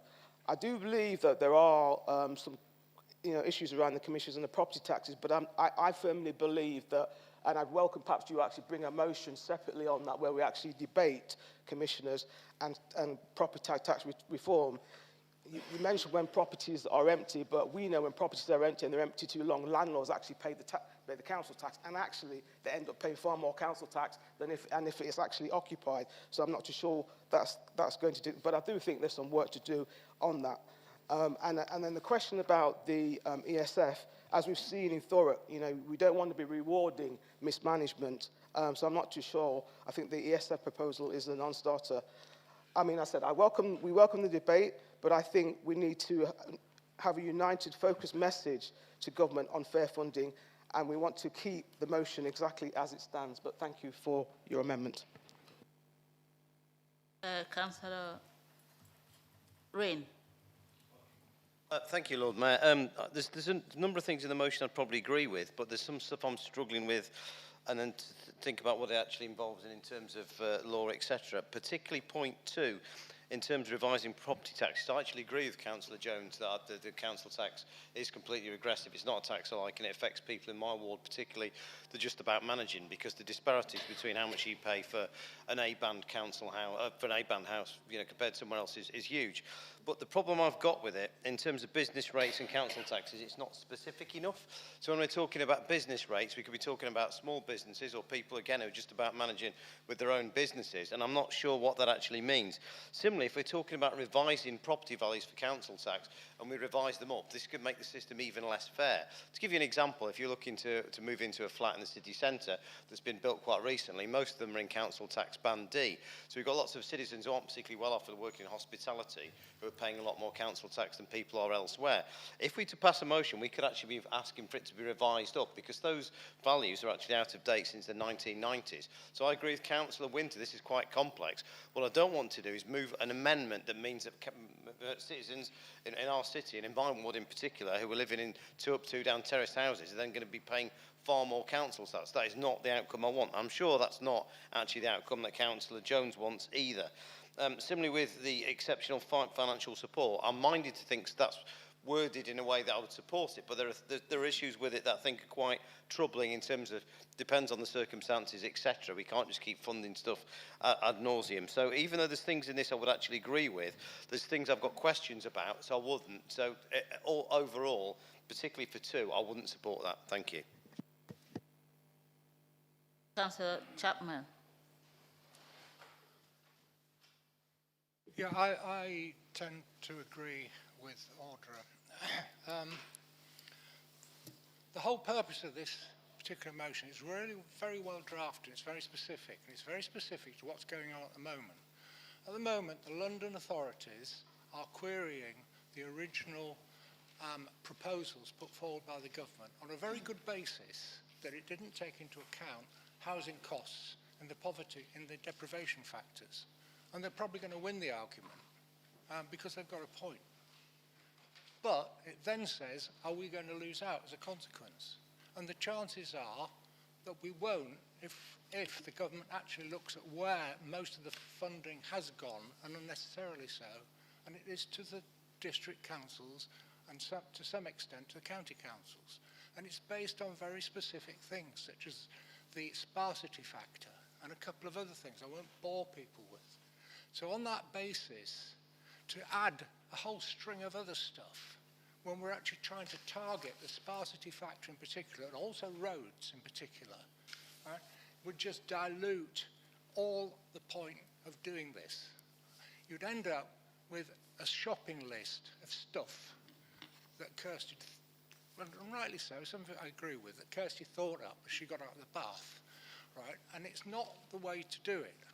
So as a consequence, I think we need to stick with what we're on. But I would also say that there is a justification for looking at property tax again, looking at council tax, but I would say let's not bind ourselves to a property tax. One of the biggest problems we've got is people, online purchases. They avoid council tax. They avoid it massively.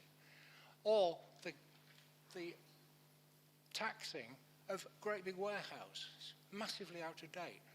So it may well be that a property tax isn't necessarily, or a property tax plus, we look at something like VAT, is probably the way forward. So let's not bind ourselves to that. And finally, on the EFS, I would not like the job of separating out the feckless from the merit-worthy. I mean, we have obvious cases like Thurrock, which is feckless, right? But then you've got Stoke, under the Conservatives and Independents, didn't put its council tax up and got itself into an awful mess by not looking properly at its children's services. And they are massively, massively overspending. Was that feckless or was that need? Extremely difficult to do. So I just wouldn't want to dip our toes into that sort of area. And I don't think it would be taken seriously. The other point about EFS, there's about £1 billion worth of EFS out at the moment. That probably equates to the 1 billion extra we're supposed to be getting. So if the government were to wipe it out, it would come out of that budget. So you're just going to negate everything you said you wanted in the first clause. So there's all sorts of contradictions. I would welcome something coming back on council tax revision in particular, and separately on business rates, because they've got to be dealt with, but not as a shopping list, not as a wish list. because that would be wrong and it would take all the power out of this very well drafted motion. Thank you. Councillor Masuko. Thank you, Lord Mayor. I second this motion, and I listened to what colleagues have said in the chamber, but Nottingham needs jobs, not wealth generated from assets. What we need to be as well is explicit. So what these amendments are bringing forward is not revising up property taxes. Read it again. It says needs to ensure they are proportionate to value, and that the obligation lies with the property owner rather than the tenants. You did not say to rise, you said it needs to be proportionate. That was very clear. We need to be explicit. Right now, we've got the biggest housing crisis across the world, in fact. Rents are impossible. Homelessness on the rise. These are amendments really to support, and I'd expect Nottingham Labour to be actually, yeah, you know what, will help. But of course not, because the agenda is always let's make it political. And it is political. We are in a political environment anyway. Also, talking about EFS, this is the biggest frustration for a lot of people in the city, especially seeing their community centres being sold off, their libraries being sold off, and other assets that we didn't necessarily know. It's amazing that in a high inflationary environment, we are selling off assets. And we need to really look at what the needs are for Nottingham. My issue that I have with the objections given today, people saying it for fear of being too difficult, well, actually, no, where there's a will, there's a way. There's a will if you are somebody who's not very wealthy in assets to see actually this change come forward. And also, it's not the future care, social care needs, it's the social care needs today. People are struggling across the board in the social care. Health and social care companies are struggling, and unfortunately there are very serious things about social care, modern slavery, not just with migrants, but also with British people being put through modern slavery within the health and social care sector, which needs to be taken up, something I've raised with Councillor Kelsey and I've yet to receive a response about. We need to make sure that we are doing things properly and putting in the effort and not being afraid of tackling hard issues. And what these amendments bring is that level of clarity. Those conversations happening in government, we don't know what those conversations are. The public don't know what those conversations are. We need to make sure we can put them in our motions and in what we are putting forward today. So that's what we stand for as well as Nottingham People's Alliance. We are looking at this fundamental issue of how the city has been run, how a lot of services have been outsourced to private companies. When we look at the reorganisation that we mentioned before, £9 million spent to KPMG and PwC and the rest of them. And of course the IOD love it because it's their mates getting more money. Whereas what about the citizens and residents of Nottingham who need to have their services adequately funded? We outsourced our waste services as well.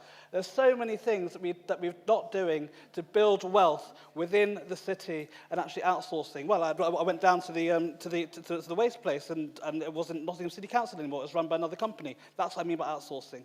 We need to make sure that we are building wealth within the city, and also need to make sure that we are explicit about our intentions in making sure that things are done proportionately, because at the moment the biggest crisis that a lot of people are facing is to do with housing and the cost of living and affordability. We need to make sure there's affordability. So we need to go to the government and say, yes, cover what we need to fill the statutory responsibilities.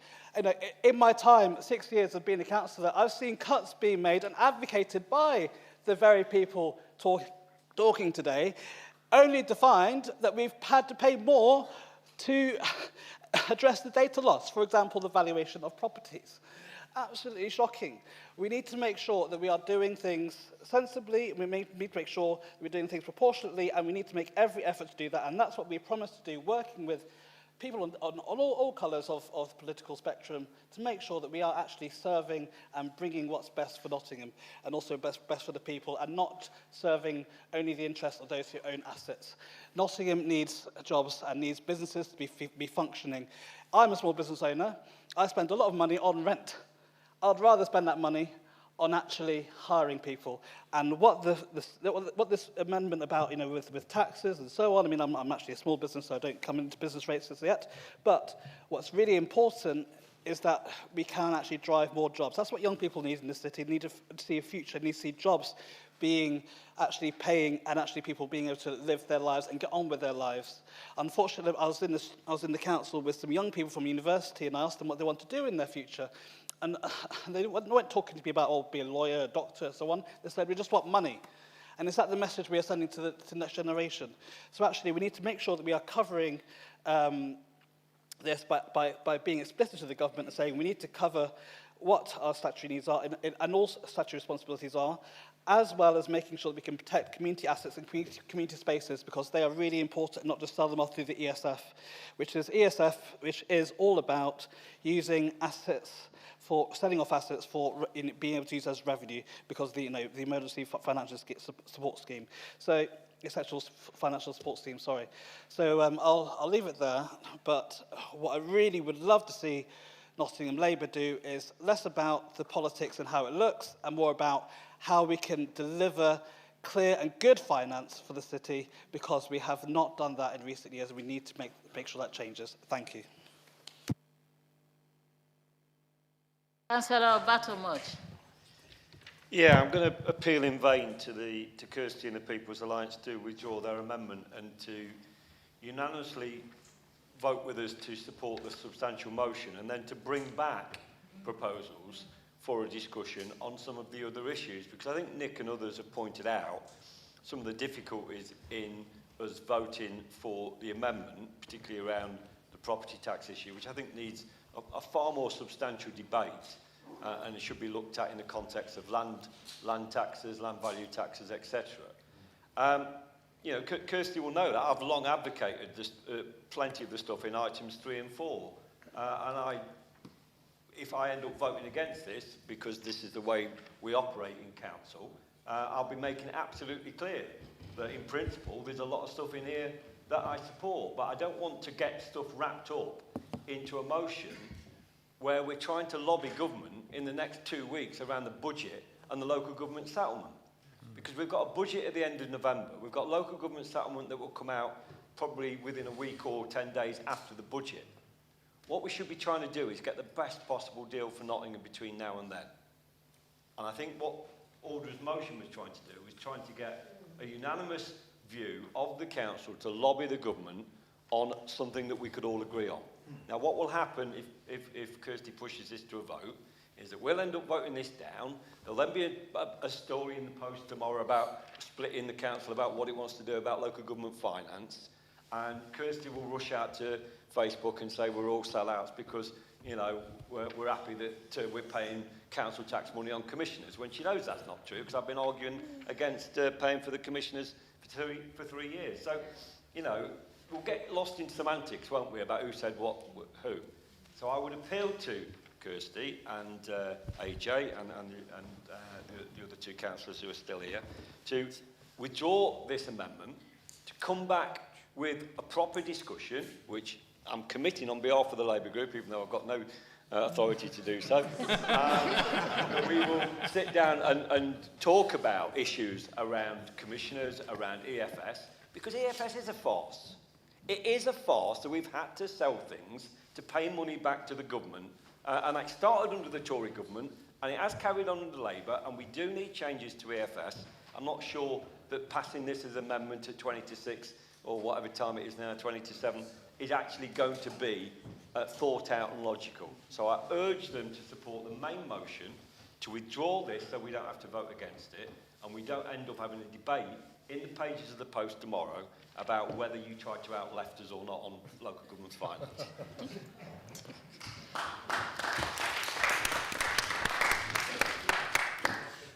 Councillor Winter, as a mover of the original motion, would you like to speak on the amendment? Okay, you already spoke, yeah. Councillor Kirsty L. Jones, would you like to exercise your right to reply on this amendment? Thank you, Lord Mayor. I'm not going to say too much, but I would really urge people to... I'm not withdrawing the amendment. I think that these things are really needed for Nottingham, and I would really urge people to think with their conscience, think what they're asking their own party potentially to do to improve things, not just for Nottingham, but for local councils around the country, so that it's actually serving the residents rather than having to sell things off. Thank you. Okay. We will now vote on the amendment. All those in favor? All those against? Any abstentions?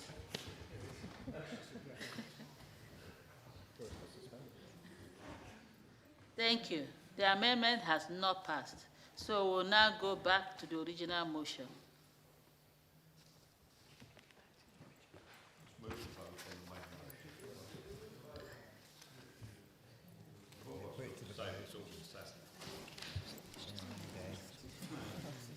Are there any councillors who want to speak on this item?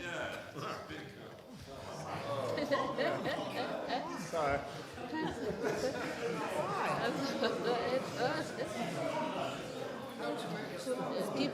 Keep your hand up. Keep your hand up. Councillor Radford, Councillor Williams. No, Councillor. Councillor Radford. Radford, okay. Councillor. Okay, Councillor. Okay. No, I have three here. Councillor Edwards, Joe Williams, Councillor Radford. Okay, Harris, I missed. Yeah, Councillor Harris.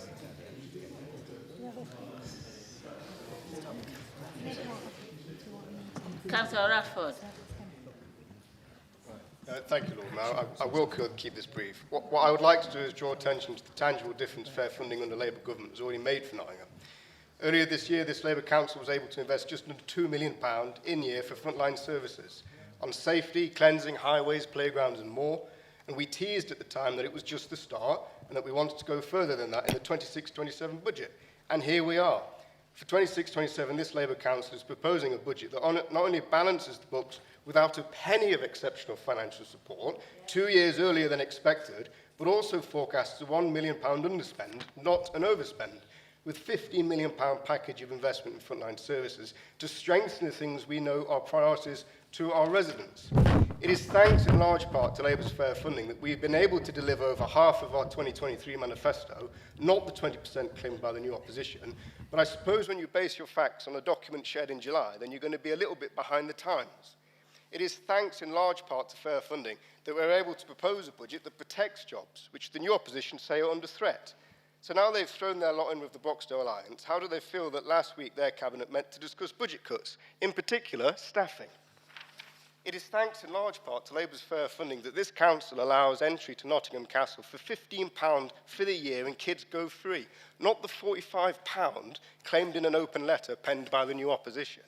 And it is thanks in large part to Labour's fair funding that this council only used 25 million of exceptional financial support, not the 101 million quoted by the leader of the Boxtel Alliance.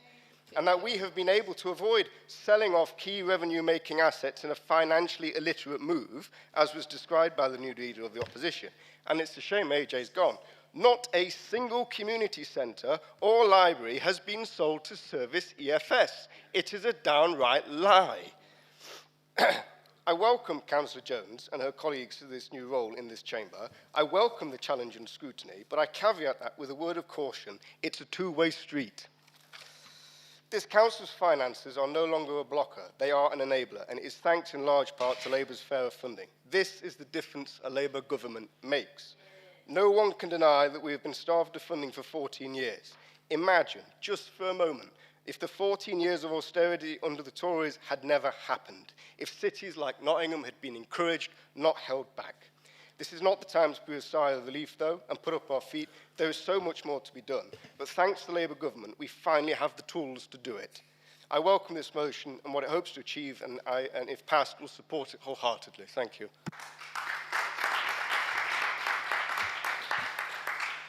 Councillor Edward.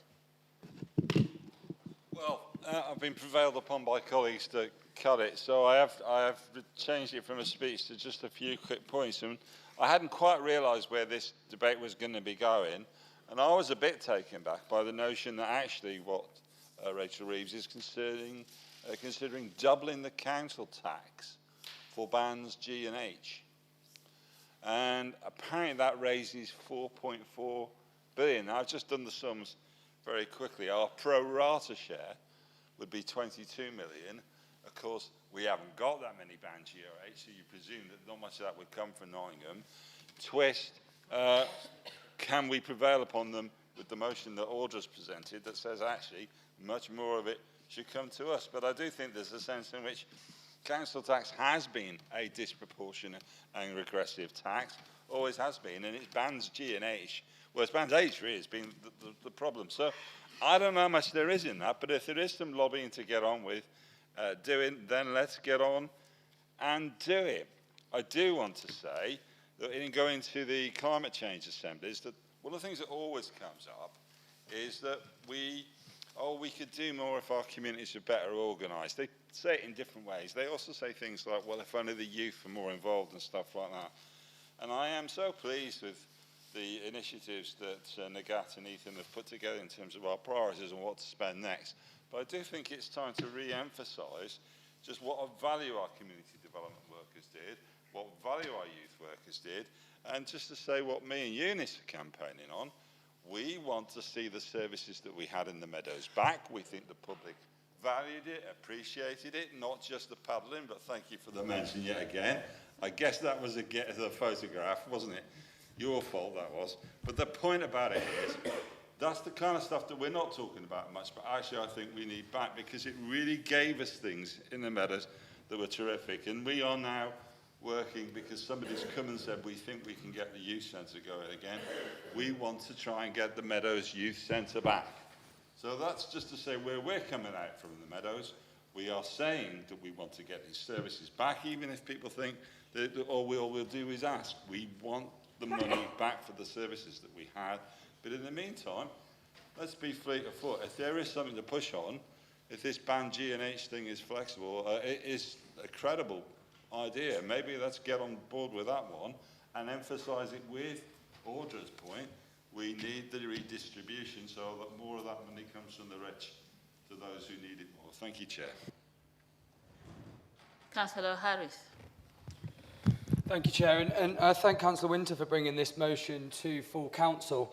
I remember a Prime Minister in a leafy suburb in a garden party talking about and bragging about how vital it was that he moved funding away from deprived areas to the delightful areas of Tunbridge Wells. And I remember how angry that made me. And I remember talking to Labour colleagues at the time about just how frustrating it was and how fair funding is crucial. One of the big things for me coming into local government was how complicated finances were in local authority. I didn't realise that up to 70% of a council's budget, depending on which council it is, can be on adults and children's social care. 70% is an absolutely incredible amount.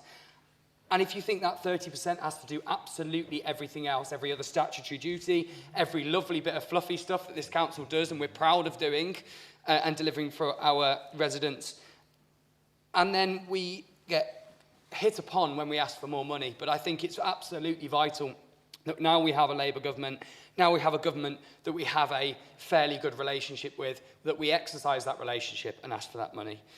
I don't think Nottingham is particularly special in asking for money. I think Nottingham is crucial that we do get money, but whether you're in Birmingham, Leicester, Derby, or many other core cities and urban hubs, they'll also be asking for the same. But I think it's important that we make the case for Nottingham to get the fair funding it deserves, considering our low council tax base, considering the very things we're talking about LGR for, expanding and ensuring that we have a base that is going to be sustainable for the future. And I think the figures that Councillor Winter was referring to, around 40% extra, or I can't remember who it was referring to 40% extra in adult social care of elderly people needing funding packages. That's incredible. And speaking to Councillor Kelsey, my co-councillor, about the incredible amounts and thousands of pounds every week that we spend on vital services for young people and for our for healthcare of older people. I think it's so important. But what it is more important to do is be a critical friend of this government. Now, I know opposition councillors and many in the public might think that now Labour is in,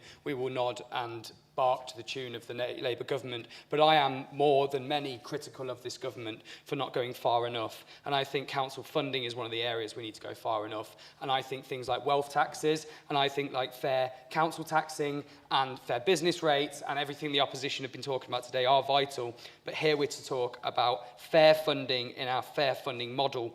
And the budget is coming up, so the time is now to talk about it. So I do urge colleagues to vote for this, even opposition that might have put an amendment in. And I think it is so important that our residents get their fair share of the pie.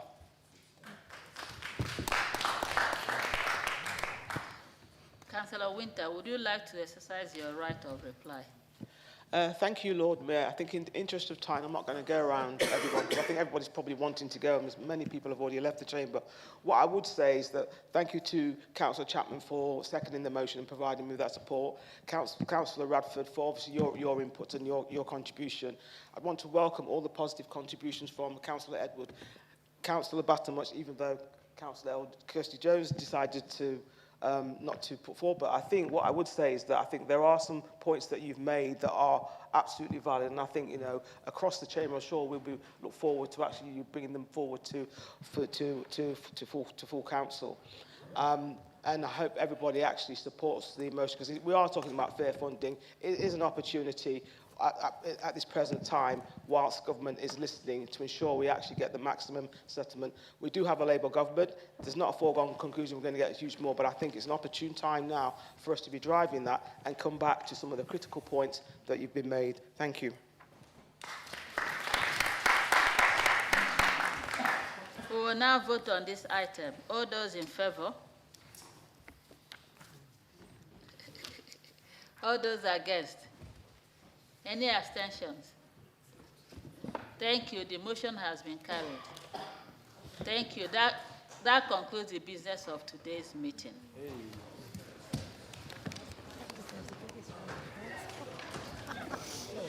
Hey.